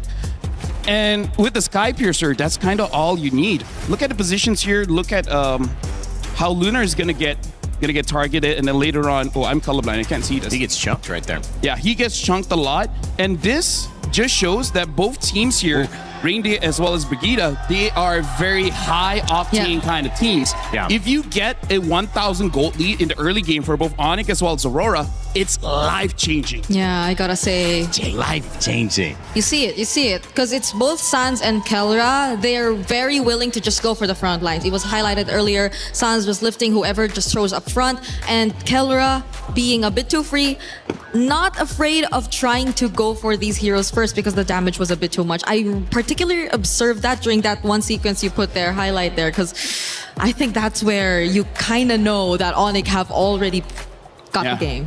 6-0 in terms of his overall stats, but his difference in game one was really 12-0. The moment. 6-0 in the moment of that fight. It ended up 12-0, you're right, and it ended up tripling almost his damage there, a little bit over 2.2 times from game one to game two, Brigitte. This is the gold standard that we were looking for. Yeah, it's a complete opposite of what you saw from him in game number one, where again the matchup was clearly a lot more difficult to execute. So I feel like it's a similar situation that Aurora experienced this time. You kind of thought that they were actually going to have the advantage, granted that they had such a promising lineup synergy-wise. They had all the mobility in the world. They had all the timings in the world. But once they lost on the sides, that changed the outcome drastically because you could not really rely on the mid trio to just pull off the idea of the draft alone. It's been interesting because now where do we see the focus shift? It could be the mid that starts to become a little bit more important on the matchup. It's kind of been I don't know, taken not for granted, but we focus so much on the side lanes that where do you get your advantage now if Onyx have an answer for that? Honestly, I feel like both coaches have been doing quite a good job on getting drafts that is very serviceable by the teams. Right now, it really is just personal mechanics, right? Between Sigiboom going up against Kelra. Sigiboom, can you beat Kelra? If you beat Kelra, we win the game. If you lose against Kelra, Onyx will win the game. So I feel like, yes, the coaches have to get lane-winning matchups for all the side lanes, but then Kelra just showed, like, if he's better, he's just better. You know, I like that too, because sometimes when you get to a position like this and anything at a high level, everyone's about as good as everybody else. I mean, there's differences, right? There's moments of who steps up, who's a little bit better under pressure. But you just want to get yourself to a position where the players can decide the match based on how they play. They're not losing out the gate with their draft. So overall, it seems like Onyx and Aurora Gaming, they both set their teams up to win. We'll see what happens in game three. Before we do that, though, I want to send you to a little bit of a reminder about some new stuff going on with Mobile Legends Adventure.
Hi, welcome back. The Indonesian powerhouses of Onyx just take a win over Turkey's representative Aurora Gaming. Big stakes on the line because Indonesia's last hope is basically going up against where the M Series will be hosted, which is in Istanbul. Both teams fighting to have a chance, not only in the end of this series year for MSC and MLBB, but also for this moment right now. And it is up to this game 3 to see who's going to take the lead. Rain Day, Brigitte, Lefel, guys, we have a couple minutes before the draft starts again.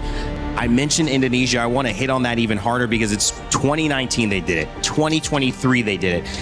It's 3 years apart. Can they do it again? Are they destined for this? We know that they are watching. Yeah. And this is a great start in game 2.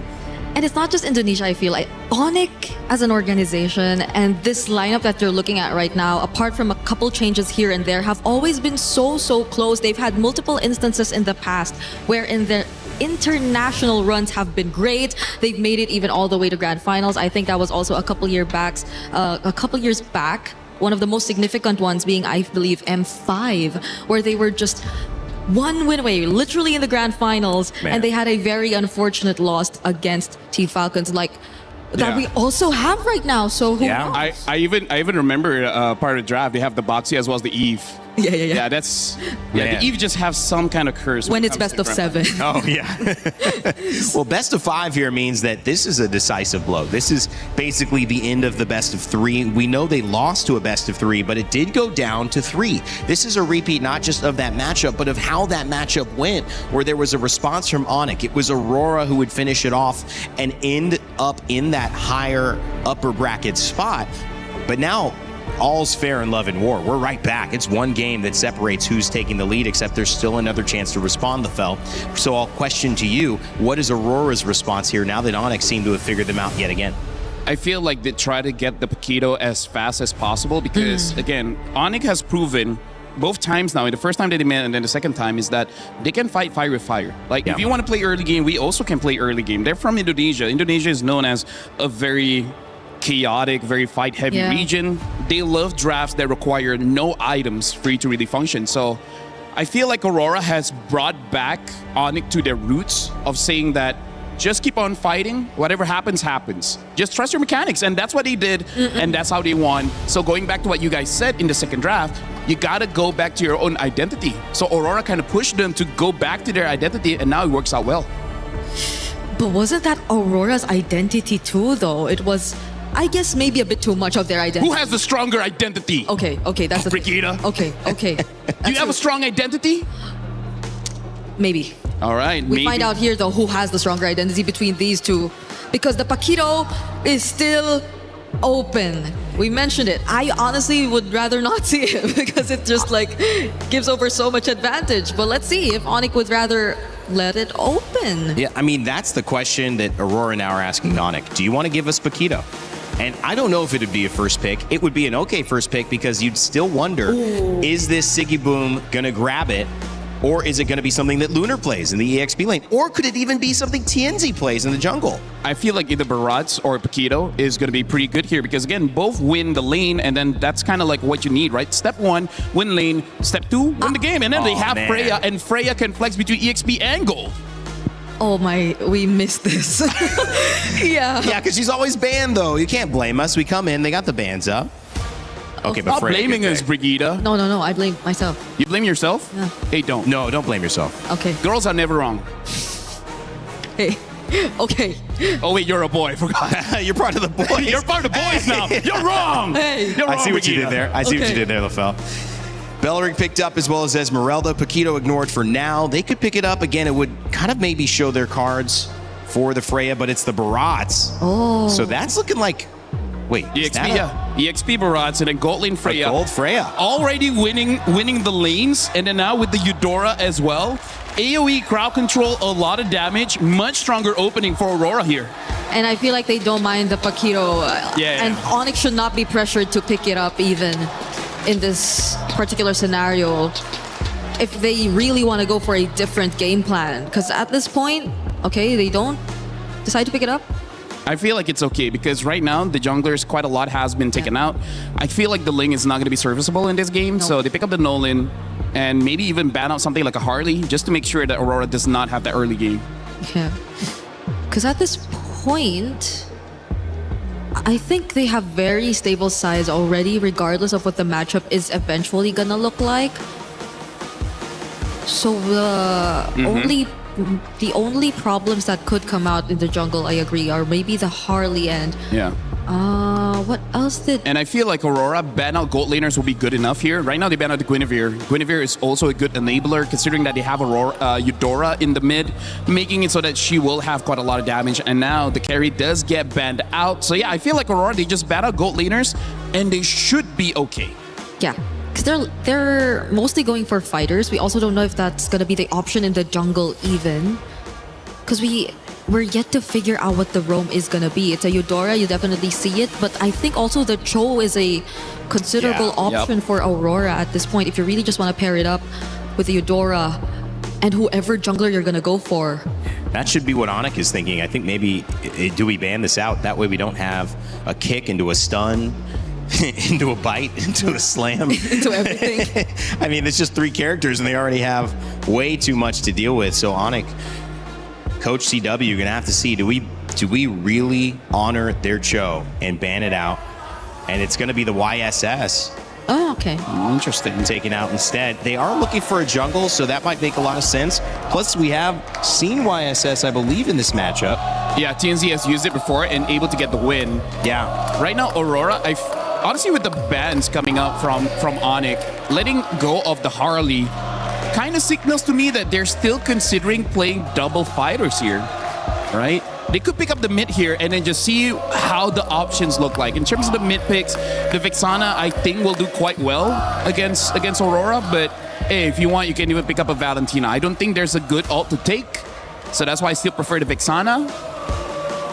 Other than that, yeah, Vexana, you know, Vex should be okay. Either are safe, but it's just probably a bit more safer for the Valentina if it's just survivability that you're considering in the mid lane.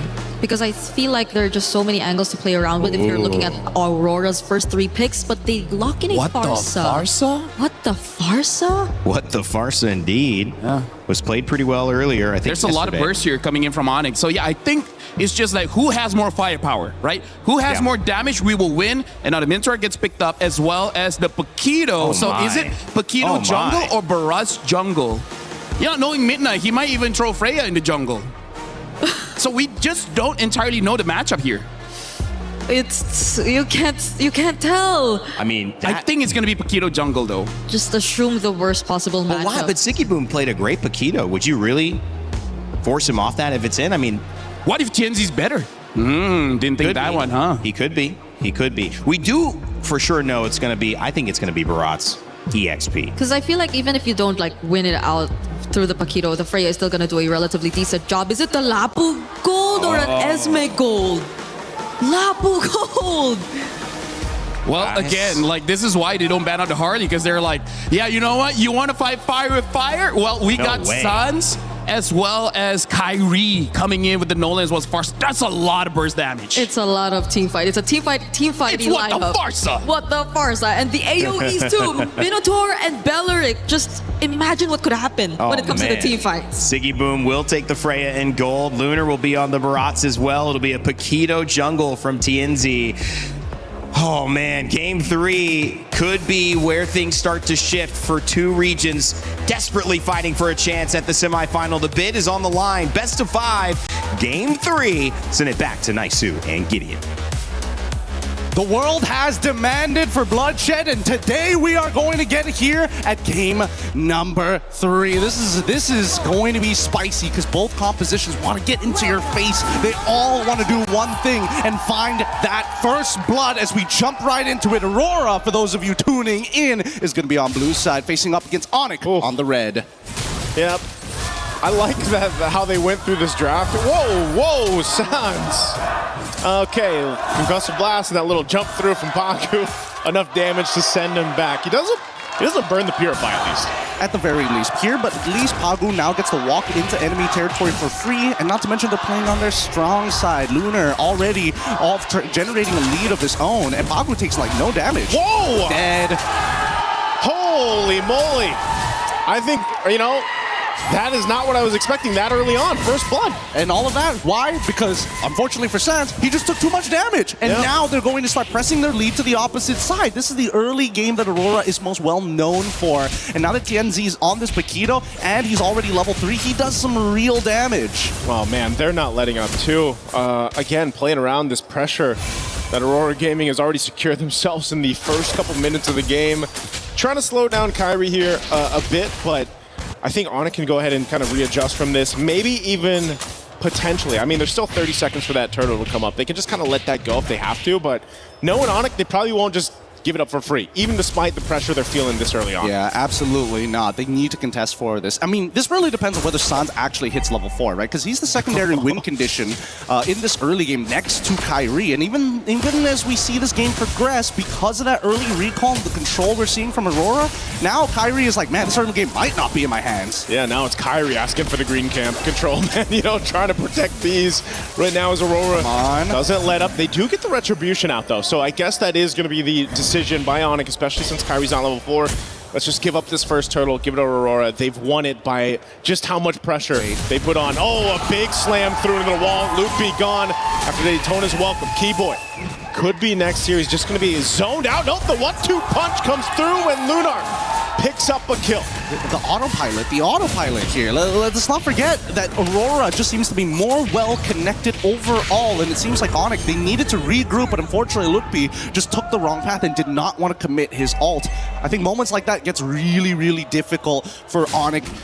Now, Sigaboom, he's more than happy. He unfortunately is in the losing matchup, but he doesn't mind as long as he's not losing out on gold or EXP. Kelra can try and lock this lane for as long as he wants, but if we do see that Sigaboom's rotating consistently, he should be able to get mid waves as well. Yeah, and as you just saw, that's such a good kind of like a counter that Pagu has against that feathered airstrike, obviously with the Minotaur, you know, and if it's once he has the Flask of the Oasis and it kind of helps buff up that sustainability that comes with that motivational Aurora, you can then just kind of follow up with the mini jump, but then the ultimate, right, that he has that it just can set things up and stop Onyx's main game plan, which is playing around this Farsa's damage kit into a Wrath of the Dryad, into setting things up for the Nolan on Kyrie to follow through. We've seen the burst damage before, but even on the other side, the counter to that is Tienzi. This Paquito jungle, which most of us have seen in the gold lane. Hold on, Lunar, okay. He's going to try to get away. Feathered Airstrike dropped down, but he's tanky enough to survive it just with the Daytona's welcome.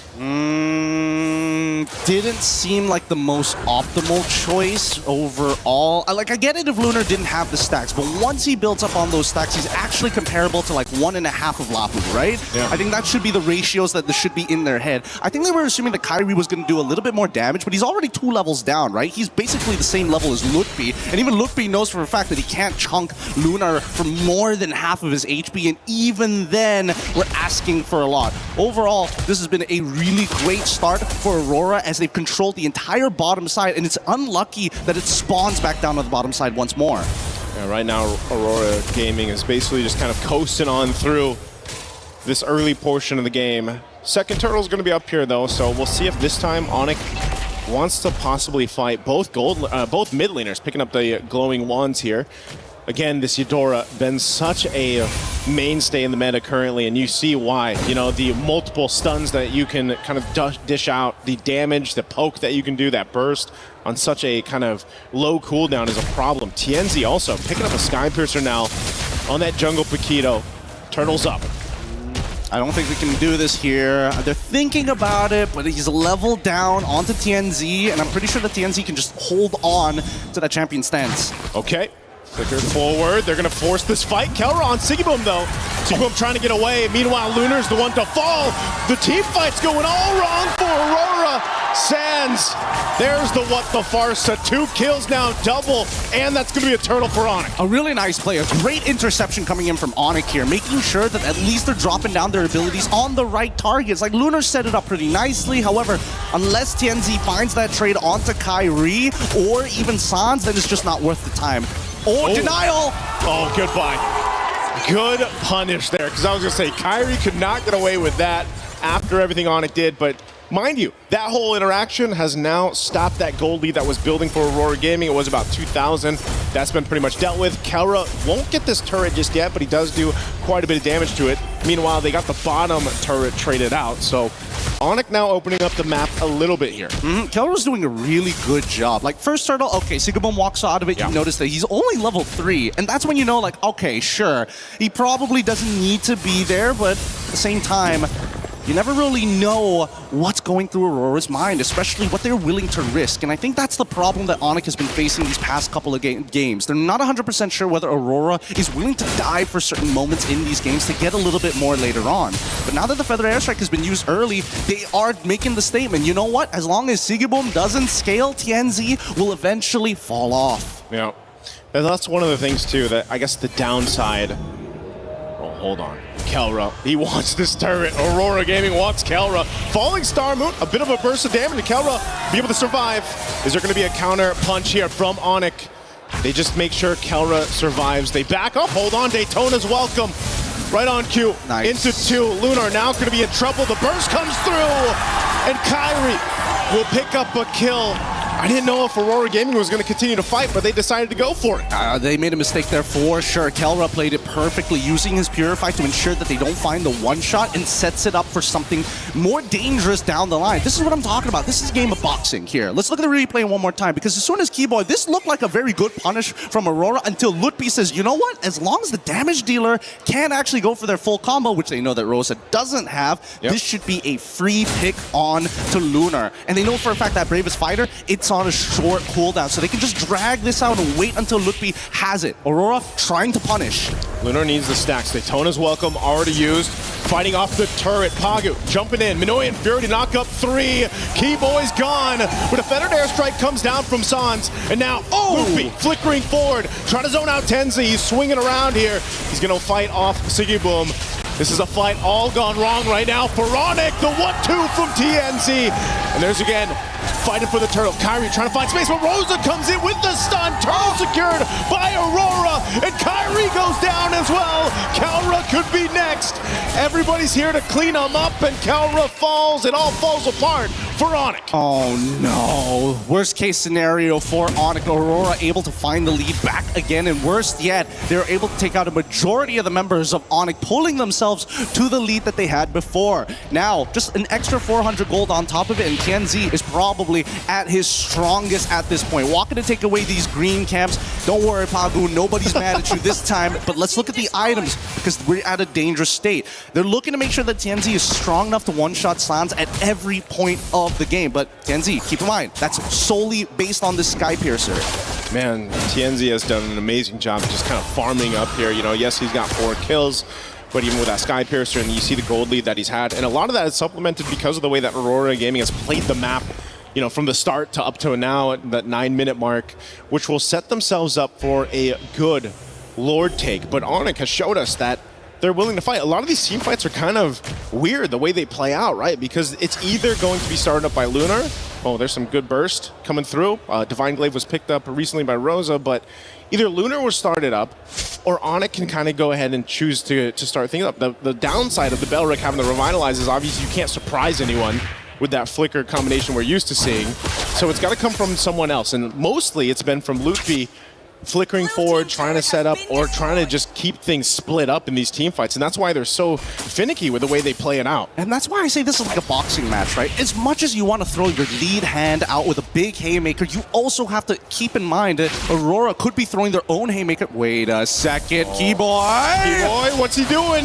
He's gonna get eaten up here. Rosa's gone though.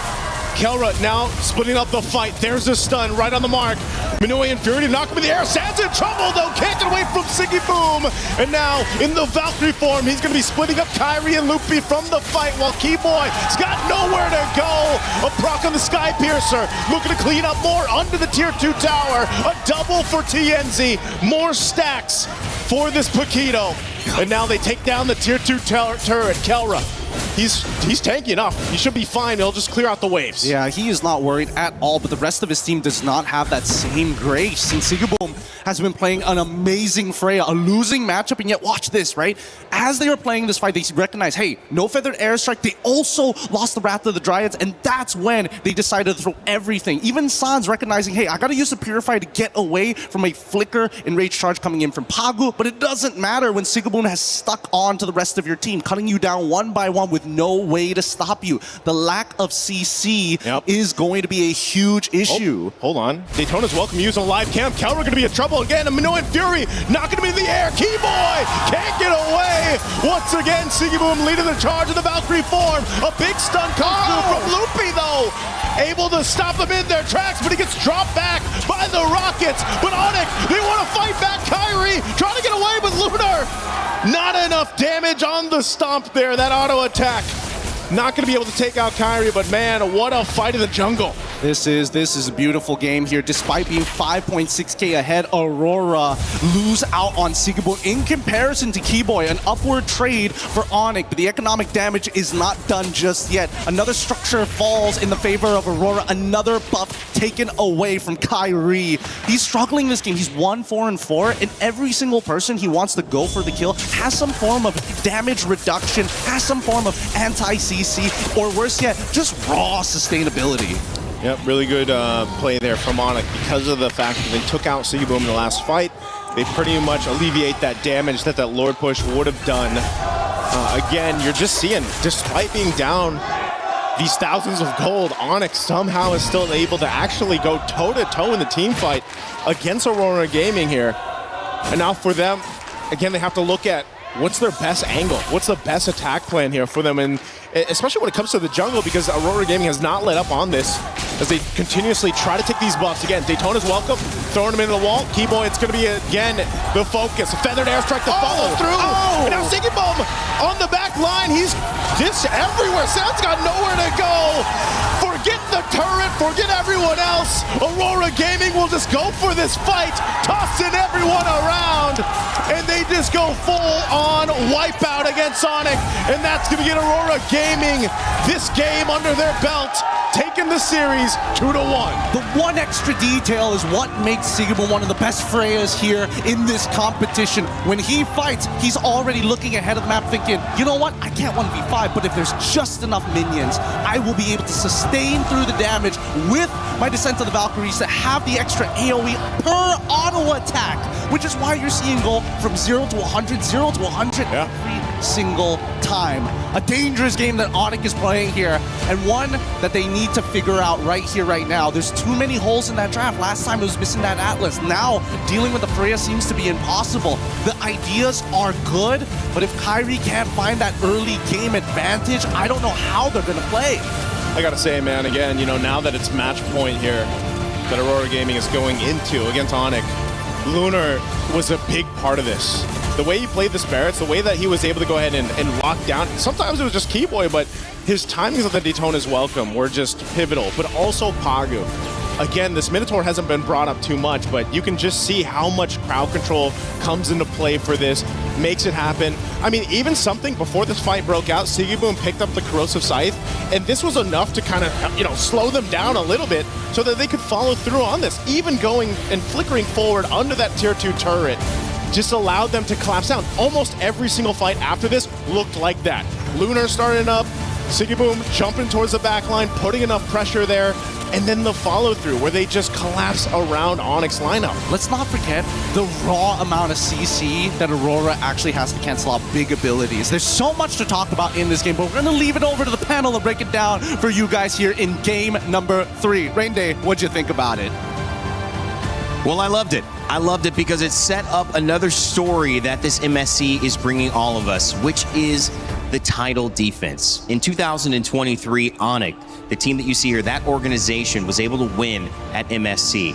In 2024, it was SRG. They were able to take the crown again, and then they would go to another final, a grand final against the defending champions Team Liquid PH. But as we have seen for the former two, they have been knocked out of the competition. Onyx is the last remnant of a championship that may be falling again. And with one more game, Aurora could put the final nail in that story's coffin.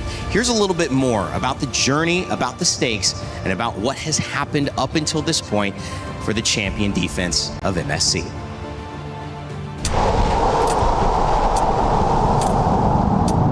Another life, another chance, but not to Stormy! From the start of MSC in EWC, there's never been a back-to-back champion here. It started with SRG, Selangor Red Giants in 2024. They won it all, went all the way to the grand finals in 2025, but unfortunately had to suffer defeat against Team Liquid. They came in as strong contenders, looking to be the one to break the curse. The back-to-back was strong up until we saw the biggest downfall ever. The biggest upset in MLBB history. Team Liquid dropped out of the competition in groups without a single game victory. Now the question is, what happened to Team Liquid? Why is the curse so strong of no back-to-back? I cannot tell what really went wrong. Pressure, or is it the mental aspect of it? Maybe some of the things were wrong. But as of now, all I can say is that that's definitely not the level that we usually bring. It might be the worst international run for us. Definitely not what we expected, but we will learn from and come back stronger. We're so not prepared to the meta shift. We didn't think that it would affect us so much. There's a lot of people saying that I can't keep up with the assassin meta, and yeah, they were right. I will need to do better next time. It sucks to lose this early in the tournament. It's my first time experiencing this. I don't want it to happen again. For me, it was a failure. I don't think anyone expected this to be this bad. Even now, I still can't believe that. From last year, winning all of it, and then now being the first team to be eliminated. We must recover first with what we're feeling right now and find that motivation all over again. Let's see where life takes us. I think Liquid came in thinking that they were prepared, but it wasn't enough. They didn't cover a lot of their bases, especially with the new patch, with the new meta. From us, honestly, we just didn't care because we played our game. The biggest disappointment came from when they lost against E7. I don't know if they did this, but maybe they've underestimated all the teams here. That's the curse of being number one, and I think that's what happened. They just didn't think that people would catch up to them. Team Liquid getting eliminated from groups without a single win. I'm just as shocked as the rest of the world is. It felt like I wasn't watching Liquid. Underperforming, I think, for the results of Liquid here is an understatement. It didn't feel like Liquid. It felt disconnected.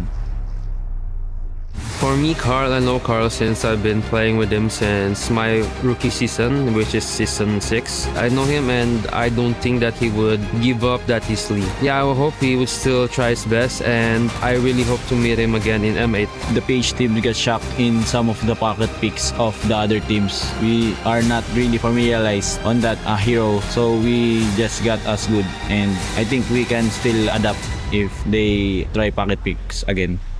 This MSC at EWC has brought us tons of surprises and shocks. We set our sights to see, again, who can rise above and be the champions this year.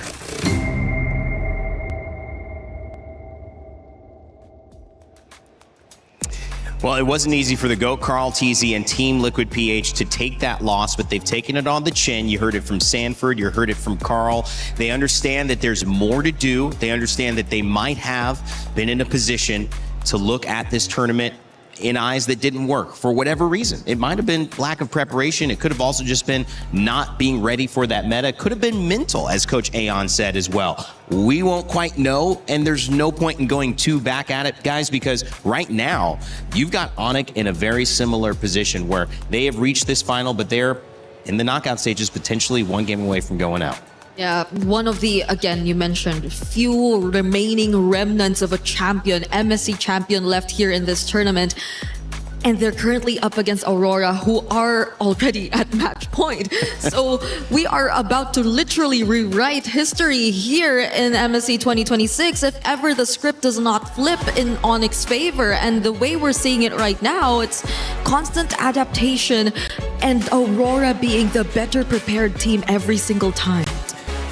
What does it do to look at the rest of this tournament and how it's gone and apply that logic to we may see the remnants of a championship falling? Because to me, it feels right in line with what we've seen. We've seen a new meta. We've seen old players and new players struggle with it. We've seen dynasties already fall. I mean, wouldn't it be apropos since we're in France to see a new champion here at this MSC? What I see during this MSC is that this is a new beginning, right? Because for countless years now, Southeast Asia has been dominating the MLBB field.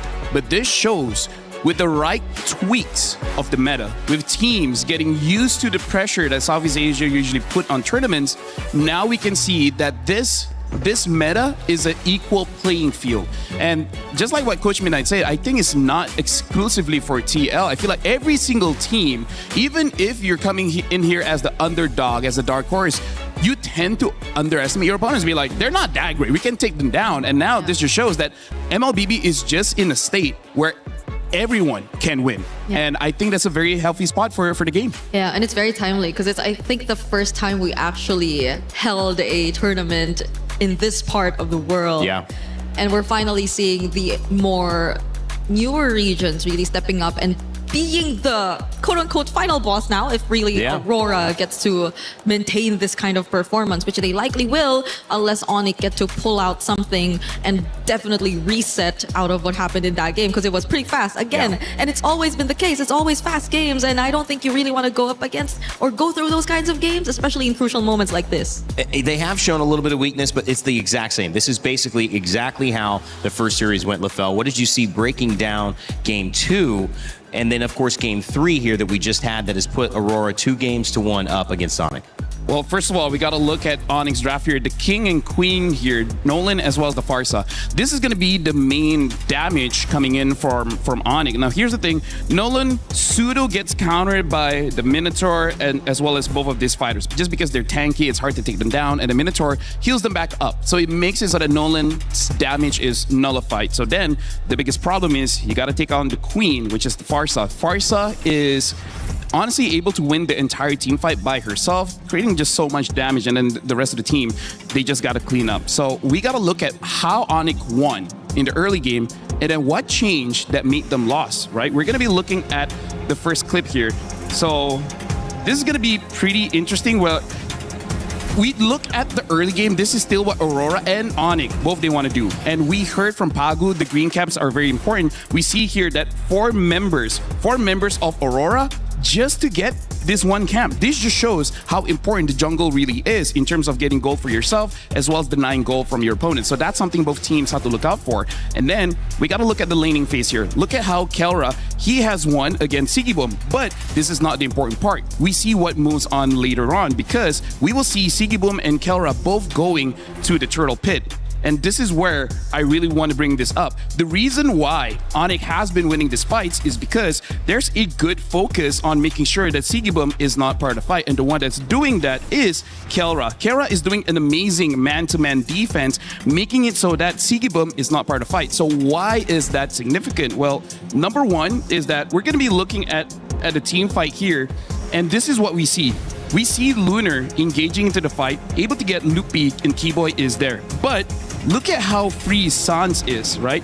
Sans is completely free here so that he's able to deal out a lot of damage and untouched. But more importantly, look at Sigibum. Sigibum has been stopped by Kelra. He has no more HP and Kelra is stopping him. So no damage to the damage dealers. And this is why we see Aurora is just not enough firepower in the fight. But then we see things start to shift just by this. Look at the different positionings here. Hold on. All right. So now you can see more clearly. Kelra is here, but he's against Rosa and Lunar. You don't see Sigibum there. Sigibum is all the way here, right? So even though he's half HP, he's not super healthy, but as long as Kelra is not man-to-man defense on Sigibum, look at how different the team fight looks. Look at all three members immediately jumping onto Loopy, and then look, more importantly, Sans and Kyrie. They're both clumped up together. It makes it easier for Sigibum to get on top of them, making it so that there's no damage in the fight. We see how this fight progresses. Later on, Rosa even able to stun up Kyrie, and Sans is just not able to do much in this game. So I would say the change that happened is that Sigibum knows he has to avoid Kelra. As long as Sigibum and Kelra are not at the same part of the map, Sigibum is just free. And this is why Gideon even said both teams are trying to throw haymakers. Yeah. Kelra has been blocking that shot time and time again. The moment Sigibum is free, there's just no damage coming in from Onyx. That's why they kept on losing.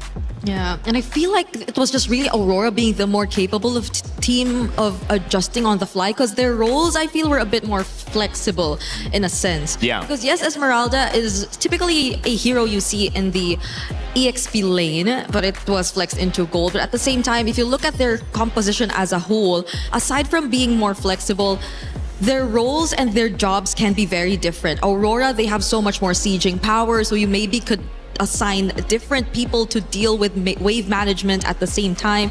And on top of that is the fact that, again, they can be more creative with their angles. You could say the same too for Onyx, but at the same time, it's coupled with really good damage. I don't think you could totally say the same for Onyx, who have sort of really opted to just build more defense, be more protectors rather than damage dealers as well. But on the other side, Aurora, individually, they're just players that you could really, or you should really be aware of. I feel like Onyx, a quick adjustment is to understand who's the threat and making sure they're able to deal with it. The moment they know that they can't deal with it, then it starts becoming a problem. Because I feel like the way that Kara played, I think Coach Yeb and CW are saying, like, make sure that Sigibum is taken care of. And I feel like just in the mid game, is just Aurora able to make sure that Sigibum is never get caught. So I feel like on the fly, they got to change the plan. Kara, if you can't do it, someone else has to do it. As long as Sigibum is not in the map, they should be good.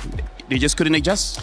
Handling that problem with the Paquito is a tough one, because you're letting it through the draft, so you got to deal with it. But if Kelra's the only one who can do it, the only game that they won, Kelra was 12-0 or something like that. Yep. I mean, he needs to go off. And if his role is just making sure that Sigibum goes 2-2, Yeah. but he goes 0-2, I mean, that's not enough. You need a win from Kelra.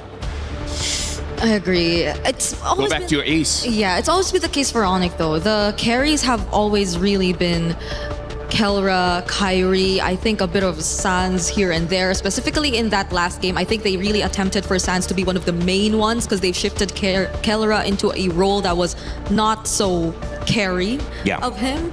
But that too didn't work, because again, the nature of the lineup that you were going up against was a lineup that could just keep diving in your face. And Sans had a very, what do you call it? It's a hero that just stays. Yeah, he's stationary. It's a stationary hero, so. I mean, like yesterday we saw Falcons going up against Vitality, and that's the biggest problem, where Vitality doesn't have a dive hero. And that's where we see the ultimate strength of the Farsa, right? Yeah. Able to deal damage freely, but against a Freya, against a Lapu, against an Alice, against a Yuzong. There's so many heroes that the Farsa has to be careful of. It's just that in this game, Freya was there. If the Freya wasn't there, I could have seen Onyx winning that draft.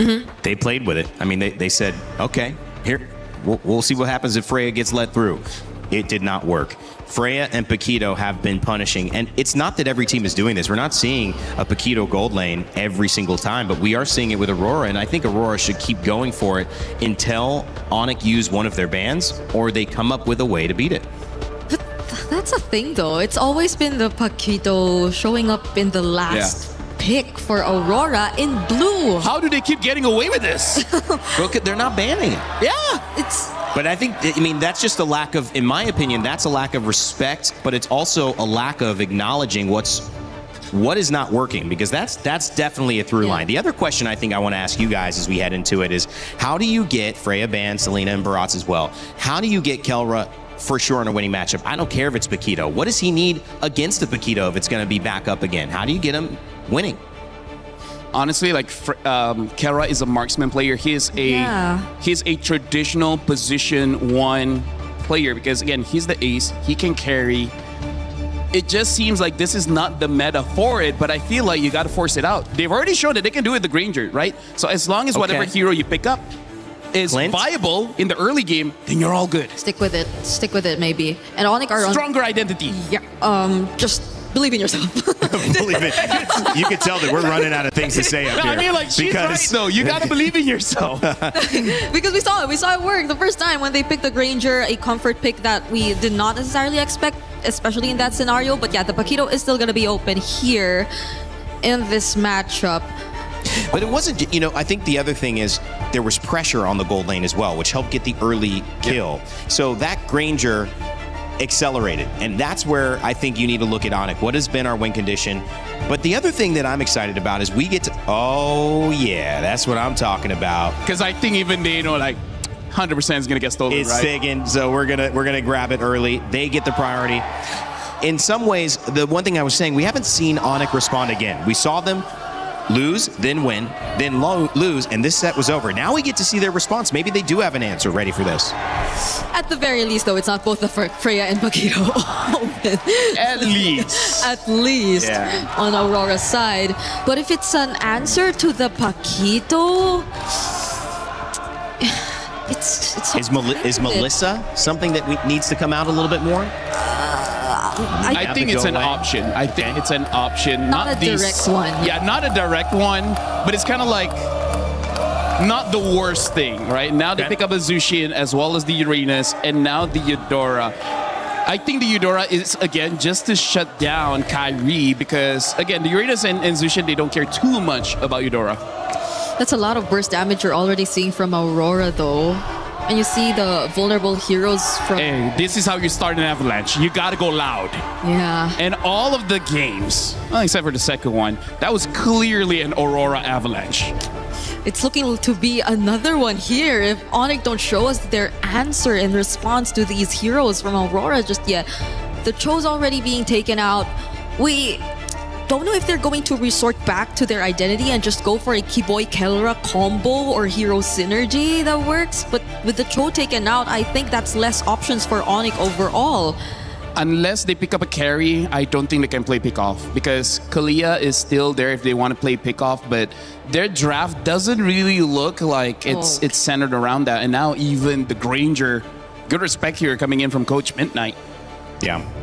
Uranus was picked up on the side previously of Aurora in the EXP lane. We've also seen Barats. We've seen Hilda. That was a loss, however.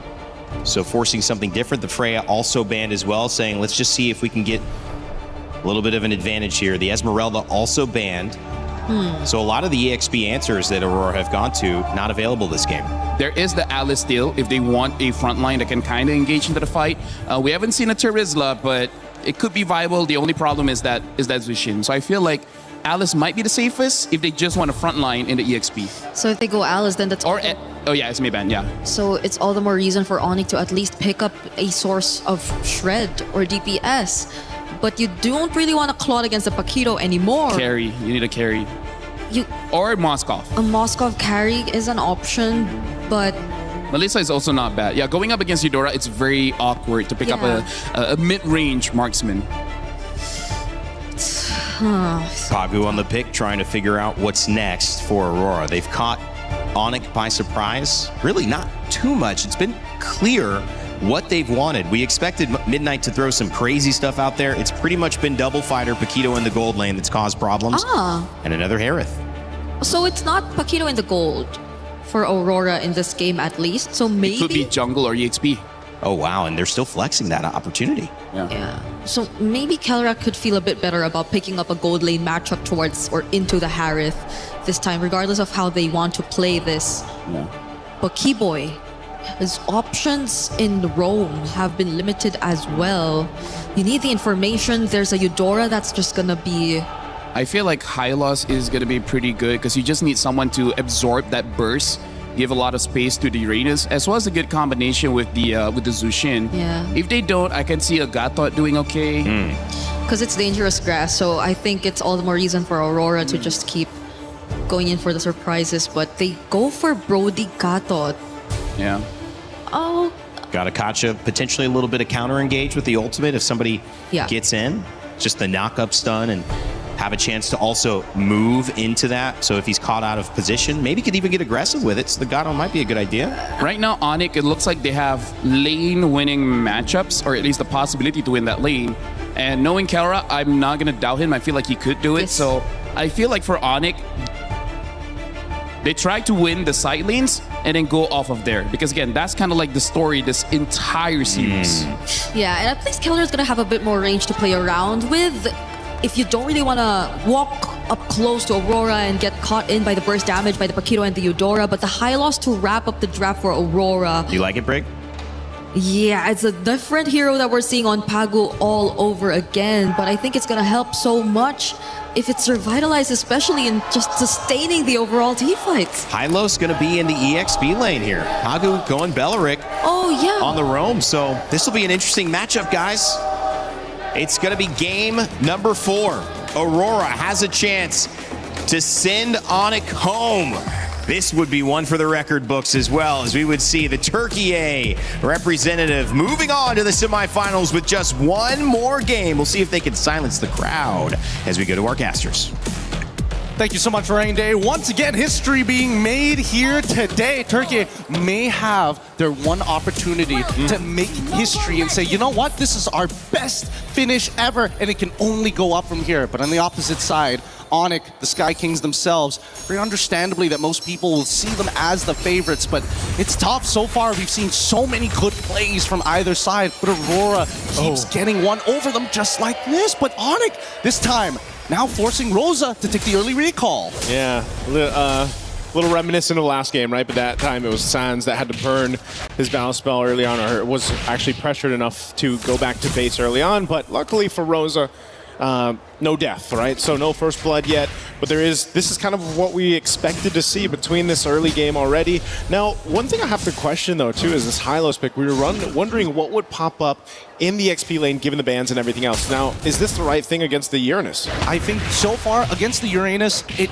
doesn't matter. It's not about the laning phase, it's about the team fights later down the line, right? They have a way to kind of slow Kyrie down, force him to use his iframes early on, and I think the Glorious Pathway is significant to try and slow down both Sans and Kelra from either chasing those kills or to chase them if the impact from Aurora's team fight is just that much greater. We'll see on the very first turtle here to see how that's going to play out, because level 4s, they're going to be extremely key for Aurora. Yeah, you got to think about it this way too. The crowd control, once again, that Aurora Gaming has been playing around with is what's helped their lineups and execution so much.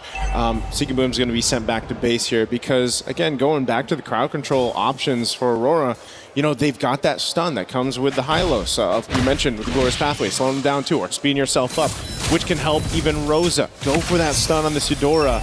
And then, of course, you have Pagu and the Belleric, right? This time around, too, you've got a Flicker because of the fact that you have the Hylos with that Revitalize, kind of that sustainability to work with. So Pagu's surprise factor can be beneficial here. So Onic, as they approach these fights, you know, they have enough crowd control themselves. They have sustainability with their own Revitalize. And, you know, that's why when you see these compositions come through and you see the Revitalize come to play, it extends these team fights, which can be favorable, again, to have a Jushin, to have Kelra's space here. Oh, a couple punches. Okay.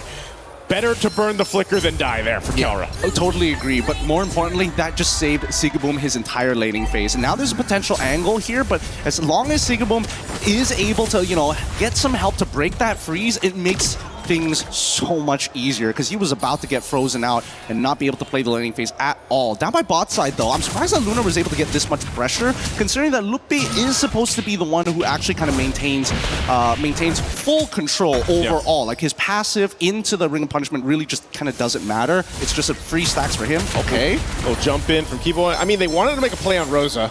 But Rosa holds on to the Flicker too, so that's a no-go there in the mid lane. A couple ultimates thrown out. And it's back to it, but Onic slowly building up what they can across the map. Much slower pace, you know, than what we have to see because, again, Onic needs to kind of slow this down in a bit, let Kyrie get to where he needs to be, and pressure where they can. Right now, mid lane, okay, San's still going to be okay. Much mana to work with here, though. Yeah, again, at least Rosa is able to try and equalize the EXP just a little bit against Sans. Unfortunately, oh, hold on. Oh, Sigaboom. Fighting off Kelra here in the 1v1. Taking too many shots, though. First blood in the hands of Kelra. Man, did he fight for that one. Oh, predicted from Kelra as well. Anticipating where the Chrono Dash was going to be. And now they have to protect these green camps. Lunar is going to try, but that Retribution is a little too big for the side of Kyrie as they continue to take these small incremental leads and making sure that when they do the man-to-man defense, there's always just a huge tax that Onic applies on towards Aurora's side. Oh, Pagu. Going to go ahead and heal up a little bit here, but okay, Onic's not going to follow through with that. They are just looking for those small wins. They're looking to compound the interest here. Gideon, as you mentioned, now Zaman Force dropped down. Kelra going in with a bit of stun there to work with. Torn apart memory. Not going to be enough. And Sigaboom will get his revenge. And now Sans re-engaging with the beacon. The rest of the team to follow through. Kyrie will be able to pick up a kill for himself. Now TNZ off the wings alongside Lunar. Glorious pathway, drop down, and Sans trapped, nowhere to go. Keyboy with a jump, not going to be able to find the target. They're split up here. Now TNZ waiting once again on the call. Lunar will go ahead and just force out Onyx from this area. And that's officially Aurora actually winning out big time on that trade. Where was Kyrie? Was he not in position to try and trade for Kelra, or was he 100% confident that Kelra was going to win that no matter what? Risky as it is, at least the flicker is back up, and more importantly, Kyrie already getting his own Sky Piercer. Let's see if they can snowball this, because unfortunately for Lunar, he's going to be a big problem for Onyx, especially on these neutral takes. Yep, TNZ also got his. First item locked in for Rosa too. Both mid laners fighting for it out. Second turtle though, Glorious Pathway already dropped down, still half health from the turtle. They're going to deal with Lunar. Again, a split fight happening here. Luffy able to get a couple resources out. Now Lunar trying to get away with that Revitalize. Still going to reset this turtle, so neither team getting the upper hand just yet, but it will be Kyrie to hold on to this turtle. It looks like TNZ is just going to have to give it up. Yep, they don't have the health or the mana, and Onyx, that's what they want to do. Keep taxing them until they can't afford it anymore. Once they go for broke, that's when Onyx can start fully taking control over this game. For now, at least for Aurora's side, they're looking for the first and second item power spikes to really turn these fights over. So having this 2K lead on Onyx isn't the worst thing in the world. However, where's the big conversions, right? Every single lane is winning here. Wow. Okay, and I guess they just got the call too, you know, Sigibum, come join us. Give up that top lane, but they will be able to find Keyboy. So trading it out just to grab a kill, forfeiting the top tier 1 turret. Aurora Gaming is going to make that switch now, looking to put pressure on tier 1 mid. And that's exactly what you want to do. These are the conversions that matter here. And Pagu instantly wants to cut off as many rotations as possible. Look at Luna right in front of Sans' face. Yep, they're going to have to stop him down. Glorious Pathway to disengage, but Aurora Gaming got what they wanted. A kill, and now that turret falling in the mid lane. So this is going to be a battle. I feel like for game 4, what we're seeing, very different from the previous 3 games, is just this battle of attrition, finding these little moments around the map, finding ways to open it up, get that favorable matchup when you can, win this next objective, that turtle, and eventually the Lords come. Whoa, hold up, hold up, hold up. This could be really, really dangerous. As Onyx forcing Lunar out of position, allowing Kelra to actually open things up. You can see the rest of the members are man-to-man defensing here. They understand what's about to happen, and I don't think they should take this right now. All right, Conceal used. Little taunt there, Unbreakable, gonna bring Pagu back. He goes in with a flicker, locking him down with the Raptor Dryad. Sand's gonna be okay though. Aurora Gaming on the back foot, they want to get away. Avatar of the Guardian will burn the flicker from Rosa. Still gonna be caught amidst it all. Against the wall they go. A burst of damage, but Sigibum is gone, and Onyx will win this fight. A double for Kyrie. That's gotta be upsetting here. Very, very upsetting. But even so, it's just not enough damage. The economic lead here for the side of Onyx being pressed against Aurora as they are starting to run out of breath. But initially, when you see this fight from the side of Aurora, maybe it could have been something more, and they wanted Sans really bad. They got the ult out. They also made sure that he doesn't have his flicker available. The problem is if they don't net themselves the kill, that's a lot of resources wasted on the side of Aurora. That also, you know, when we saw it from the highlights there, it just looked like they weren't synced up the way they wanted to follow through on Pagu's setup. They were kind of in a weird position, and might have been one of those cases where, again, Pagu's just like, you know, I'm already here and I'm already taunted up, but Unbreakable and everything else, I kind of have to do something. And, you know, Aurora Gaming loses that fight. Now they lose themselves the space to work with. They're 5,000 gold behind. And Onyx has been in this driver's seat now for a few minutes. And the fact that you have the Sky Piercer that was picked up and we talked about minutes ago, Kyrie's now got a couple stacks on it, so that's great for him.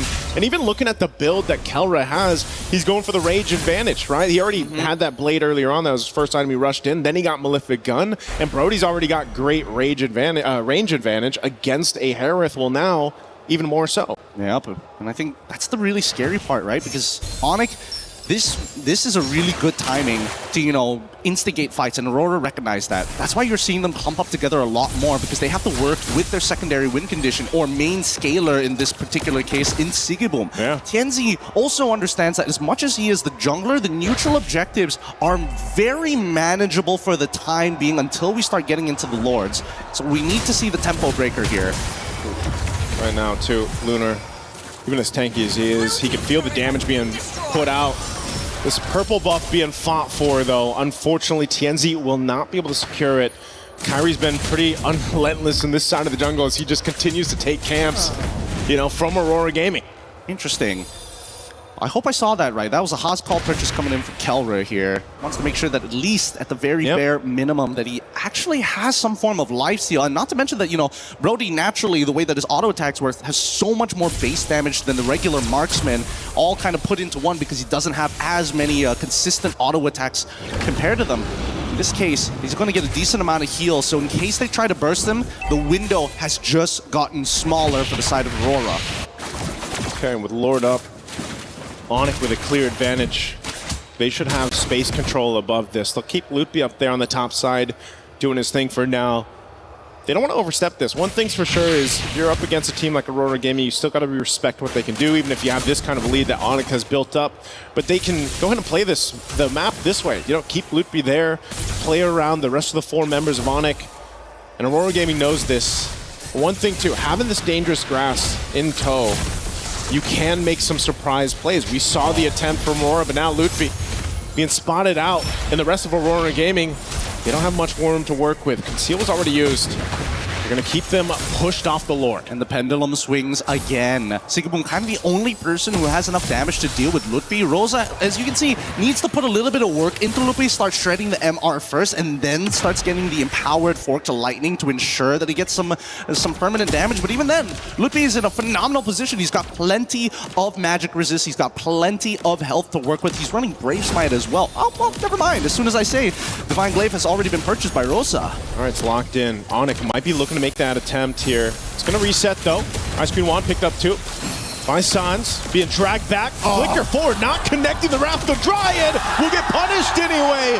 Kelra able to pick up a kill, and with that, Aurora Gaming has to give this Lord over to Onyx. What a difficult job that Pagu is trying to attempt here. He sees the angle where he either has to pick Kyrie or Kelra. He wants to get both of them. Yeah. And I think it's starting to cost them here, right? I think he has to make a clean decision of what needs to get cut in half. So far, I think Kyrie should be the priority in this case because he's the one running Sky Piercer. That could open up some more opportunities, but it doesn't change the natural problem that even without a Sky Piercer, Kelra can finish off kills with torn apart memories from halfway across the screen. Yeah, that range advantage is what makes Brody so deadly in this case here. And a POD picked up for Kyrie now. So maybe, yeah, Pagu just needs to go ahead. If he can catch Kyrie, catch one of them, might be better than what we've seen the past couple of interactions right now. They got to deal with this Lord up top. They clear out what they can in the mid. Where's Pathway drop down? They're going for Kelra. He's going to get stunned. Avatar of the Guardian. Now Kelra's in trouble. Pagu will find him and just punch him in the face. Locking him down. Keyboy gone. Kyrie on the run. Loopy trying to get away too. What just happened to Onyx in this side of the jungle? They do shut down Tienzi. And now Sans looking for more. Burns the flicker from Rosa. Lord is still there. Sigibum's got to deal with it. But man, Aurora Gaming might have found a little bit of life and wiggle room in this game. Yeah, honestly, that was pretty good coming in from Aurora. I'm pretty sure that Keyboy didn't have his taunt ready to go, and they recognize that Kelra still doesn't have his flicker for a couple more seconds, so they find the punish. Let's watch this one more time, because it felt like Kelra just kind of ate it. And Keyboy, out of position, uses the AOG to try and close the distance, but by then it's already too late. The damage has already been done. Not to mention that also, passive coming in from Pagu, shredding away at the little bit of life that Kelra actually has, but now he's got the Berserker's Fury on top of the Haas Claws. He's got some real damage in his belt right now, and unless Sans can keep him protected, they want the traditional front to back. If Onyx didn't have that Lord that Aurora Gaming had to deal with, Aurora Gaming would have followed through in that fight. Seaboom knew he had to go back, clear it out. So, and they maintained the base turrets. Again, falling from this deficit, Aurora Gaming able to go ahead and find a moment, but I think that was just, a little mistake from Onyx. Again, they still have a great lead. They still have Kyrie didn't go down, so he's, his stacks that he's built up over this time has been okay. And as you mentioned, Kelra now has another item locked in here. Even Sans getting a little more defense locked in with that Bruce Force breastplate. This is where things are going to be a little dicey all across the board here. And Keyboy already making sure he's able to slow down the auto attacks coming in from Sigaboom. Chastise Pauldron, a pretty important purchase in case that he just needs a sliver of health to survive. A lot of brute force breastplates across the board as well. No, they again to kind of help with this physical damage throughput, especially with Tenzi. The way he's built up. I mean, he's even got a little mix of defensiveness there with the Queen's Wings locked in. but it's just been, I think, one thing that really stands out throughout these, even the group stage, now in the knockout stage, is just the way the teams have executed these team fights is so crucial. Herrera obviously allows you to have a little more room to work with in comparison to a Paquito. So TNZ really has to not get kind of faked out. I feel like that's what happens with a lot of times when the Herrera is across from you and you're dealing with it. You just got so much to work with. And that's why, again, the responsibility of Pagu so crucial here on landing these Rapid Dryads. Lutfi going to be forced out of that brush alongside Keyboy. So it's a face-off for this Lord. Just look at the way that they have to play, right? The only person who may be able to bait a reaction from Onyx is Sigurbo because he's such a high-priority target. Now, Onyx, they don't have control over this, and Kyrie is ready to hop over the pit, but look at the mid lane. They get that first shove, they're going to reset this, and they're looking for an interception. Oh, are we going to get punished for getting knocked up by the Lord? Luckily, they don't. Oh. Lutfi, okay, he's still half health. They're going to bring back Lunar. Lunar dropping down the Glorious Pathway to cut off Lutfi, but that's not the target you want to go for if you're Aurora Gaming. And now, couple ultimates expended here from Aurora Gaming. Lord will just reset as the space does. At least they set the conditions. We used a lot of our ultimates, but we got a really good push down on that mid lane that Onyx has to respond to. Losing a free inhibitor turret is unacceptable at this stage of the game. And I think that at least for Aurora, they know they've hit the 43k mark. Their carries have the damage. TNZ and Sigabom are ready to fight. The question is, can they get some value or discounts from Lunar or even Pagu? They saw TNZ up in the top lane. They wanted to blitz this Lord, but it resets anyway. So again, a good choice here to just kind of back off. Keyboy was there, gave them the information. Meanwhile, Onyx still looking to bait Aurora Gaming into a fight. Quarter the health on this Lord. Whoa, it's going to reset once again. Look at the positioning here from Keyboy. Oh Lutfi, my God. Consecration drop down. Pagu goes in with the flicker at the Dryad. Calra's still going to be fine though. Torn apart memory. Pagu goes down. TNZ can't find an opening. He's trapped. Even with an immortality, Kyrie gets a double. Onyx with the team fight victory here will get them the Lord. What an incredible read from Calra. What an incredible read. He reacted perfectly to the scenario. Winner crown just in time because Pagu, he keeps on doing this. Keep your eyes here. He sees it instantly. Winner crown to dodge the entire thing, and he still has the corrosive strikes to make sure that he can finish everybody off. He's marked them, he's tagged them, he's outplayed them. Got in the gold lane for a reason.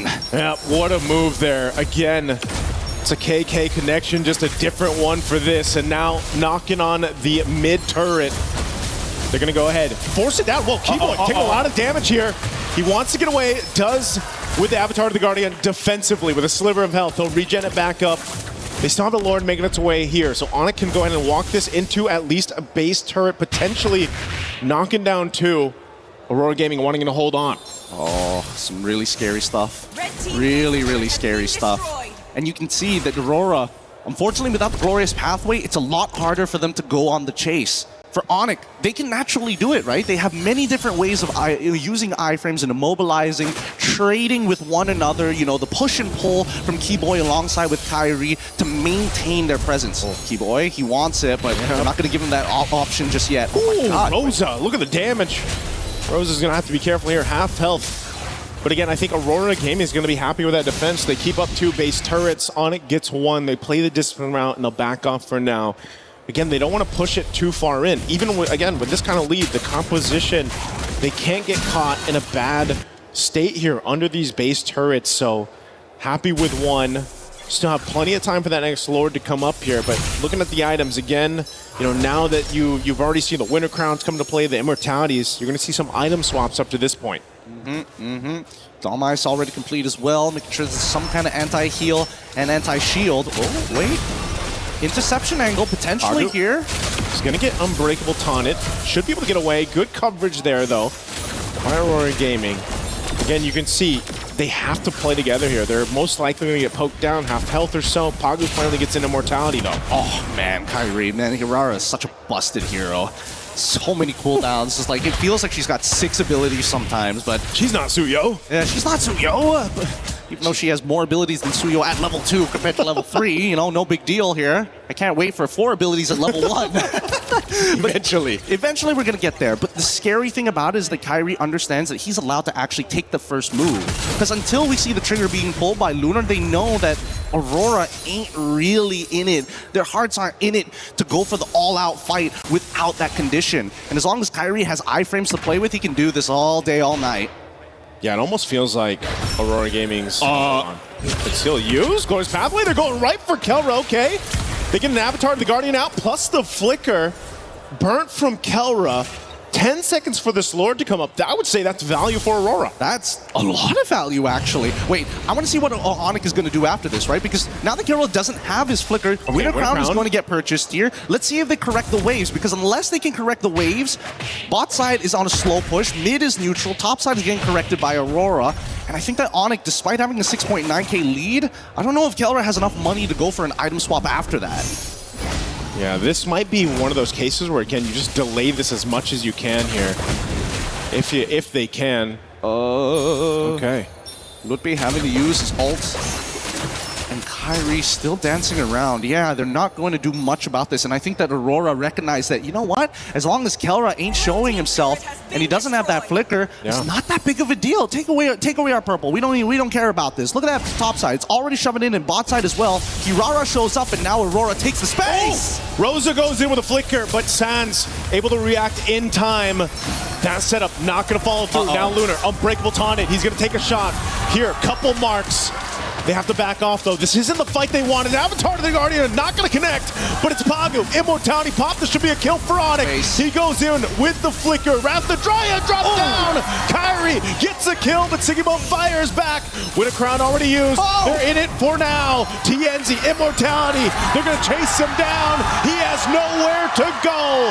As Onyx wins the team fight, he'll start up the Lord. Great reaction time coming in from Sans. If he died there, I think that could have been it. It could have been the turnaround that Aurora were looking for. But that's what I'm telling you. That glorious pathway is the key to everything right now. A beautiful rotation from Kyrie alongside with Kelra to open up a different angle and forcing Pagu into a pretty awkward position. But you can tell that Sigibome, Keyboy, he's eating so many shots from Sigibome. It takes way too long. Well, they're in the pace. They took out Rosa. Now Sigibome trying to get some revenge here. Kyrie has an immortality. He's got enough work to room with. Oh, Sigibome! Nowhere to go. Double for Kelra. That is it.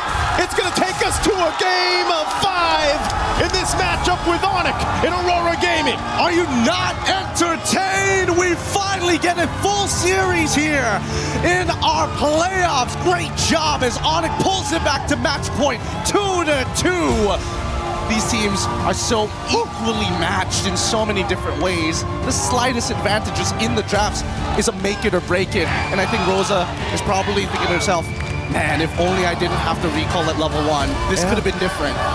It's kind of like what happened to Sans in the last game and how things fell apart for Onyx in game 3. But they made the adjustments and they executed well. Again, yeah, you said it, Gideon. It's so well matched here between these two.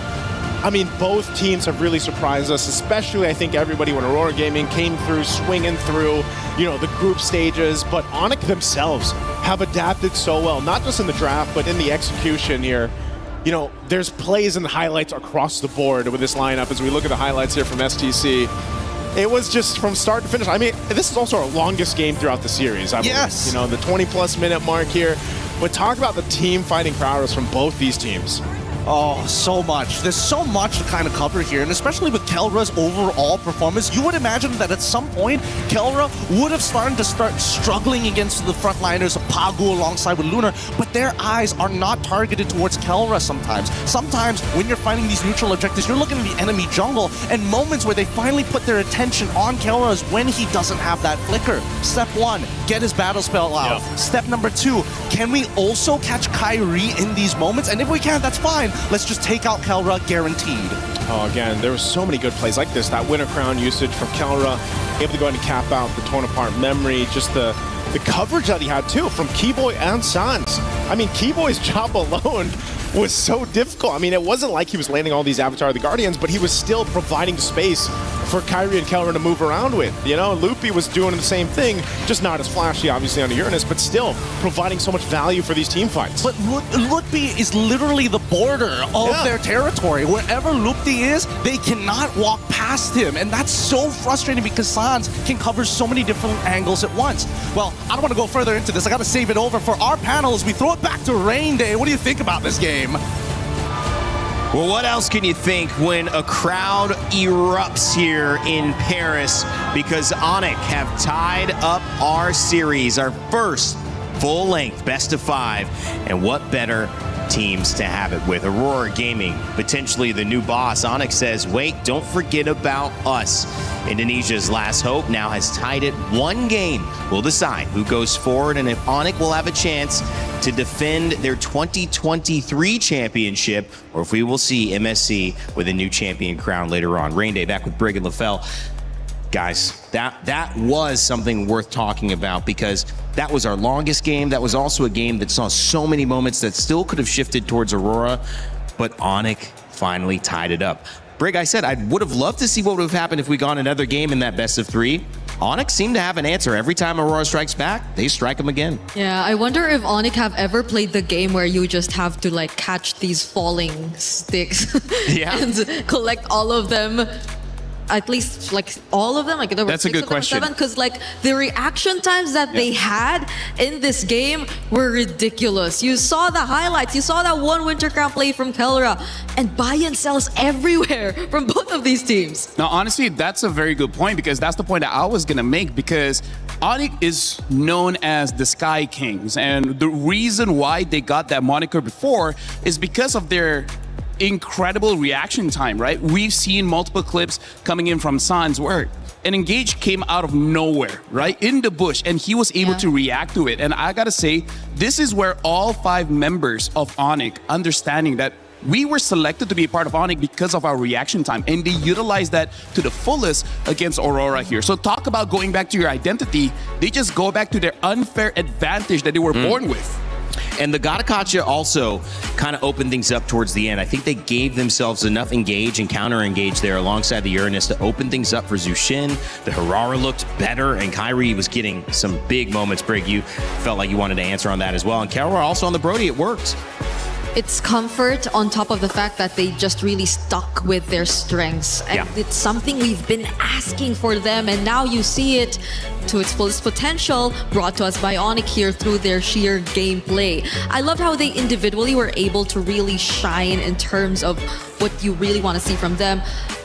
They've made things a lot more difficult for Aurora too, I'd say, because naturally, if you look at their heroes, you really want to go for either Kelra or maybe even Sans, probably the squishiest heroes, especially if you're Rosa on the Eudora, but Sans, a pretty tanky hero himself, and even Kelra taking advantage of the range and maybe doubling down on it because it was also a relatively early pickup on the Malefic gun, I believe, that he decided to go for, so that just granted him a lot more room to play around with, less threat because he could just keep attacking from a distance. And so you saw Rosa having to really commit to the flicker a couple times if they really just wanted to go for a pickoff, but even that wasn't a guaranteed kill because a lot of times you had to deal with the reaction time, and the reaction times again were ridiculous.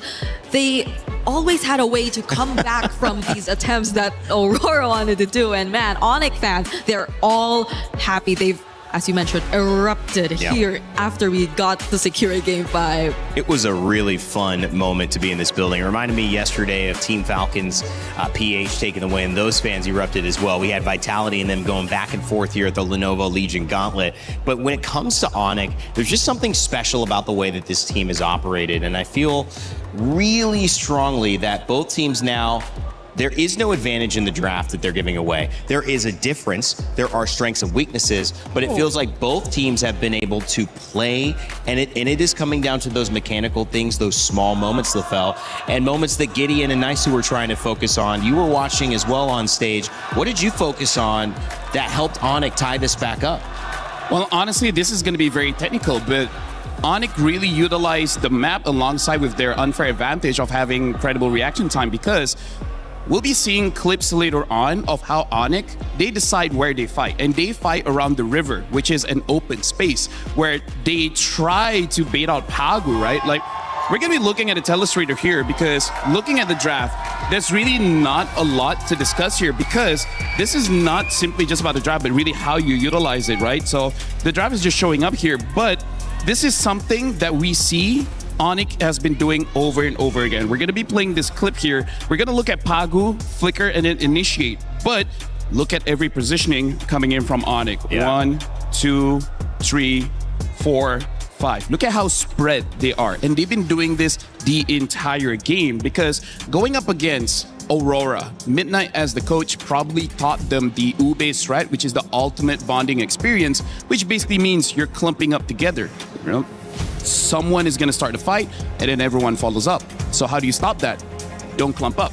We will be looking at other clips here, and this is just to show again the positioning of Onyx compared to the positioning of Aurora. Look at how they isolate Pagu, and then Pagu forcibly tries to start a fight, and look at how everyone just disengages. And here's the thing, this draft, Rainday as well as Brig, not everyone can use, because Brody, by all means, should have been caught multiple times, but because this is Kelra is just special. This is the moment where we see they do not have an open space. We'll be looking at how they try to catch him right there. Exactly, because by this time, they understand the timers. Because if we look at Brody here, Kelra, he does not have the flicker. And this is why I say not every person could use Brody in this capacity because he doesn't have a lot of escape tools. Once he goes in here, see, this is the positioning that Lunar was waiting for, right? We see that Kelra is cut off. You can see that this area here is a very close area, making it so that it's very easy for Aurora to hit their abilities, but more importantly, not a lot of space for Onyx to escape. This is where we see they just go all in. The moment they got Kelra, there's not much that they can do. This is the rare time that we see Onyx clumped up, and that's why they lost. And then again, look at here. We see that all the focus is on Kelra again because he is supposedly one of the easiest members of Onyx to catch. And yet, when we zoom out, we see that even though they engage Winter Crown into flickering out, and then eventually we even see the Gato Kacha ulting on top of Kelra just to provide him that heal. So this is what Onyx did. They understand habits. Aurora has a habit where either Pagu or Sigibum or even Lunar, depending on the draft, one of them will start the fight. In this one, it's pretty obvious it's going to be Pagu on that Belric. So as long as you're able to spread out, you bait out the ult, they can re-engage. That's also another thing that we got to talk about the draft. Having the Zushin, the Uranus, as well as the Herrera. One of the best things about them is that they can get out of a fight and they quickly go back in. Go ahead. I mean, what were we going to respond to that with? No, I think, if you look at it at first, it looks great. At least Aurora are always based on that. If you observe on the same page, they know who they really want to prioritize and target, and they don't have as much disconnect as I think we've observed from a lot of teams here at MSC. But there should be like backup plans, and there should be other angles that they play around with. If that Pagu flickered Wrath of Dryad combo has been read out multiple times already. But the problem is, I feel like they understood they got to get Kelra. But again, this is why Kelra is the gold standard. This is why his name was also mentioned as one of the best that the game has ever produced. Like, by all accounts of logic, he should have died many times.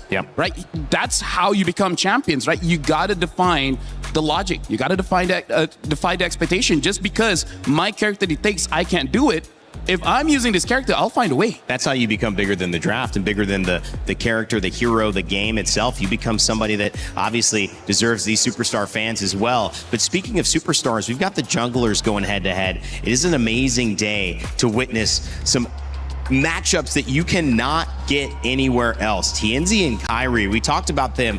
TNZ, phenomenal on Aurora Gaming. Kyrie having a great response, however, and actually winning, not only in turtle kills, but lord kills, damage dealt, and of course 8-0-4 in this last matchup. And the Herrera against the Paquito, it makes me wonder, LaFell, if it's not just a Paquito, it is really looking at, well, maybe we need that Paquito in gold, maybe EXP. I'm with you. I'm with you in gold because this is the last chance. Someone's gonna go home. Right? Both these teams are showing grand finals performance. They are. So I feel like for Aurora, win or lose, You got to get Sigibum on that Paquito if possible, because TNZ is a great jungler, but we can definitely see Sigibum on that Paquito is something else. Yeah, it's a really good comfort pick that I feel like wouldn't make Kelra as comfortable, supposedly. I agree. Because earlier into the Harith, I feel like Keller is just so aware of that matchup already. Yeah, he already knows how to play around the Harith, and he also himself masters the Harith well enough, but Sigibum on a Paquito is a different beast. And Freya. On Freya, and that too. So the fighter matchups, having Aurora get that, and maybe seeing Tianzi on a different, maybe not the Lucas, if it's not really something that they just assassin, not a fighter. Just an assassin. Could be interesting. That's maybe them playing to their strengths. Okay, we'll have to wait and see. Draft coming up in just a moment. Until then, we want to send it over to an announcement about Street Fighter. They're actually playing Street Fighter at EWC right now on the Alliance stage. However, in-game with MLBB, you have a chance to play Ryu, Ken, and a cool Street Fighter matchup in your games.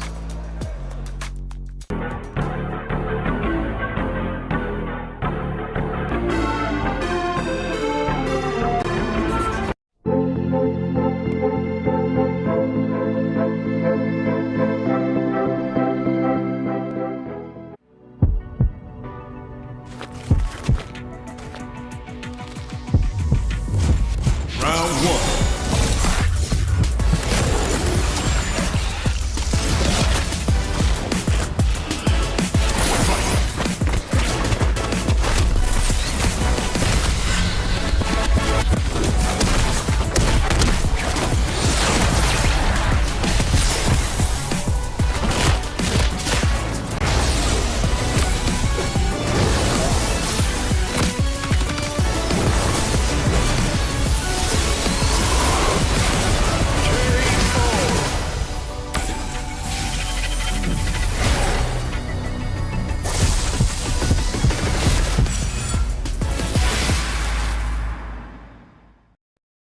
He can come in here and play my game. Let's go. He knows nothing.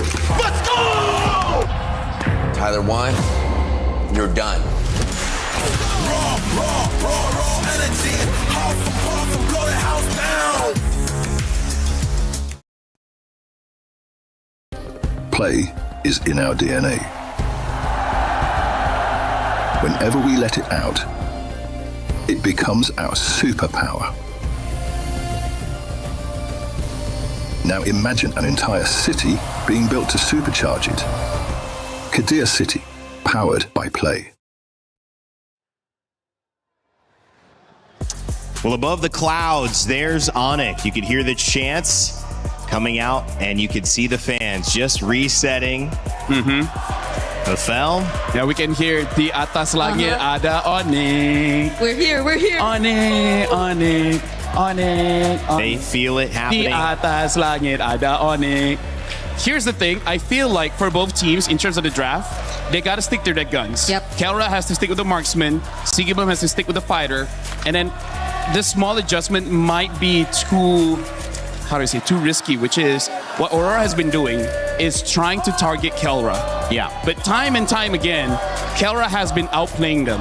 Yeah. So either double down and make sure Kelra will never escape an attempt, or avoid him altogether. Shut down Kyrie, shut down Sans, and hopefully that's enough. Shut down someone else if it's not working against Keller anymore. But yeah, I agree that maybe and hopefully we get to see them just stick with the heroes that have been working out best for them. But I'm also worrying because at the same time, I think it's going to be Aurora in blue this time. Yeah. Not unless they decide to go red. Because most likely in earlier it was Onyx on blue, but every single time they went for blue, it's not like they go pick up the Paquito first. Right. They don't really go prioritize that hero despite it being open in first pick. There are a lot of other options which could be left open still. The Hirara's still there. The Freya potentially even might be still there, but that's also something that could work out for them, honestly. So yeah.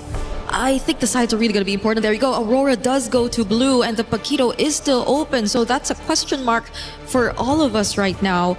But the trend says, okay, never mind. Let's just take out all Sigibum's hero, you know? And that's smart. I mean, we knew that was going to be something Aurora valued. And now it does do two things. We could see, and we're not even going to go into it. It's Aurora first pick from Aurora. So Onyx have a chance to respond. Beleric available. Barat's still available. Yeah. Zushin not available here, banned out. So that won't be a factor, which has been played 2 games in a row by Onic. Yeah. I think they're going to opt for those power picks still. Safe picks and, as you've mentioned. But the Beleric Plus is supposedly the way to go, at least. That's a good pick. Oh! And a Fanny. Take the Barats as well as the Fanny. Barats is one of the counters towards the Fanny. Now, I want to see whether Aurora, in terms of gold lane, Melissa and Moskov can deal with the Fanny, but if you want to go fighters, maybe the Ruby. The Ruby's the next one. Probably Ruby, but the thing is, Ruby has been changed so that she is only really strong when her HP is low enough so that she has a lot of heals. But if you burst her down so that she can't heal fast enough, that's kind of GG's. Could be risky there. Does that feel like the right trade? That will mean putting Sigiboom on a marksman though, so they just don't reveal their gold laner altogether. They go for the Cho and this time the Uranus. I think at least the matchup will be kinda guaranteed for Aurora in the EXP lane. Not gonna lie, I'm liking Onyx opener a little bit more here. Yes. Because even though Cho, on paper, in theory, can catch the Fanny, we've seen the reaction times of the players of Onyx. Yep. I feel like it's going to be difficult. I really feel like it's going to be difficult to catch this Fanny. So he might have to target someone else. And that someone else could be either Pelra or Sans, but I don't think you could even count on them to be the best targets. If Sans gets his hands on a high mobility mid laner, which I think a couple are still out there. We still have the Valentina, I was supposed to mention it, yep, does get picked up. So it won't make things any easier now for whoever you want to target as Pago on the Cho. This might sound crazy. If anytime Aurora brings a fighter mid, this might be the game. Bring either Ruby mid, or they bring out the Rafa or Matilda this time, because Matilda does have the damage to deal with the Fanny and able to lock down as well. So Aurora, if there's any time to bring out a surprise, this is definitely one of them, because the heroes that they have right now doesn't necessarily answer the questions that Onyx is showing. The fact that they have the Valentina can steal away the Way of the Dragon from the Cho, makes it so that they can kick this Uranus, they can kick the Herrera, maybe even whatever hero Sigiboom opts for later on will get caught as well. So, I mean, Onyx has a good opener here. I know that this hasn't necessarily been the hot pick, even though they kind of started off with this tournament as bringing it into the meta with Eudora.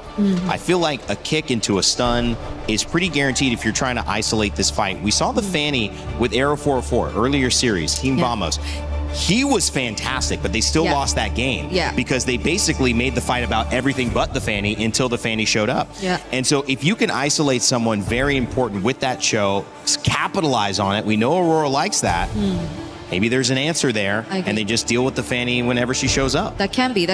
Hopefully just a bit not too much of a reaction just towards the Fanny pick if they really go lock down the Eudora and the Cho combo together. Because if you do decide to go for that route, that might be the safest, yes, because the fighters in the middle lane option that we talked about previously is something you really have to consider, because if your ultimate is a big ultimate, then I think Onyx would just equally benefit from that too, because they have their hands on the Valentina. So if we, let's say, consider the Ruby in mid, then I think Onyx would be just as happy with that to layer it together with the Barats and whoever Kiboy would eventually pick up here in the draft. So Aurora have to be very particular with this. The other thought is, how much pressure are we putting on Barretts? We know that when Lunar can win that EXP lane, it helps them win very early. It's possible that we see a lot of pressure there. Yeah, but I feel like Barat should win against the Uranus. Like, even if you don't win, you're able to get out of lane faster. And I feel like that's going to be the determined thing. Onyx, they pick up a Harif. Technically not a marksman, but a traditional gold laner here. And now they answer with a Claude as well as the Eudora. This looks like the most standard draft Aurora has shown in quite a while here. So I think this one, they realize it's not about the draft anymore. Like, there's only so much the coaching staff can do. Now it's 100% on the players.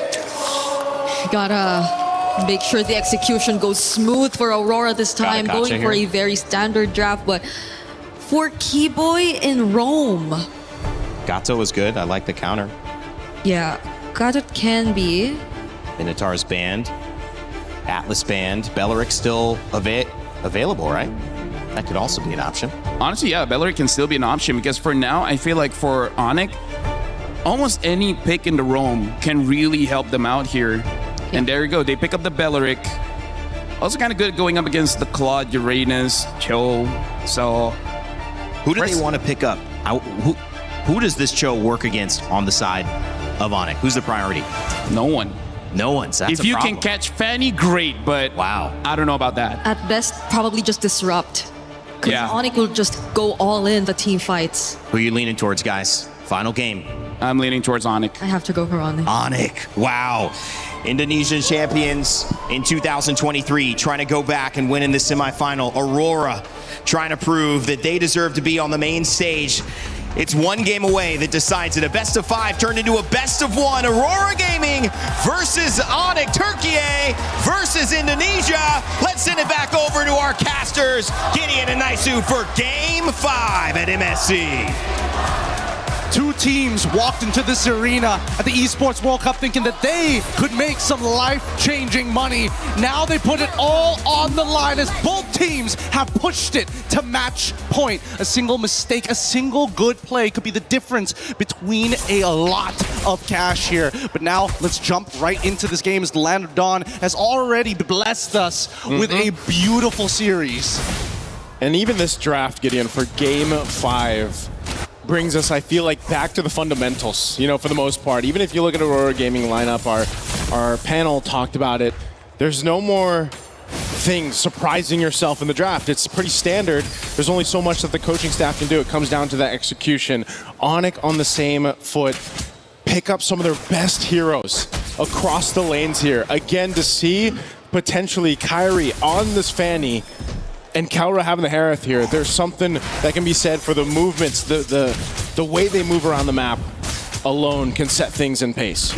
Let's set the stage here because so far Aurora, you can tell that top side is definitely going to be their strong side. Lunar playing a much better game this time around, not having to deal with the Esmeralda, but against the Barats, it's going to be a lot easier to kind of outmaneuver and control this lane better, especially since it's a no-go lane. Nobody's going to die here. There's nothing to worry about. But on the bottom side is where it gets interesting. And I was wondering in the draft whether or not, you know, this Cho was going to be the difference maker. Yeah. Both sides had to take Purify in this case, so it's a general neutral lane. But knowing Sigibum, he's played this matchup against the Harith many, many times before in the previous year. We can see this pressure already on these green camps of Kyrie. Pago takes some shots here. Quarter of the health, he's gonna have to get on out of there. This is one of the difficult things for Pago to deal with. You know, when asked the question, who's the best target for those kicks? Who's the best person to go for? And honestly, it's Kyrie, but as mobile as a Fanny is, that's a tough task to take here. First turtle up for grabs. Onyx gonna start it up. Lunar kind of gives that information, but Tienzi's not anywhere near it. So first objective, turtle, going on it. They're just uninterested. There's just no reason to fight for it as of right now. Not until they have that kick to start developing a dedicated lead. And Ionic recognized this, right? Sans immediately takes the way of the dragon on their side in case they can find a moment to snowball this even further. The mid duos have been doing really, really well and have adapted a lot throughout the matches. Now they're going to go down towards their insurance policy. Carol getting a really good freeze here onto Sigaboom. And this is where it starts to get dangerous, right? If Sigaboom unfortunately uses his BMI too early, there's a chance he gets run down by Kelra with the Zaman Force. It's almost to me on the other side. Loop using the flicker. Daytona's welcome into the wall. There's the follow through. Nice kick from Sans into the turret. First blood for Kyrie. They find 2. Now they're looking for a third. Luna trying to get away here. He's got a sliver of health. Jump back in. There's the counter punch. Taking out Kyrie and Pagu. With the G-Kundo, will be able to get away. No follow-through damage. It's a trade, the 2 for 2. God, that was hot. Pagu, what a, wow. Let's look at this one more time because, again, the play coming in from Sans was good, right? He flickers on over to guarantee the kick to the right side, but that third hit of G-Kundo, breaking it up at just the right time, allowing Lunar to survive this, and also using his Purify. He probably should have used it slightly earlier, but it doesn't matter. He got the damage off of his shield, and even for Onyx side, they don't mind this trade at the end of the day. So what if Lunar gets it? We'll eventually be able to deal with it later down the line. So for now, those those who found the kills have the money to go even further. TNZ and as well as Kyrie dead even right now, but only a slight lead, 1 level lead for TNZ. I wonder how many times Sans will try to replicate that, you know, take the kick, take that way the dragon from Pagu, utilize the kick himself, or does he take something else? You know, between Rose's ultimate, that Thundering Wrath can be beneficial too. So Sans will have his work cut out from him, but like we just saw, pretty good here. Skypiercer now picked up for TNZ, the second turtle coming through. All right, TNZ has to play for cleanup here. They can initiate, walk back, wait for a little bit, and then clean up later. Kyrie, he's got the Heptaseas already ready to go, and he wants to make sure that when he gets on top of a target, that target dies straight away. So now you can see that at least from between Onyx and as well as Aurora, they're constantly trading. They're constantly trading the HP. Okay, again, way the dragon held on by Sans. There's the Daytona's welcome. You go right on the mark. Kyrie coming through. Consecration already going to be used. Quarter the health on the turtle. TNZ will secure it. Fight breaks out. Blazing duet, not enough. Keyboy will fall, and then another trade. Kelra has some space to work with. A whole lot of battle spells used up as well. And TNZ will get away with the iframes here on that Hirara. He's dancing around here. Kelra playing a dangerous game. You can tell by that positioning. Unfortunately, the Zaman Force might not be enough there. Onyx now trying to set something up. They want to see Sigabum, but they don't notice him just yet. He's hiding in the bush, and the denial of information has caused Onyx to give up on the dive. Okay, they're going to get forced out of there. They wanted to make a play, but luckily Sigabum has that protection. Pagu, there's the kick right on cue. Purify's still available. Now it's Pop. Kyrie joining the fight, swinging on through, gets stunned. Thundering Wrath down. Pagu trying to get away, burns the flicker. He will survive. Neither team falling in the exchange bottom. You can tell how antsy both sides are. Sigmund luckily doesn't get his recall canceled, but that will mean that bottom tier 1 is under threat. They are willing to trade topside, but at least from Kyrie's POV, easily is able to dodge out of the right ability. Sans, does he get the turret? Oh, it's almost. One auto attack. It's as good as gone. Yeah. Take a little bit longer to take that one down, but pretty much Onyx just trying to find what they can across the map here.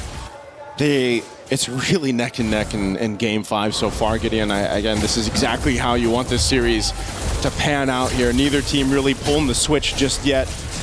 Pedal to the metal, but right now it's going to be a tier 1 that falls on our side. Whoa, oh, already some pressure there. Rosa burning the flicker to survive. Actually, Sans burning his flicker, and now trying to secure that purple buff. They do just that. Pagu forcing himself out of side of the jungle. So this is just a battle for buffs and just tier 1s. And you know that Hirara generally has a bit of an advantage in these moments, especially with slight leads on their sides. Best part yet, the iframes making it even harder, especially since you can control the timing of when you decide to drop down that fallen maple.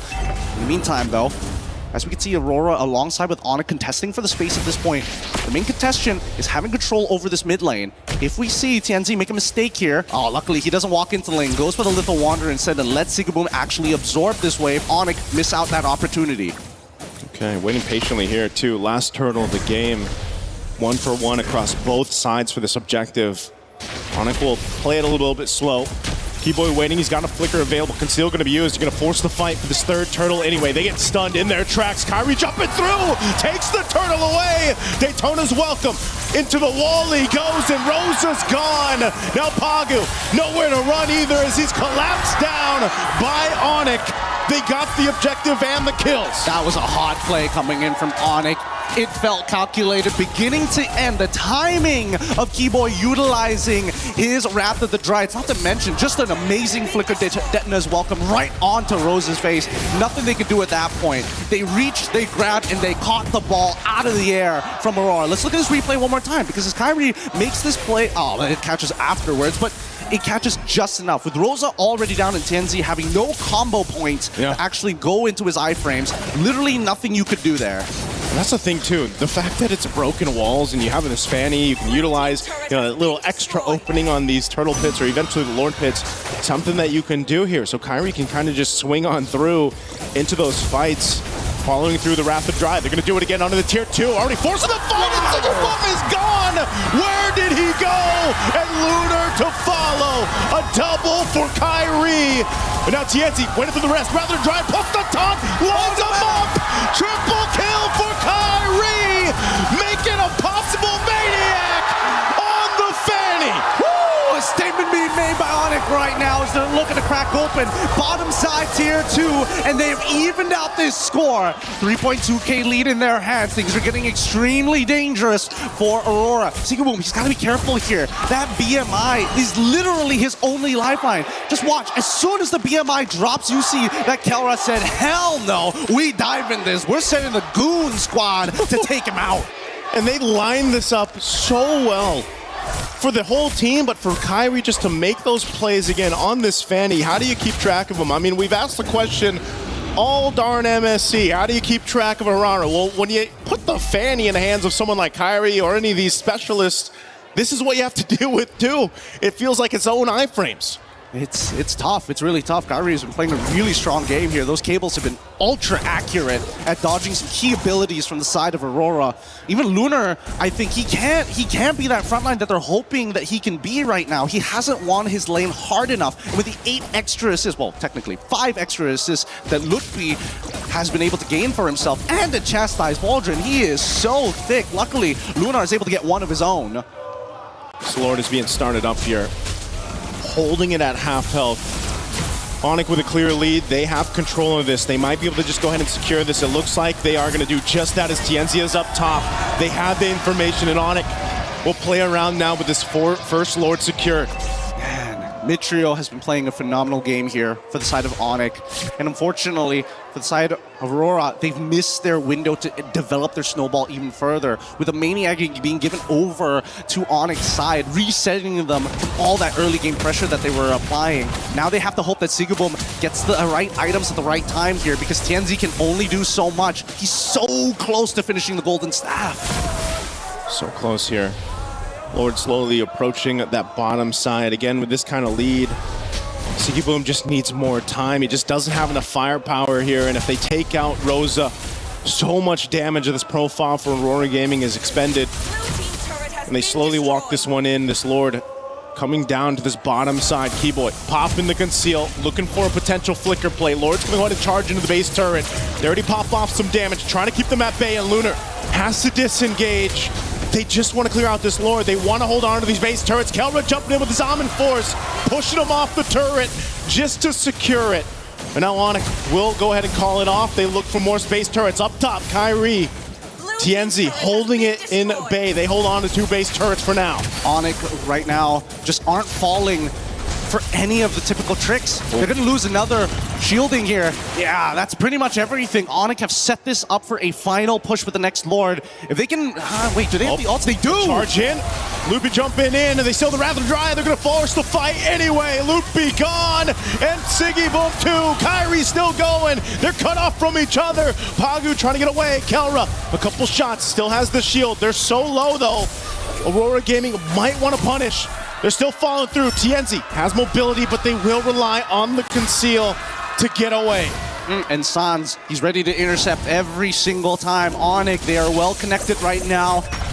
And Aurora, they've tried a couple of feints here. Yep. They've tried a couple of motions where Pagu is trying to bait a reaction out of Onyx, but they're just not flinching anymore. And I think that confidence is starting to build up. It's surmounting to some real damage in Kelra. He's not dropping the ball. Same goes for Sans. Look at the disparity of damage dealt by the key members here of Aurora Gaming. Tienzi there at the bottom, SigaBoom there at the bottom, and look at the difference for Onyx. Such a big difference in terms of damage, and that's just because of how these team fights have played out. Onyx has all the room to work with, especially for Kelra, provided by this team that SigaBoom has just been trying to catch up. And we know this, Gideon, when you are delayed this much on that power spike for the Claude, it's really tough to get back into the zone in this one. It is hard, but at the same time, they've got some decent wave clear on their end between Tienzi, SigaBoom, and as well as Rosa. They should be the ones who are proactively trying to work together to clean these lanes, while Pagu and Lunar needs to delay lanes. On the opposite end, Onyx very happy to be in this position, you know? They still have access to those steel cables, and Kyrie can do whatever he wants. Go to top side, set up the wave, reset the Lord again. They can do this all day, all night. They gotta clear out that bottom wave here. They do just that. Half health on this Lord. Onyx has control. Looking to see if they can bait something from Aurora Gaming. Doesn't happen, so objective secured. We'll have to see Aurora Gaming's lineup if they can defend once again. Already losing 1 base turn on the last push. They maintain 2. are they in a position to withstand another push-in? Aurora decided not to. So now that they decided to, you know what? We're going to let the Galore come in. There's a pretty good chance that they lose all their inhibitor turrets. And that's a dangerous decision to make because all of this is so that they can get to the 42k mark where they have an option to maybe try and get a good team fight down to turn the tides. But I don't know how they're going to get neutral objectives. And until we see a full wipeout on Onyx end, I don't think Aurora necessarily can push through just yet. Keyboy walking in on that bottom side here. Lord already in the base. Still has a flicker available. The Lord's actually going to go down very quickly from Aurora Gaming, so they maintain that they still have some waves pushing in. Onyx might look to take down one base turret, this mid lane, as Kelra jumps forward. Already, Rocket's going to force the flicker route now. They're trapped under the turret anyway. Rosa's gone again in Pagu, trying to buy the time off the kick. Kyrie might chase him down. The rest of the team's going to force the fight in the base. Kyrie joining them now. Sigiboom with the blazing duet to clear out the lanes. They just want to stay in the game, but Kyrie keeps them together, and now they'll disengage. They still have this wave, but Onyx too low. Oh my goodness, the item swap right at the very end there. Sigiboom, holy cow. Holy cow. That was a dangerous moment. If it wasn't for that Rose goal, he would have died to the cutthroat coming in for Kyrie. They are out to get him. Yeah. The checkbox is simple. Wait for the stun to come out of Rosa. Once Tianzi is down to only one combo point, then it becomes very easy to get on top of Sigiboom, especially since so many times he walks up to try and dish out damage to specifically Lutpian as well as Keyboy.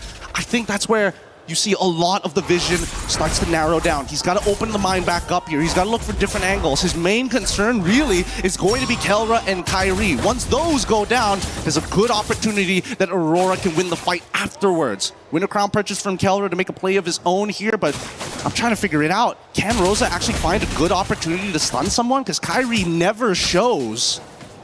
That's such a tall task here for Aurora Gaming.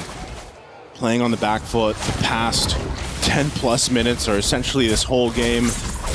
They're looking for a way to potentially turn this over in their favor, but there's just so much they have to do.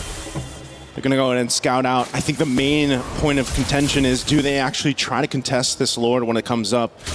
You know, it's not gonna be evolved just yet unless for some reason Onyx delays it enough to go ahead and go through that, and I fear that if it is an evolved Lord, it's going to be tough. But look at this pressure already up top. Immortality swapped in by TNC. Rapid Dryad used as well. Wait. So an attempt here. But now Onyx, what do they want to do? Look at the coverage. Look at the coverage for Lutpi as well as Sans. Beautiful push and pull here. Tianzi able to bait out the Wrath of the Dryads. And honestly, Onyx, they don't mind. They're like, okay, sure, no Wrath of the Dryads. We want you to come to us, actually. We want you to come just when Wrath of the Dryads is about roughly 8 seconds, maybe even 12 seconds. And then we're going to dance. We're going to keep on dancing because unfortunately for you, super minions are always going to be knocking on your door. And we like to keep the porch clean. And they got a Fanny. They can play the long lane if he wants to, right? Kyrie can go ahead, put pressure there if he needs to, but he's going to wait for this purple buff to be up. They know this Lord is up. They can delay it a little bit further if they want to. Aurora Gaming looks to go ahead and try to get in position here. I'm not sure if this is exactly what they want to do, but it just might be one last ditch effort if they can. TNZ swinging around. Onyx knows it. Oh, the flicker forward. TNZ making his way to this fight. Can he turn it around? Pagu with the kick. It's on Kyrie. Immortality are going to be popped. Kyrie's going to get out there. TNZ also trying to buy space, but Pagu falls, and now it's all falling apart. Winner crown with the blazing duet from Sigiboom, but it's not enough. Kelra gets a double. Aurora, they still have TNZ up, but Lunar on the disengage. This fight might just be over. Kyrie joining the fight, cabling on through. He has what he needs. He's going for TNZ. He's got the immortality till he doesn't. And now Onyx will clean it up. And Lunar can't do anything. Onyx will move on forward with the hope of Indonesia as they douse out the lights of Aurora Gaming. One hell of a game. And Onyx, no disappointed smiles. Everybody knew that this was going to be one hell of a game, and they find it and they break through. A crushing defeat for Aurora. God, that's the nature of competition. What a sweaty game. What a series. 5 games for this one. Again, we wouldn't have it any other way, and man, was it a battle. And big respects here to Aurora Gaming. on the innovation they brought throughout the group stages, up down here to the knockouts. And unfortunately, as the nature of competition, someone has to go home. They push the meta forward. Was it truly their destiny to make it to the end? Onyx take that spot. Just another light snuffed out. The Sky Kings are getting back into position for a potential grand finals here. Oh my lord. Every moment of this game felt calculated. Every moment down to the beat. Aurora looking for many different opportunities, but once they couldn't get the reactions that they wanted from Onyx, it started to become just hard, just really heartbreaking. Oh man, again, seeing these highlights here from STC, you saw how much of a dominant early game to mid game that they had, especially with Kyrie on this Fanny. There was only so much that they could do. I mean, Pagu, he even got a couple kicks on him, but the rest of the team was just scaling in their favor, and they knew how to play this composition to, you know, the best ability that we saw here. Even Keyboy on a lot of the Wrath of the Dryad flicker combinations he had, and even Sounds having his own kicks half the time. You know, there was just so much that was utilized here, and even down to this last fight, they just knew with Kyrie swinging on in, there wasn't much more that Aurora Gaming could do in this instance. With two great teams with amazing chemistry, it really just comes down to who has more experience. And Onyx take it this time. We're going to be throwing it over to our winners up on stage, which Milosh and of course, Keyboy. They've done it again. Onyx to the semifinals. What a matchup. We all need a moment to breathe after how close that match was. Keyboy, few questions for you before your key crushing moment. Now, this is not the first time, of course, you play Aurora here at MSC 26. You lost in the group stage, you won here in knockout. Why? What was the difference between those two games? I think in the group stage we're not ready too much because they are so aggressive and the hero is good. But now we already know how they play and we got it. Well, you got it, but there was a lot of frustration. There was a lot of effort to win that game. What do you do after game one? Because I saw how the reaction was on your faces. You went back with Coach CW. How do you reset and get back into the game? Yeah, we just think next match the team spirit, right? Yeah, we just focus team spirit and yeah, just enjoy and reset for the next. You have the reset for it then, and you know, you've made the knockout stage. Last year, you of course were here as well. It's semifinals again, 2 years in a row. The question is, are you ready to go deeper than that? Does that add to the pressure, the fact that you're also playing a non-SEA team that wants to get to the grand final as well? Yeah, for us, we want to get the champion again, and we are ready to EWC here now. Keep in mind, there's now Zara Egoist on the other side on Team Spirit. It's not the first time that you play against them. You knocked them out last year in quarterfinals. There's also Sawo on the other team. That's your counterpart in position. I mean, what's going to change compared to that last year? Are you going to finally take them down here at MSC? Same like Aurora, we want to take the defense first. And yeah, we are ready to fight Team Spirit. Just ready, Team Spirit. Ready for Team Spirit. I have a lot of questions for you, but a question to the Onyx fans in here. What time is it? It's Onyx time. It's key crushing time. Onyx, gentlemen, come on over. You'll get to relax plenty right after this. Now let's all go to the back. Come along. Let's go crush that Aurora Gaming key. We waited so long. What a great match that we had. Incredible best of 5. Now you get to celebrate, Keyboy. Go ahead. Go ahead, gentlemen. Come on in. Last year, Onyx made it to the semifinals. This time, they've done it again. Goodbye, Aurora Gaming. Good luck in the next one. And as the fans are cheering, and as you heard them say, thank you for letting us know where the airport is. Onyx victorious on to the semifinals. They'll be playing gatekeepers to yet another Western team, non-SEA. What happens tomorrow versus Team Spirit? We won't know for sure, but our panelists, they're going to break this match down for you.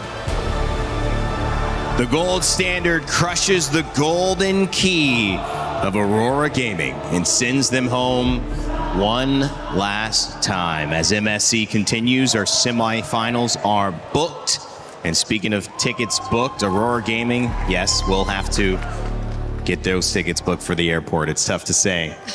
But at the end of the day, competition can sometimes be brutal. This one for Turkey was tough. We will see them again, and of course we will see Turkey again in Istanbul in the M Series M8 later on. But the beauty of this moment, a best of 5. Both teams have to hold their head up high, Brig, after that performance. But Onic, man, that was fun to see.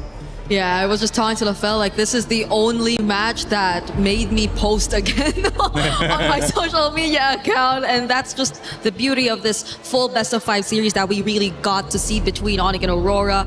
The development they've been through, Aurora, especially entering this competition strong, but Onic too. They've been a bit shaky, but you see their tears of joy. You see how happy they are with the small adjustments that they did here and there. That could be a relative. Yeah, I mean, like, here's the thing. Aurora has been winning by basically outplaying the early game. But like Keyboy said, enough time has passed. They figured out how they move, how they draft. And even game number 5, first 2 picks, the Barat as well as the Fanny.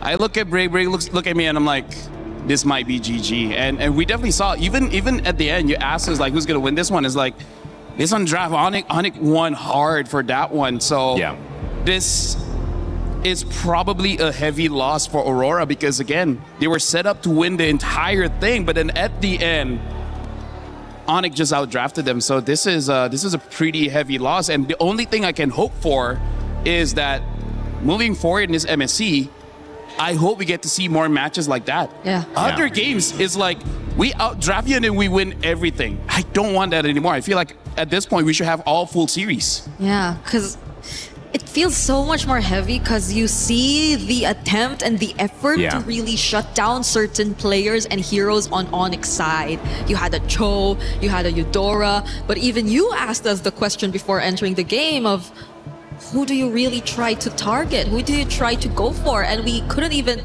just confidently say Fanny nor Kyrie anymore because you saw how they were just forced to play defensive a lot of times in that series and that they just had to scramble and find whoever they can just afford to, given how messy the team fights get, and that's really in favor of Onic. 18-minute game. Well, when you look at that, it's probably on average the time Aurora spent in 2 games leading up to this. 9-minuters are what they were known for.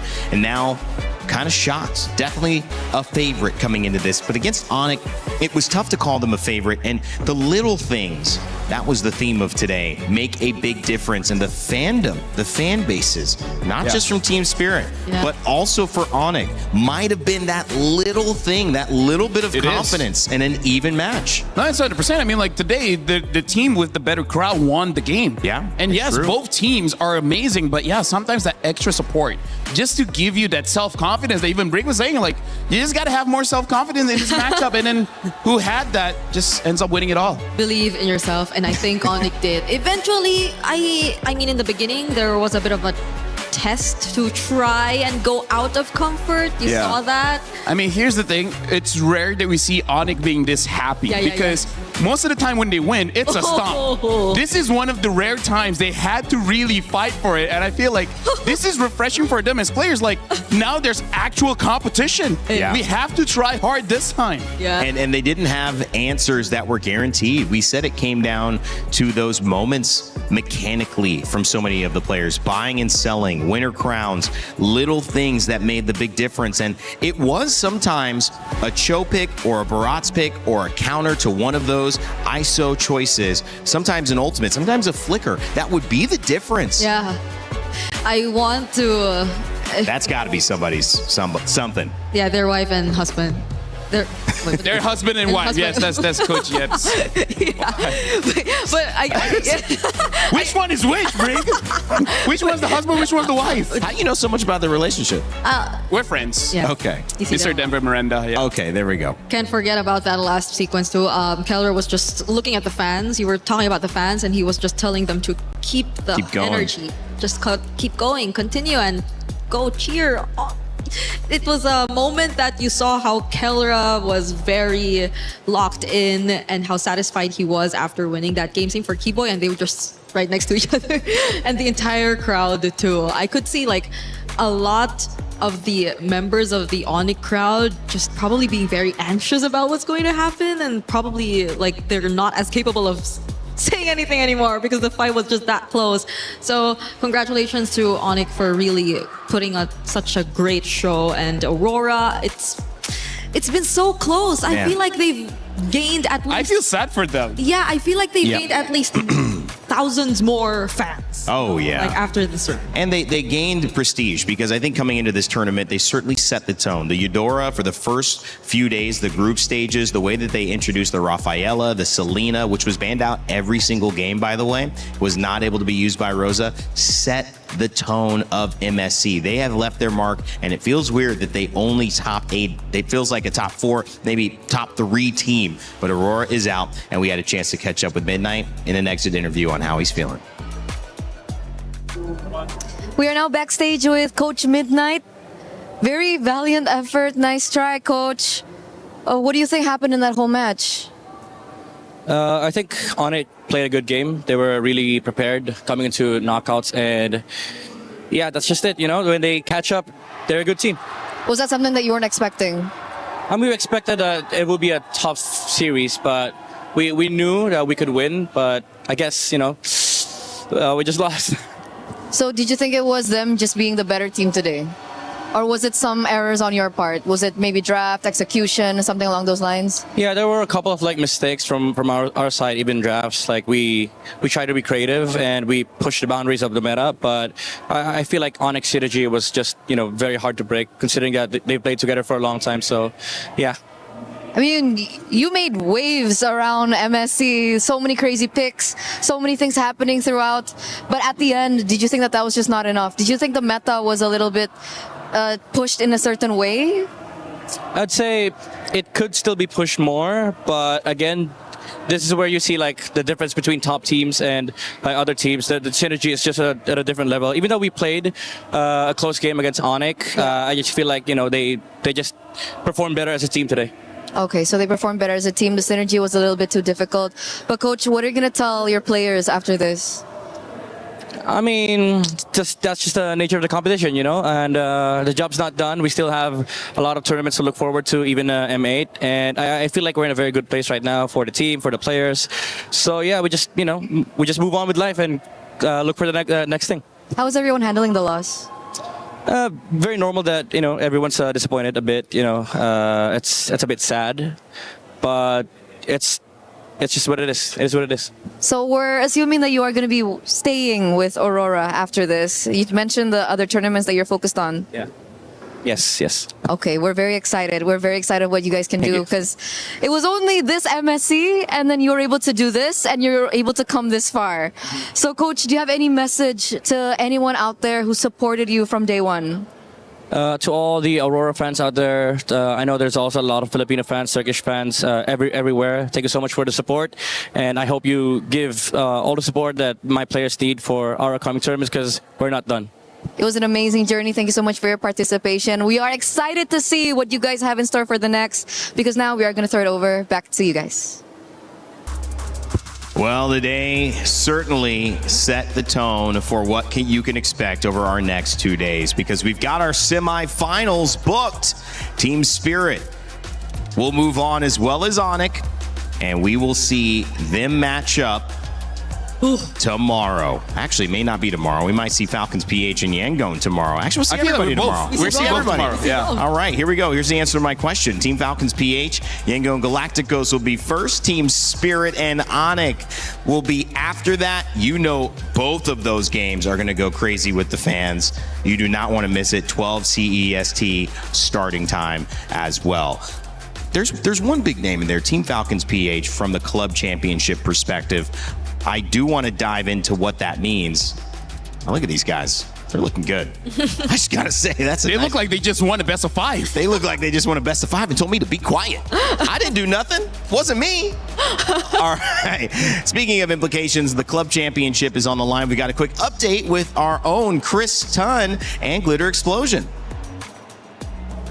I've escaped to the Totem to come chat with Lauren. New game going on this week. One that we talk about in Warzone, of course, but real big implications when it does come down to the Club Championship. We got a lot of hot contenders in there. Yeah, I don't know what's going on over on my side of things, but we are constantly getting games where we have a lot of CC teams in the lobby. And if we're talking about storylines and how that could potentially change things this week, we've got a lot to dive into. First of all, we do have Twisted Minds in this lobby, and they are the defending champs. However, they've been pretty inconsistent over the last few lands, so there's a very big possibility that they're not able to take this one home.